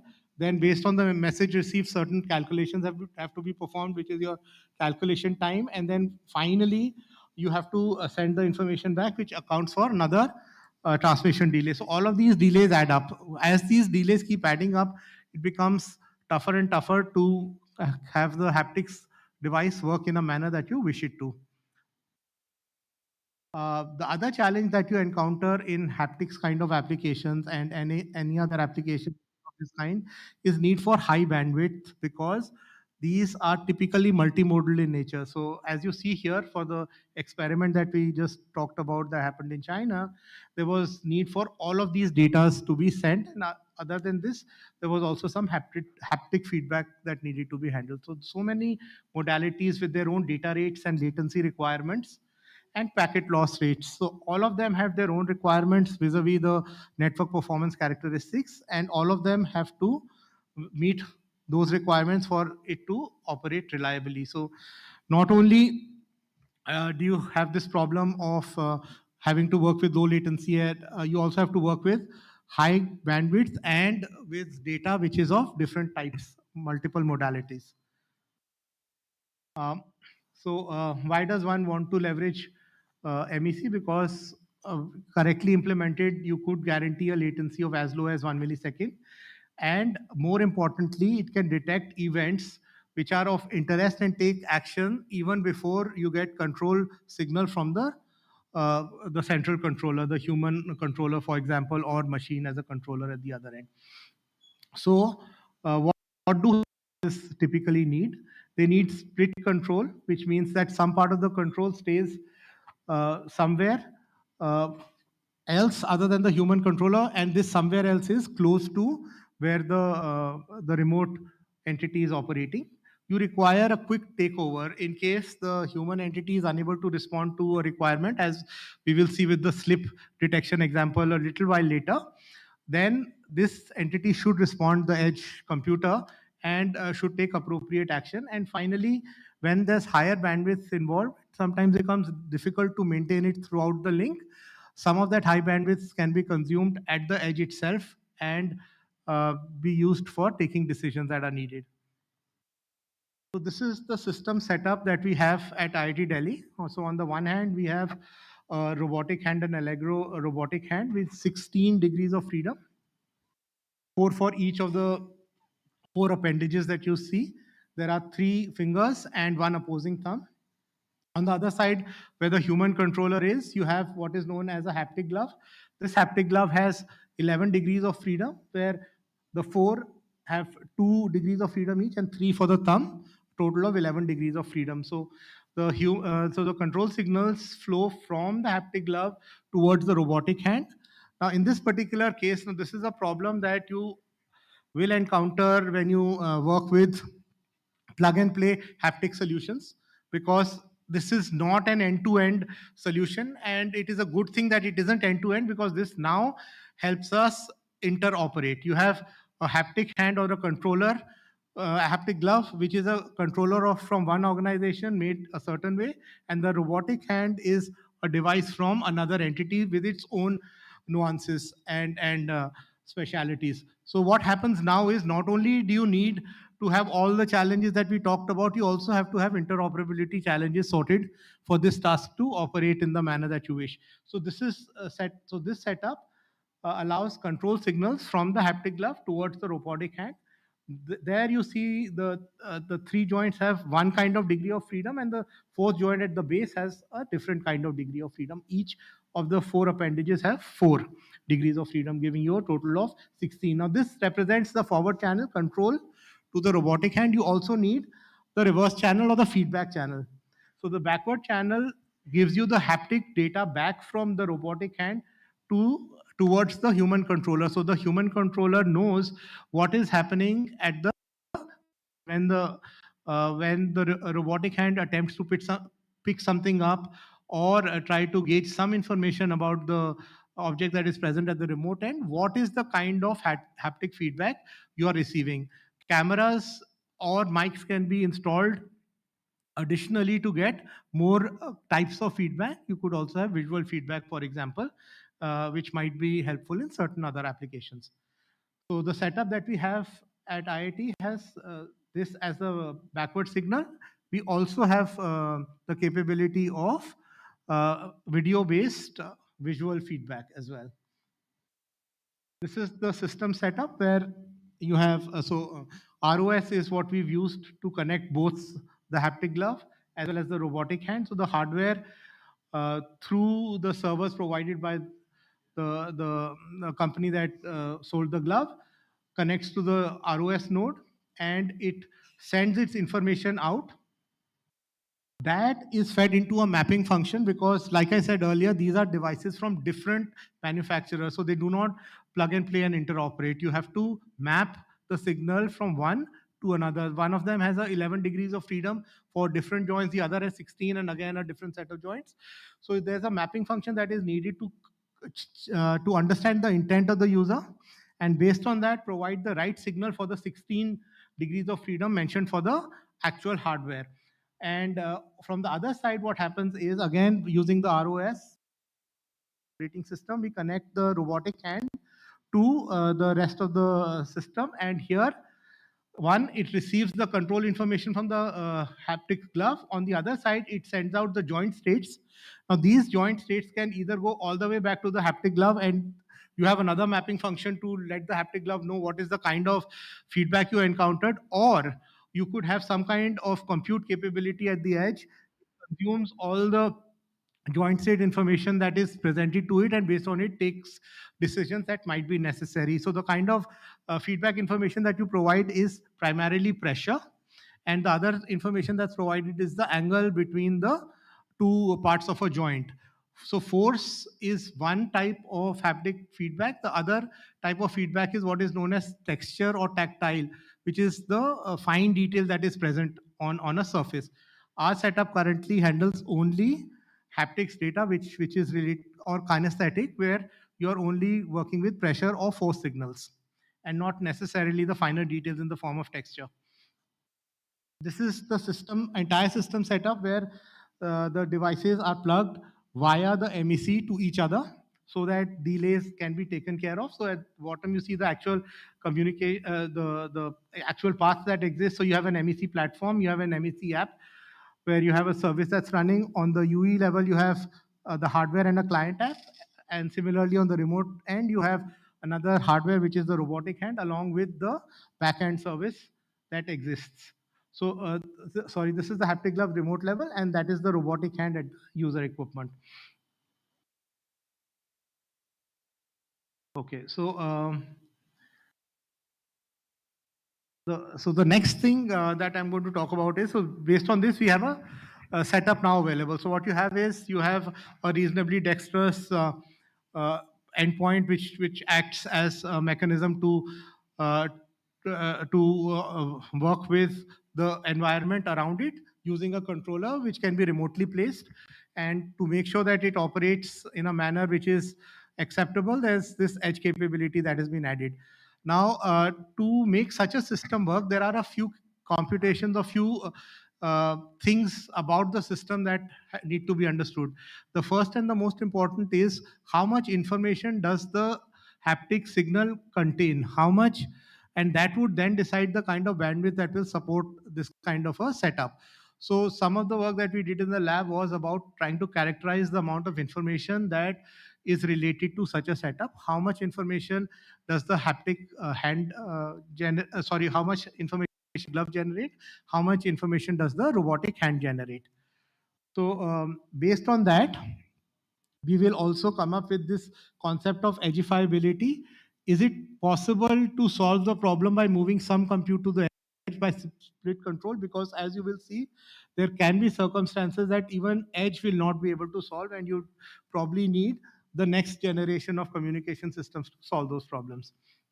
Okay, so for signal characterization, what we attempted was that we took the robotic hand and we talked about different states of the hand in terms of the different positions that the different appendages of the fingers and thumbs can take.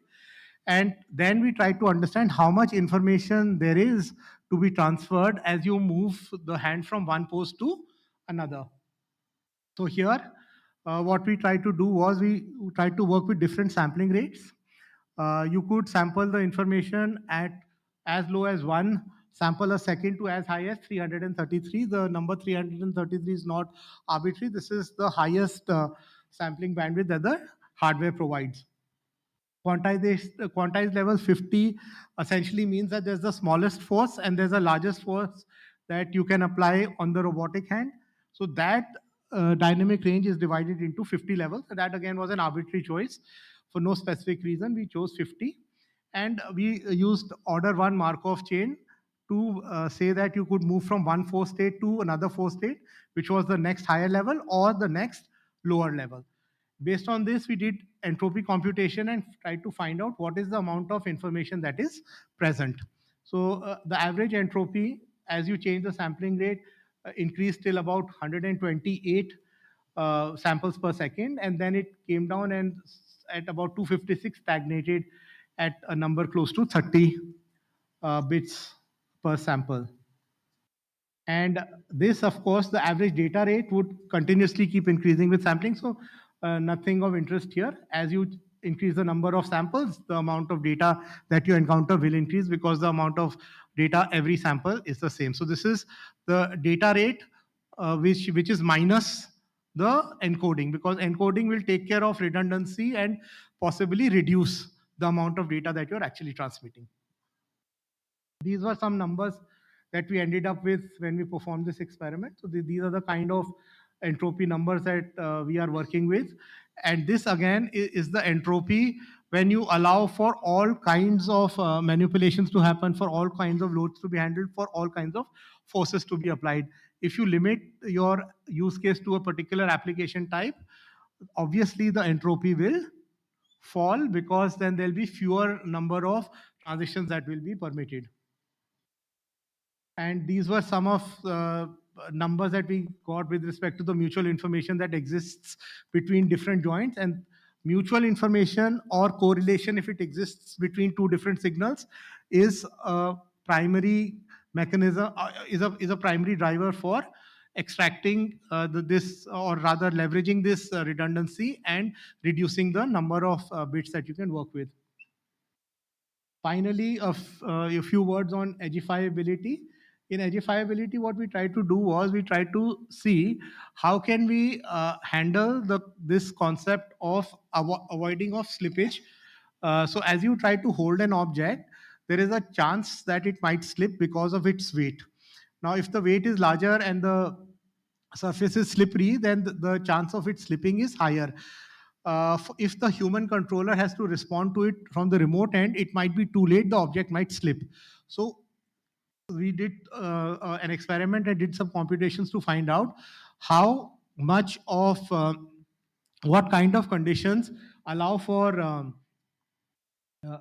okay, so this is how we profile the slip, but back to this. So what we did was we tried to do an experiment to understand. So event detected is that there might be an onset of slipping, and then finally what happens is you reach a stage after which even if you take corrective actions, you will not be able to avoid the event, for example, slip in this case.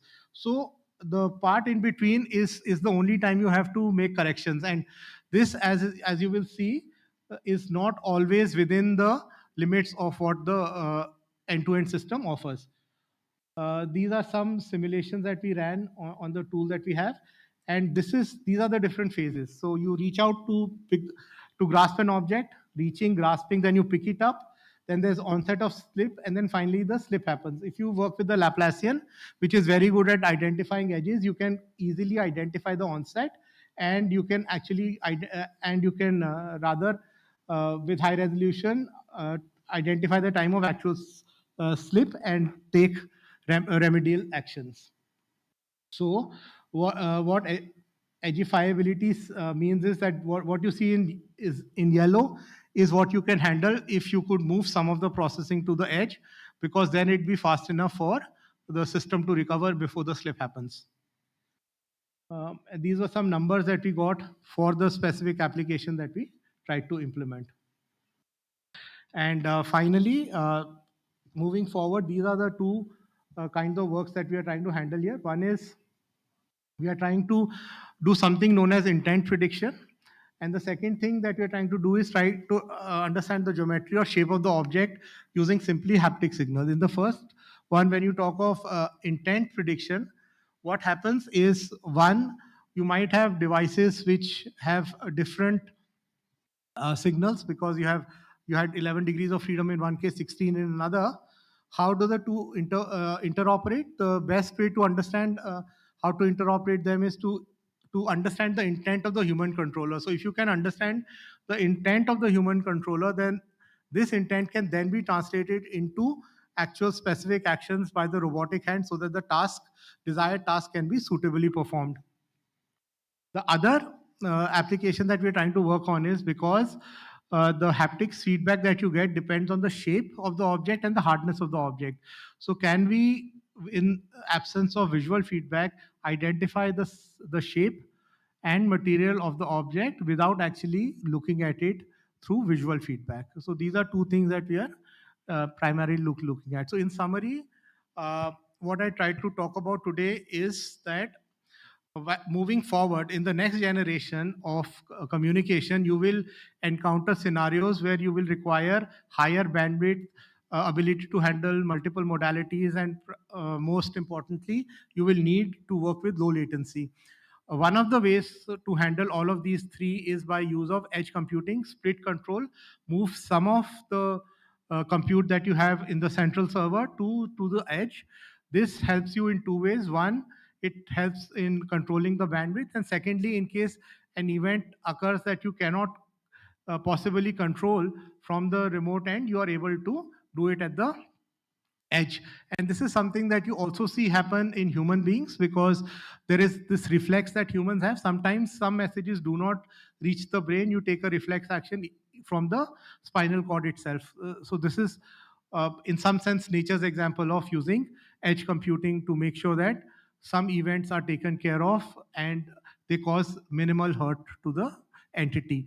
Finally, I talked about some of the setups that we have and how do we intend to take it forward vis-a-vis the new generation communication works, specifically which require edge and which split AI ML models to be implemented and deployed. Thank you.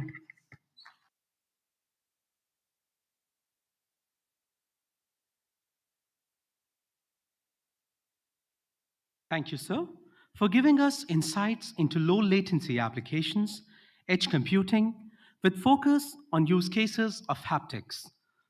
Ladies and gentlemen, we are privileged to have in the midst of us Shri Jigar Halani, who is currently the Director of the Enterprise Solution Architecture and Engineering team at NVIDIA. He's a versatile professor with close to 2 decades of experience in supercomputing, big data, and AI infrastructure encompassing operations, business, system design, implementation, analysis, and process improvement in dynamic and challenging environments. He has been recognized for his outstanding contributions at Wipro in the field of high performance computing and big data practices. His interests are in parallel computing, parallel file system, high performance computing, big data, and AI cluster solutions. It's a pleasure to have you here, sir. May I request you to please deliver your talk on conversational artificial intelligence?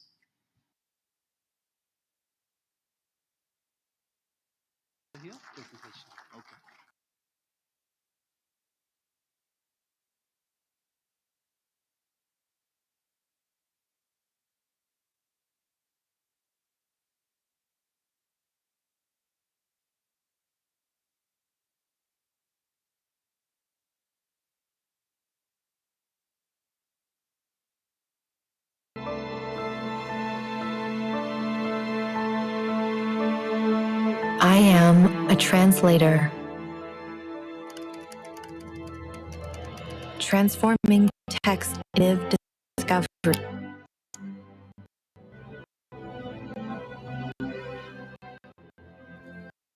Movement into animation, and direction into action. I am exploring the building blocks that make us, modeling new threats before they happen.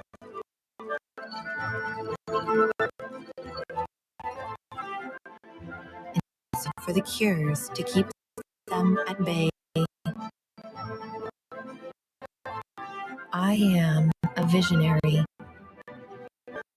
generating medical miracles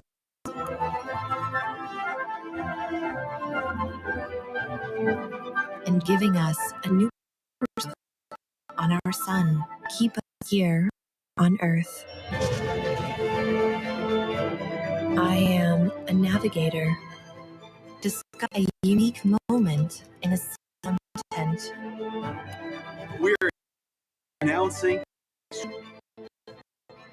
For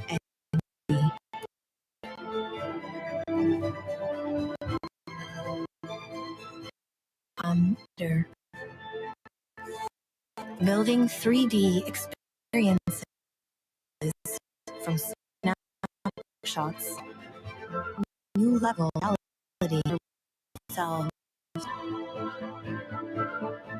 I am a help bring brainstorms to life.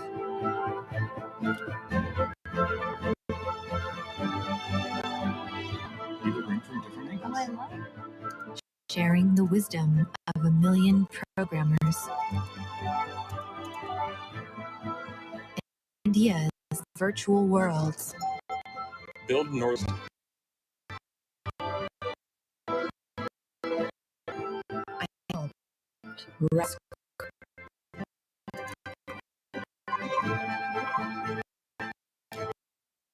Breathe life the words.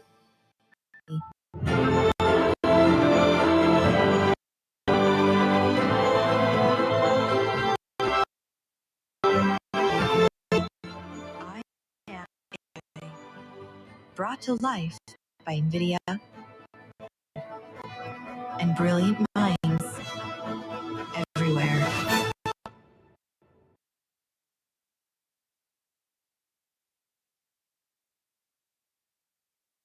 Good evening, all. Firstly, many mentions on the 30th completion and wish you best for the 40th year entry that you guys are getting into it. I think we are all getting together older. My age is almost similar, so I can resonate what it takes to take this journey, essentially, right? I'll tell you something interesting, and that is I hate language. Okay, in all my life, I've never done great in my language as a subject. But from the day ChatGPT has come, I've started to learn all sorts of language along with my kids. And the day I decided that I'm going to do presentations on conversational AI and LLMs and ChatGPT, because being an NVIDIA, that's the hot topic, I've started to do a lot of Google translation and the models that my team has built to learn my and improve my own language, essentially, right? And before I think of any topic for today's discussion, I thought, what better than Hindi to start with, give a topic name, right? And what Google suggested, or rather ChatGPT actually suggested me is to go with a muhavra, which actually is so true for India, that we change our language every 6 kilometers in terms of dialect, in terms of the way we speak, and the number of languages that we have in the country. So much of diversity, isn't it? And then I thought the topic should not be an English topic, it should be a Hindi topic. And that's how the discovery of the topic happened of Kos per pani badle and char kos per vani. That means every 6 the language is changing. And the water changes almost every 1.5 kilometers. And the taste and the minerals and so on and so forth, right? Again, the diversity that our country brings in. So thank you so much, firstly, to give us the opportunity on this day. I'm Jigar, and I'll take you through a very simple, structure of what the conversational AI is all about, why it is important to have Indic language as part of this particular journey in today's world of AI and the digitalization that we are talking about it. And then somewhere the intersection, which is these large language models are bringing in, as a course of direction, and some demos around those things as well in Hindi and few other languages that we have developed, right? So in a simplistic term, I think most of you know this. We have heard in the morning as well. A few of the speakers have, spoken about it. But thanks to COVID, the digital penetration on the language and the number of things which are happening on your platform, the telecom platform and the conversational platforms are immense. Some numbers are written on the screen in terms of number of conference calls taking place, number of phone calls happening per day, number of purchase that takes place in retail stores, and because of which the data which is getting generated, right? And the numbers speaks by itself. But the technology that needs to use at the back door to make these translation or text to text or text to speech needs to take place, all needs to work in coherence. And the structure of that looks something like this, right? When you speak, it's an audio that needs to get recognized, converted into a text, put some logic, understand the question, nuances, and then finally, that text, whatever the answer has been got, needs to get translated back into the audio and can be heard by the person, or if it is text format, can be represented to the person as well. But there are challenges, and the challenges are you have noises, you have multiple accents, multiple type of languages. People mix it, right? Hindi, English, Hindi, Marathi, and so on and so forth. And then over and above, you need to perform all these tasks in a real time. If you bring latency, you see interest getting lost out, right? Which is not good. Uh, and that's where our team has worked together and built few solutions. And we realized that India can be no better than anywhere else where this innovation needs to take place. We collaborated with Government of India, where these models have been now made public. We call them as AI for Bharat, how Government of India has allocated this to IIT Madras, and under which a lot of models got developed. We have done a lot of enhancements over and above, and I'm bringing few examples out of this complexity that we talked about it in our native language, which is Hindi. So first demo is as follow.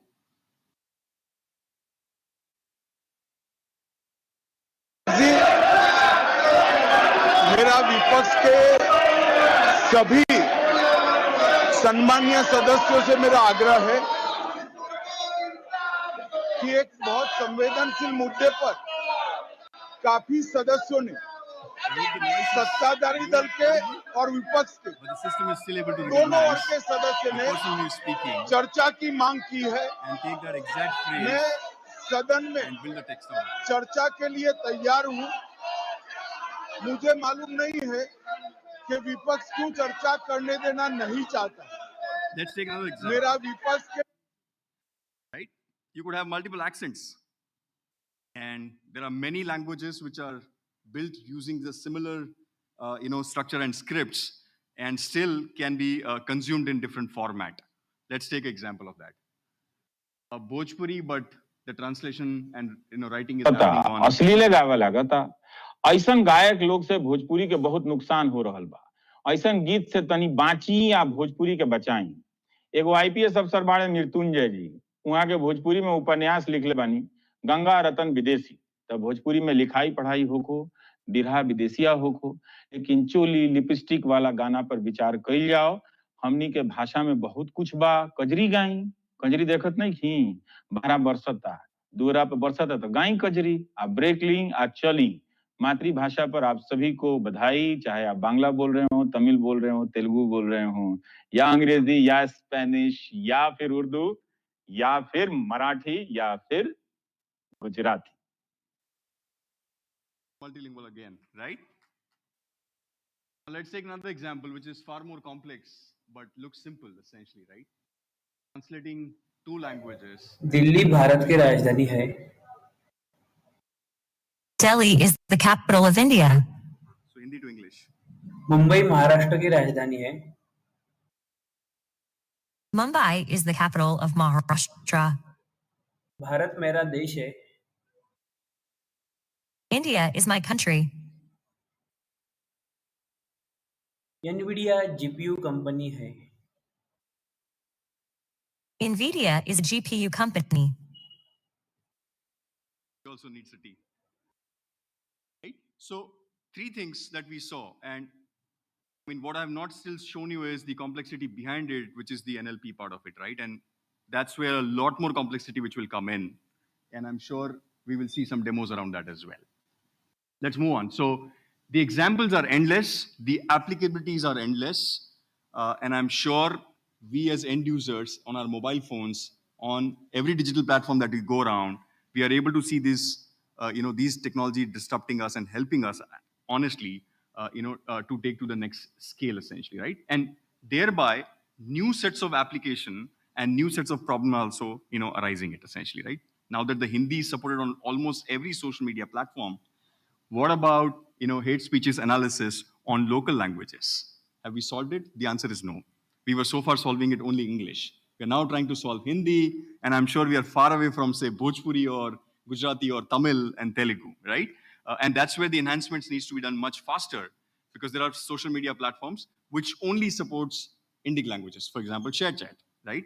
They don't support English, and India's, large scale population is on ShareChat. Large scale population, okay? Tier 2, Tier 3 is all about ShareChat. It's not about Insta. So how do we solve these problems, are the next generation problem which are arising it essentially, right? And so on and so forth, talk about IT help desk, all of us need it, all our institutions have it. How do we have communication getting improved and knowledge can be accumulated, which can be then translated into a local language as well in case the need arises. If not, at least auto assistance can be provided as well, right? Legal, pretty big issue in the country. Every state had support, and languages, per state to state it changes, and it needs its own mechanism to be understood and then delivered it in the local stuff as well. So end applications are endless. Country like us needs this solution to scale, and knowledge gathering needs to be done from all languages put together. Thereby, the model will become bigger and better. Okay. Now, let's jump to the topic, knowing that we're running short of time, and I'll be very quick. ChatGPT, the moment, I don't think so I need to speak much about it. Since morning, we have been listening about it, but the pace at which it is growing is unbelievable, right? And India itself is able to see the disruption of this. I use this on a very daily basis on my speeches on how can I refine my language when I communicate it in differently for the same topic at times. So is the case with my kids when they have to write essays, right? And so on and so forth with the application which are going across as well, right? And how it is different is we have been seeing the era of predictive AI, which has been there for quite a long time, where chatbots, specific workloads, specific tasks, or training the model around those tasks has been evolving for many, many years. What ChatGPT has been able to do is disrupt to know the structure of the data itself and many forms of structure of the data itself. And thereby it is not restricted to just text. And I think in the morning also we have seen the speakers talking about that. And emergence of these two is where the intersection is happening, and we are seeing probably the largest application is chatbot, which is what we are able to see using ChatGPT and few others, right? And language translation being another use case. And as I said, it's not limited. Like just day before yesterday, I believe Facebook has announced the code enablement of code-based LLMs, which means you can ask to write a code and it'll write a code for you. You could ask it in a Python and say that translate this into C++ and it'll do it for you, right? And I'm proud that it's going to help you to enhance further, simplify the complex tasks that you have been doing it across, and possibly then challenge these systems as well on how they could do differently than how human has been doing it so far. I'd love to see those days in upcoming time as well, right? And the expansion of these use cases are going all over essentially. Now, why it's important for us as a country to have these things done. So let me start with the ROI part first. Being Indians, we are very cost-sensitive people essentially, right? And applicability of this is, without fail. We need this as a country essentially, right? And the first chart on the top left talks about it, right? When you say "Hello World," are basically 2 tokens for ChatGPT, right? So cost to compute that particular 2 tokens that I've said, "Hello World," is just twice, and it just comes back and gives me the answer, right? But the same thing if I have to do it in Hindi, that becomes 12 tokens, right? Which means I need at least 6 times more compute to do the same task in Hindi, okay? Because originally the model has not been written for Hindi, it is written for English. And thereby it takes that time to do the translation and then come back the whole journey and get things done essentially, right? This is one way to look.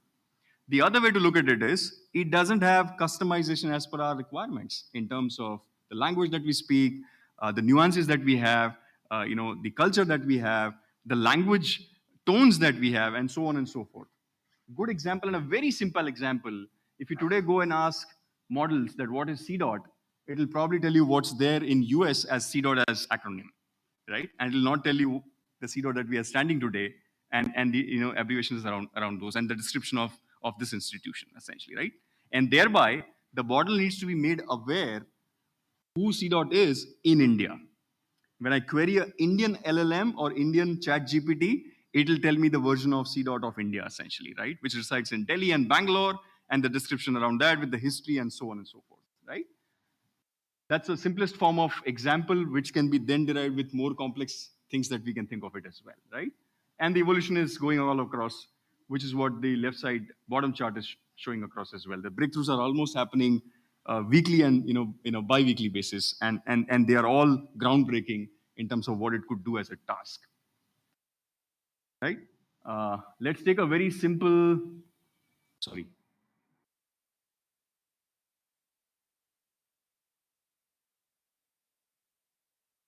Bharat के प्रधानमंत्री कौन हैं? भारत के वर्तमान प्रधानमंत्री नरेंद्र मोदी हैं।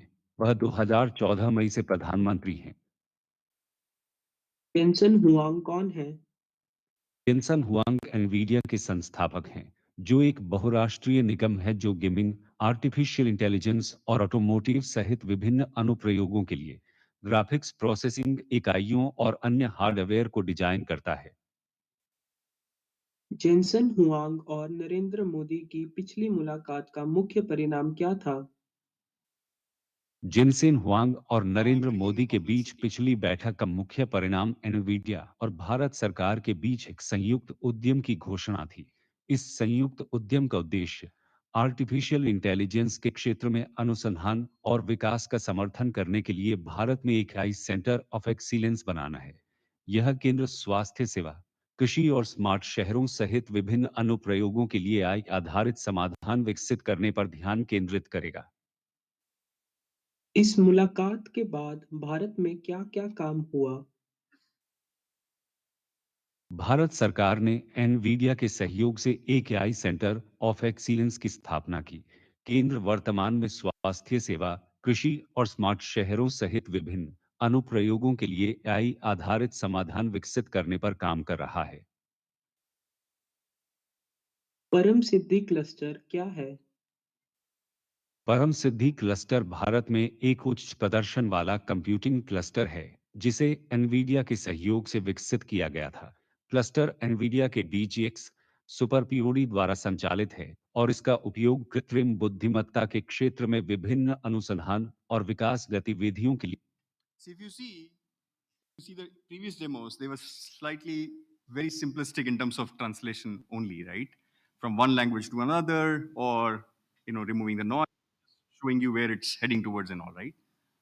See towards this demo, which is almost equivalent to what ChatGPT is doing, it's bringing a lot of knowledge, summarizing it and giving you the answer, right? It must be collecting a lot of data from the back door. It is all in English, translating that into Hindi, and then communicating back to you in a very summarized way, essentially, right? And this is the reason why the need of LLMs in this country is needed to customize in our requirements in our languages, essentially, right? And the cost factor that we talked about it.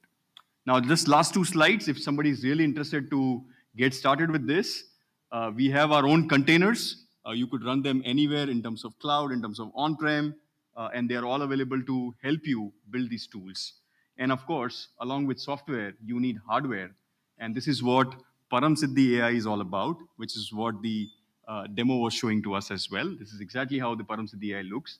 80 DGX, all connected via InfiniBand, getting these models trained. And I'm hope to see that there are many more clusters which are going to get popped up very soon in the country to get such breakthroughs to happen for the country as well.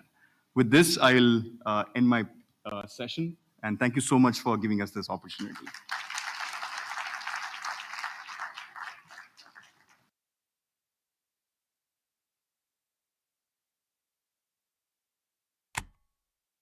Thank you, sir, for making us explore conversational AI framework with interesting use cases from diverse Indic languages and local dialects. Ladies and gentlemen, we have in the midst of us Ms. Pooja Yadav, who is currently working as Science in Scientific Analysis Group, SAG DRDO. She did her post-graduation from Indian Institute of Science, Bangalore, with specialization in machine learning. She has also been conferred with DRDO Strategic Contribution Award. Her key assignments include development of state-of-the-art cryptanalysis tool to uncover messages which were encrypted using the same key, text completion tool for various Indian regional languages, and evaluation of security of many IT products which are being utilized by our security agencies. She is currently working on developing a framework to evaluate trustworthiness of AI systems. It's a pleasure to have you here, ma'am. May I request you to please deliver your talk on challenges to trustworthy artificial intelligence tools? You have the presentation there, so use this picture. Okay, thank you. First, I would like to congratulate CDOT family on their 40th Foundation Day and giving me this opportunity. So there are lots of challenges for me. First, challenge is in the title of my talk. Second, the last lecture of this series. And third, to keep you all engaged when the clock is ticking 5 o'clock. So let's start with the first one. Okay. So all of you must have heard one or more than one failures of AI systems. And before that, I would like to highlight like most of the talks today were on the AI applications. And I'm coming from a security evaluation domain. And as usual, the security evaluation done is at the end of the after the building the product. Similarly, my talk is at the end of the lecture series when all the AI application have been shared. So I think it is the apt time to discuss this. And next time, this is a general thing that try to build the security by design instead of build later on adding it to the system. So with this, I would like to start my talk. So I would like to give some glimpse of various failures in the AI system. The very first is the IBM project Watson for Oncology. It was a health. They created AI-based system for detecting the cancer, but after investing huge amount, the project got shelved because the data they used, that was the crafted data, that was not of the real patients, and that was created by few doctors from one of the hospitals. So there was no diversity and not the proper representation of the population, and the recommendation which this IBM system was making, they were not relevant, and the treatment they were suggesting were not available in that locality. So this project was got shelved. Then these chatbots, Microsoft Tay chatbot, which they released on the Twitter platform in online manner, it was adversary, all some competitor organization, we don't know. But the chatbot got corrupted on the very first day. And within 24 hours of its release, Microsoft shelved it out. And they openly apologize for releasing this. So you may know whether it's adversary or some competitor. Then there are lots of biasness has been observed in the Google's earlier algorithm, not today's, but earlier one. And it's the news of this week only that one person from Europe, they asked the Alexa that what is the result of women's match, and they said that no match was held. When they were asking for the match, they were answering for the next 1 year, 2 year matches. So this was the biasness which is still existing in the system. And you can also see the biasness in this auditorium. That's very few females I can see. And since morning, speakers are very few. So these AI systems are nothing but the reflections of our own biases. So we need to, although it's there, but we need to cater for the AI system because they are going to be deployed in a vast scale. So that is a major issue which everyone need to cater about. Others I would not like to go about. So we can skip this because time is short. So now with so many failures, can we trust these AI systems? And if we have to trust, what are the characteristics to look into? So these are the 6 characteristics. These are like openly accepted by various national and international bodies. And the very first is transparency and explainability. Pointer is okay. So very first is transparency and explainability. This is coming out because of the AI inherent black box nature. They are opaque in nature. They are not like someone communicating with the AI system. He is not aware whether in the background there is an AI system. And if it is making some decision, what are the basis of making those decisions? That is not explainable to a user. So to trust some AI system, we need to have this kind of explainability interpretation added to the AI system. This could be like made part of the model or some post hoc solution can be added to it. The second very important characteristics is robustness, which we as a security evaluation are very much focused on to. So in the robustness, all these, basically we want it to work properly even in the presence of adversary. Since these models are very brittle in nature, so a minor perturbation can lead to wrong decisions. So there is lot more defenses, technical controls basically need to be incorporated in all the AI systems. The third one is fairness, where we want system to be fair. Although we are not fair, data set is not fair, but we want these systems to be fair, and some internal or external checks should be incorporated to reduce some discrimination. The third one is responsible or accountability. Suppose system is failing, like Uber's autonomous car that caused a fatal accident. Then who is responsible? The person who collected the data, who provided the data, the person who built this model, or the person who is sitting in that car. So who is responsible? So some kind of regulations need to be developed to cater for this. And third is safety and security, which is like similar to our cyber security risk. In a deployed scenario, all these security risks need to be catered by this AI system. And finally, the privacy. All these AI systems are built on top of data, so there are privacy concerns. Further, these privacy regulations varies in different nations. European Union, they have released their GDPR. Similarly, India is coming up with their own regulations. So whatever system is being developed, and if they are going to be deployed across borders, so they need to respect those regulations. So these are the characteristics which are to be incorporated in the AI system. Since you are the developer, so I would request everyone to just have all these characteristics in mind. Some could be added with the technical defenses. For some, we need the regulation where government needs to make some policies. So this I have already explained. Now we know the characteristics of these trustworthiness. Now what are the challenges with respect to all these characteristics? So in the overall life cycle, we have data set, we have model, we have the deployed system. And there are different challenges with respect to all these components. We want our data to be relevant to the problem domain. Then the quality of this data as well as the quantity should be of prime importance.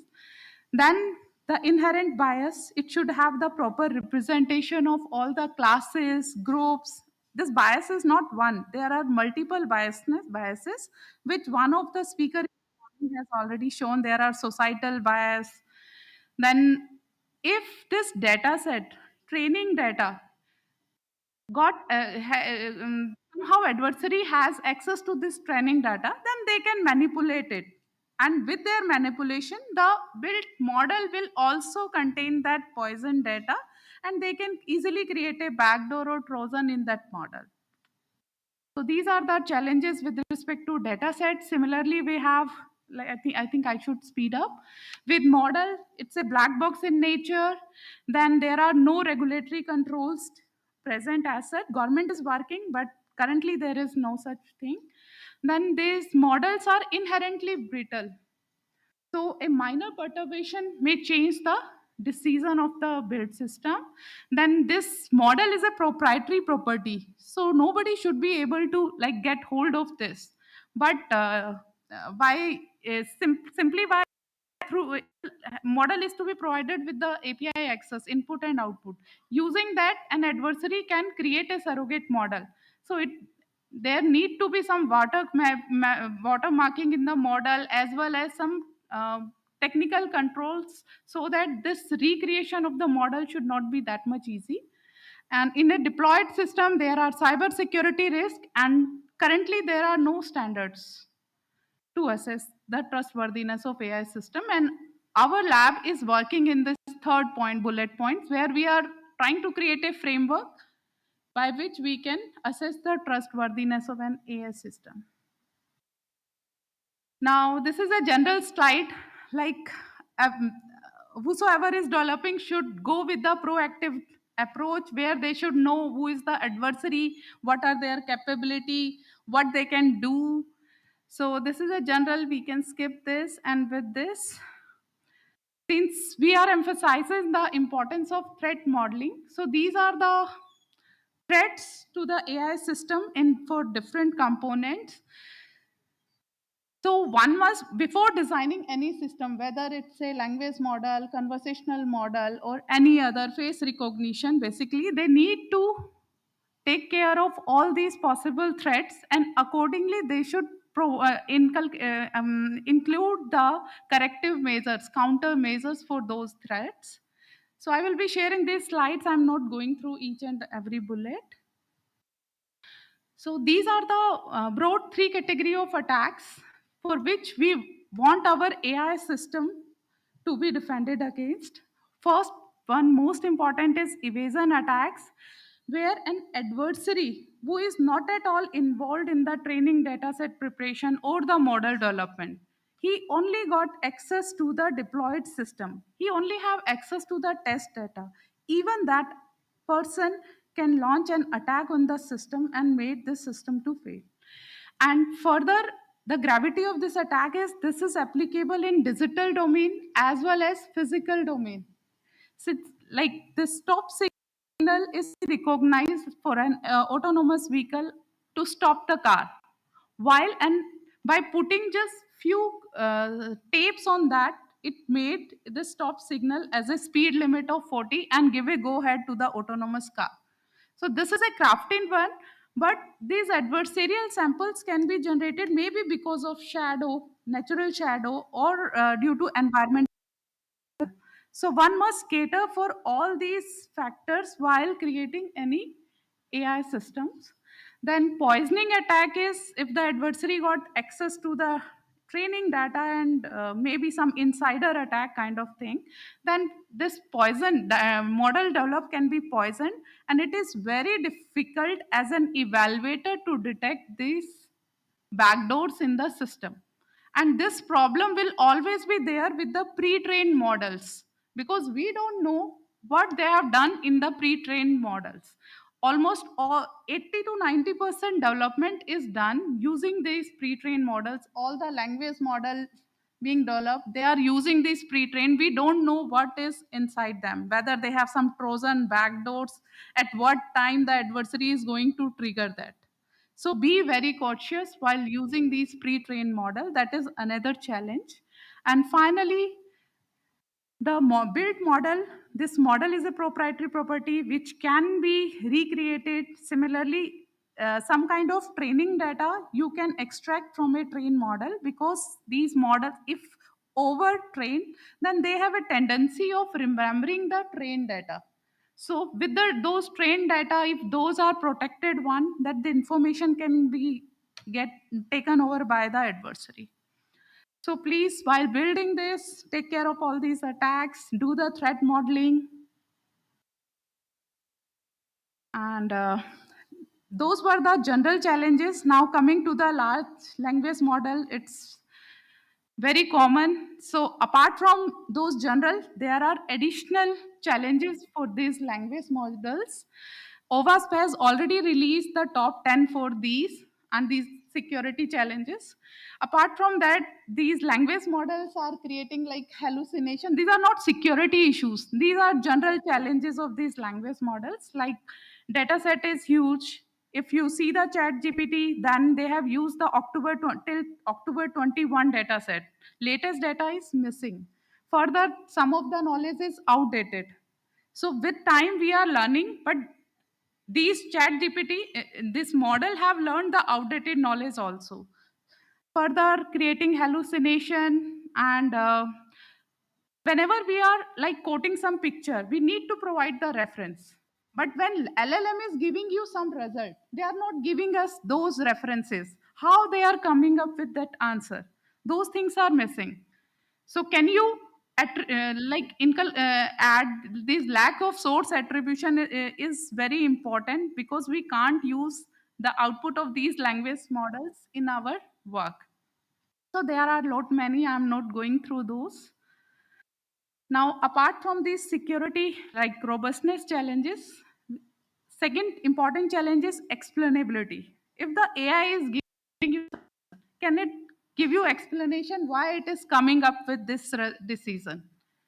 And further, this answer, this kind of explainability vary for different user. For a developer, for debugging purpose, they want different kind of explanation. As a user, I want some different kind of explanation, while an auditor will be looking for different.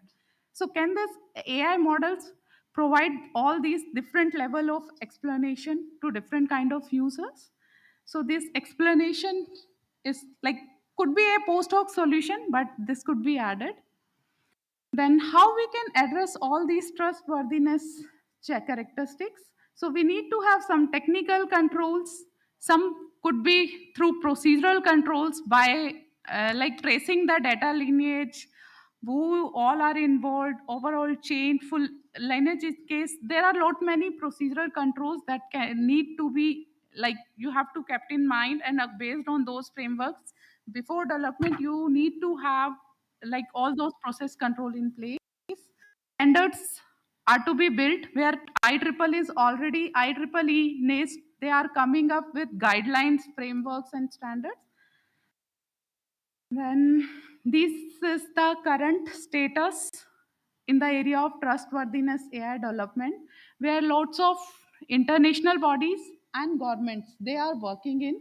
Singapore government has released many documents, and they are also came up with a wonderful tool AI Verify, where they have given the 3 toolkits for assessing robustness, explainability, and fairness, and they have also given the process control checklist.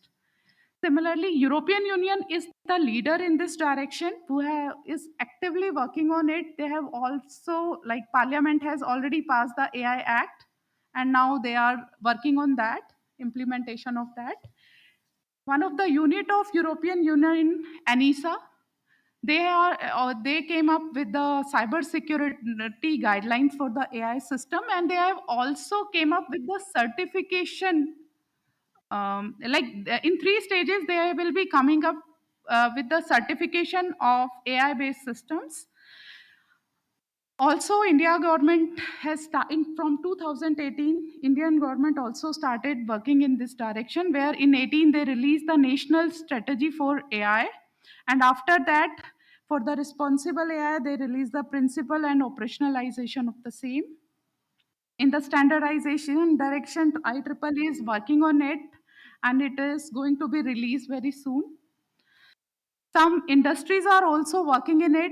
IBM is the leader in this direction, where it has released total 6 tools under the umbrella of AI 360. And OpenAI is also came up with these recommendations. Then Microsoft has, in month of May, Microsoft also released its framework, Responsible AI Framework. So with this, I would like to conclude. I think I finish it by 5. Okay, thank you. Thank you so much. Jai Hind.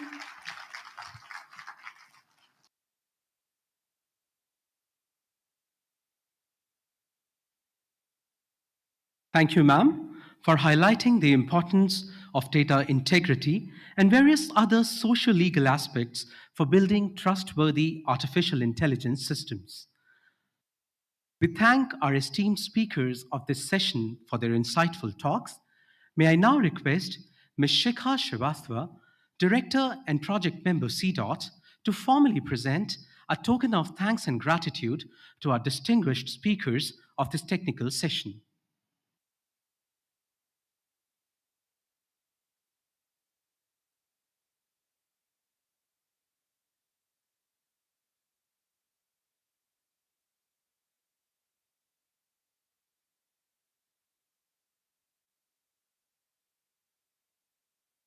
Kamal Kumar Agrawal, Deputy Director General, Department of Telecommunications, Government of India.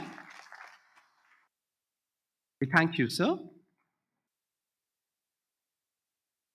Professor Brajesh Lal, Indian Institute of Technology, IIT Delhi.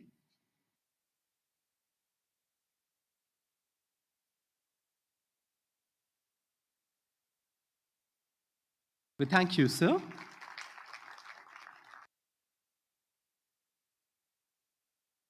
Shri Jigar Halani, Director, Enterprise Solutions Architecture Team, NVIDIA.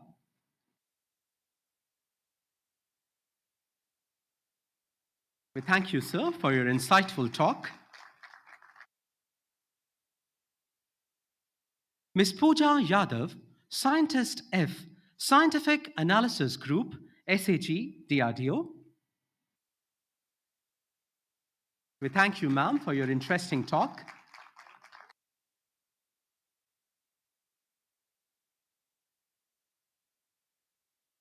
So, ladies and gentlemen, we hereby conclude CDOT's 40th Foundation Day celebrations.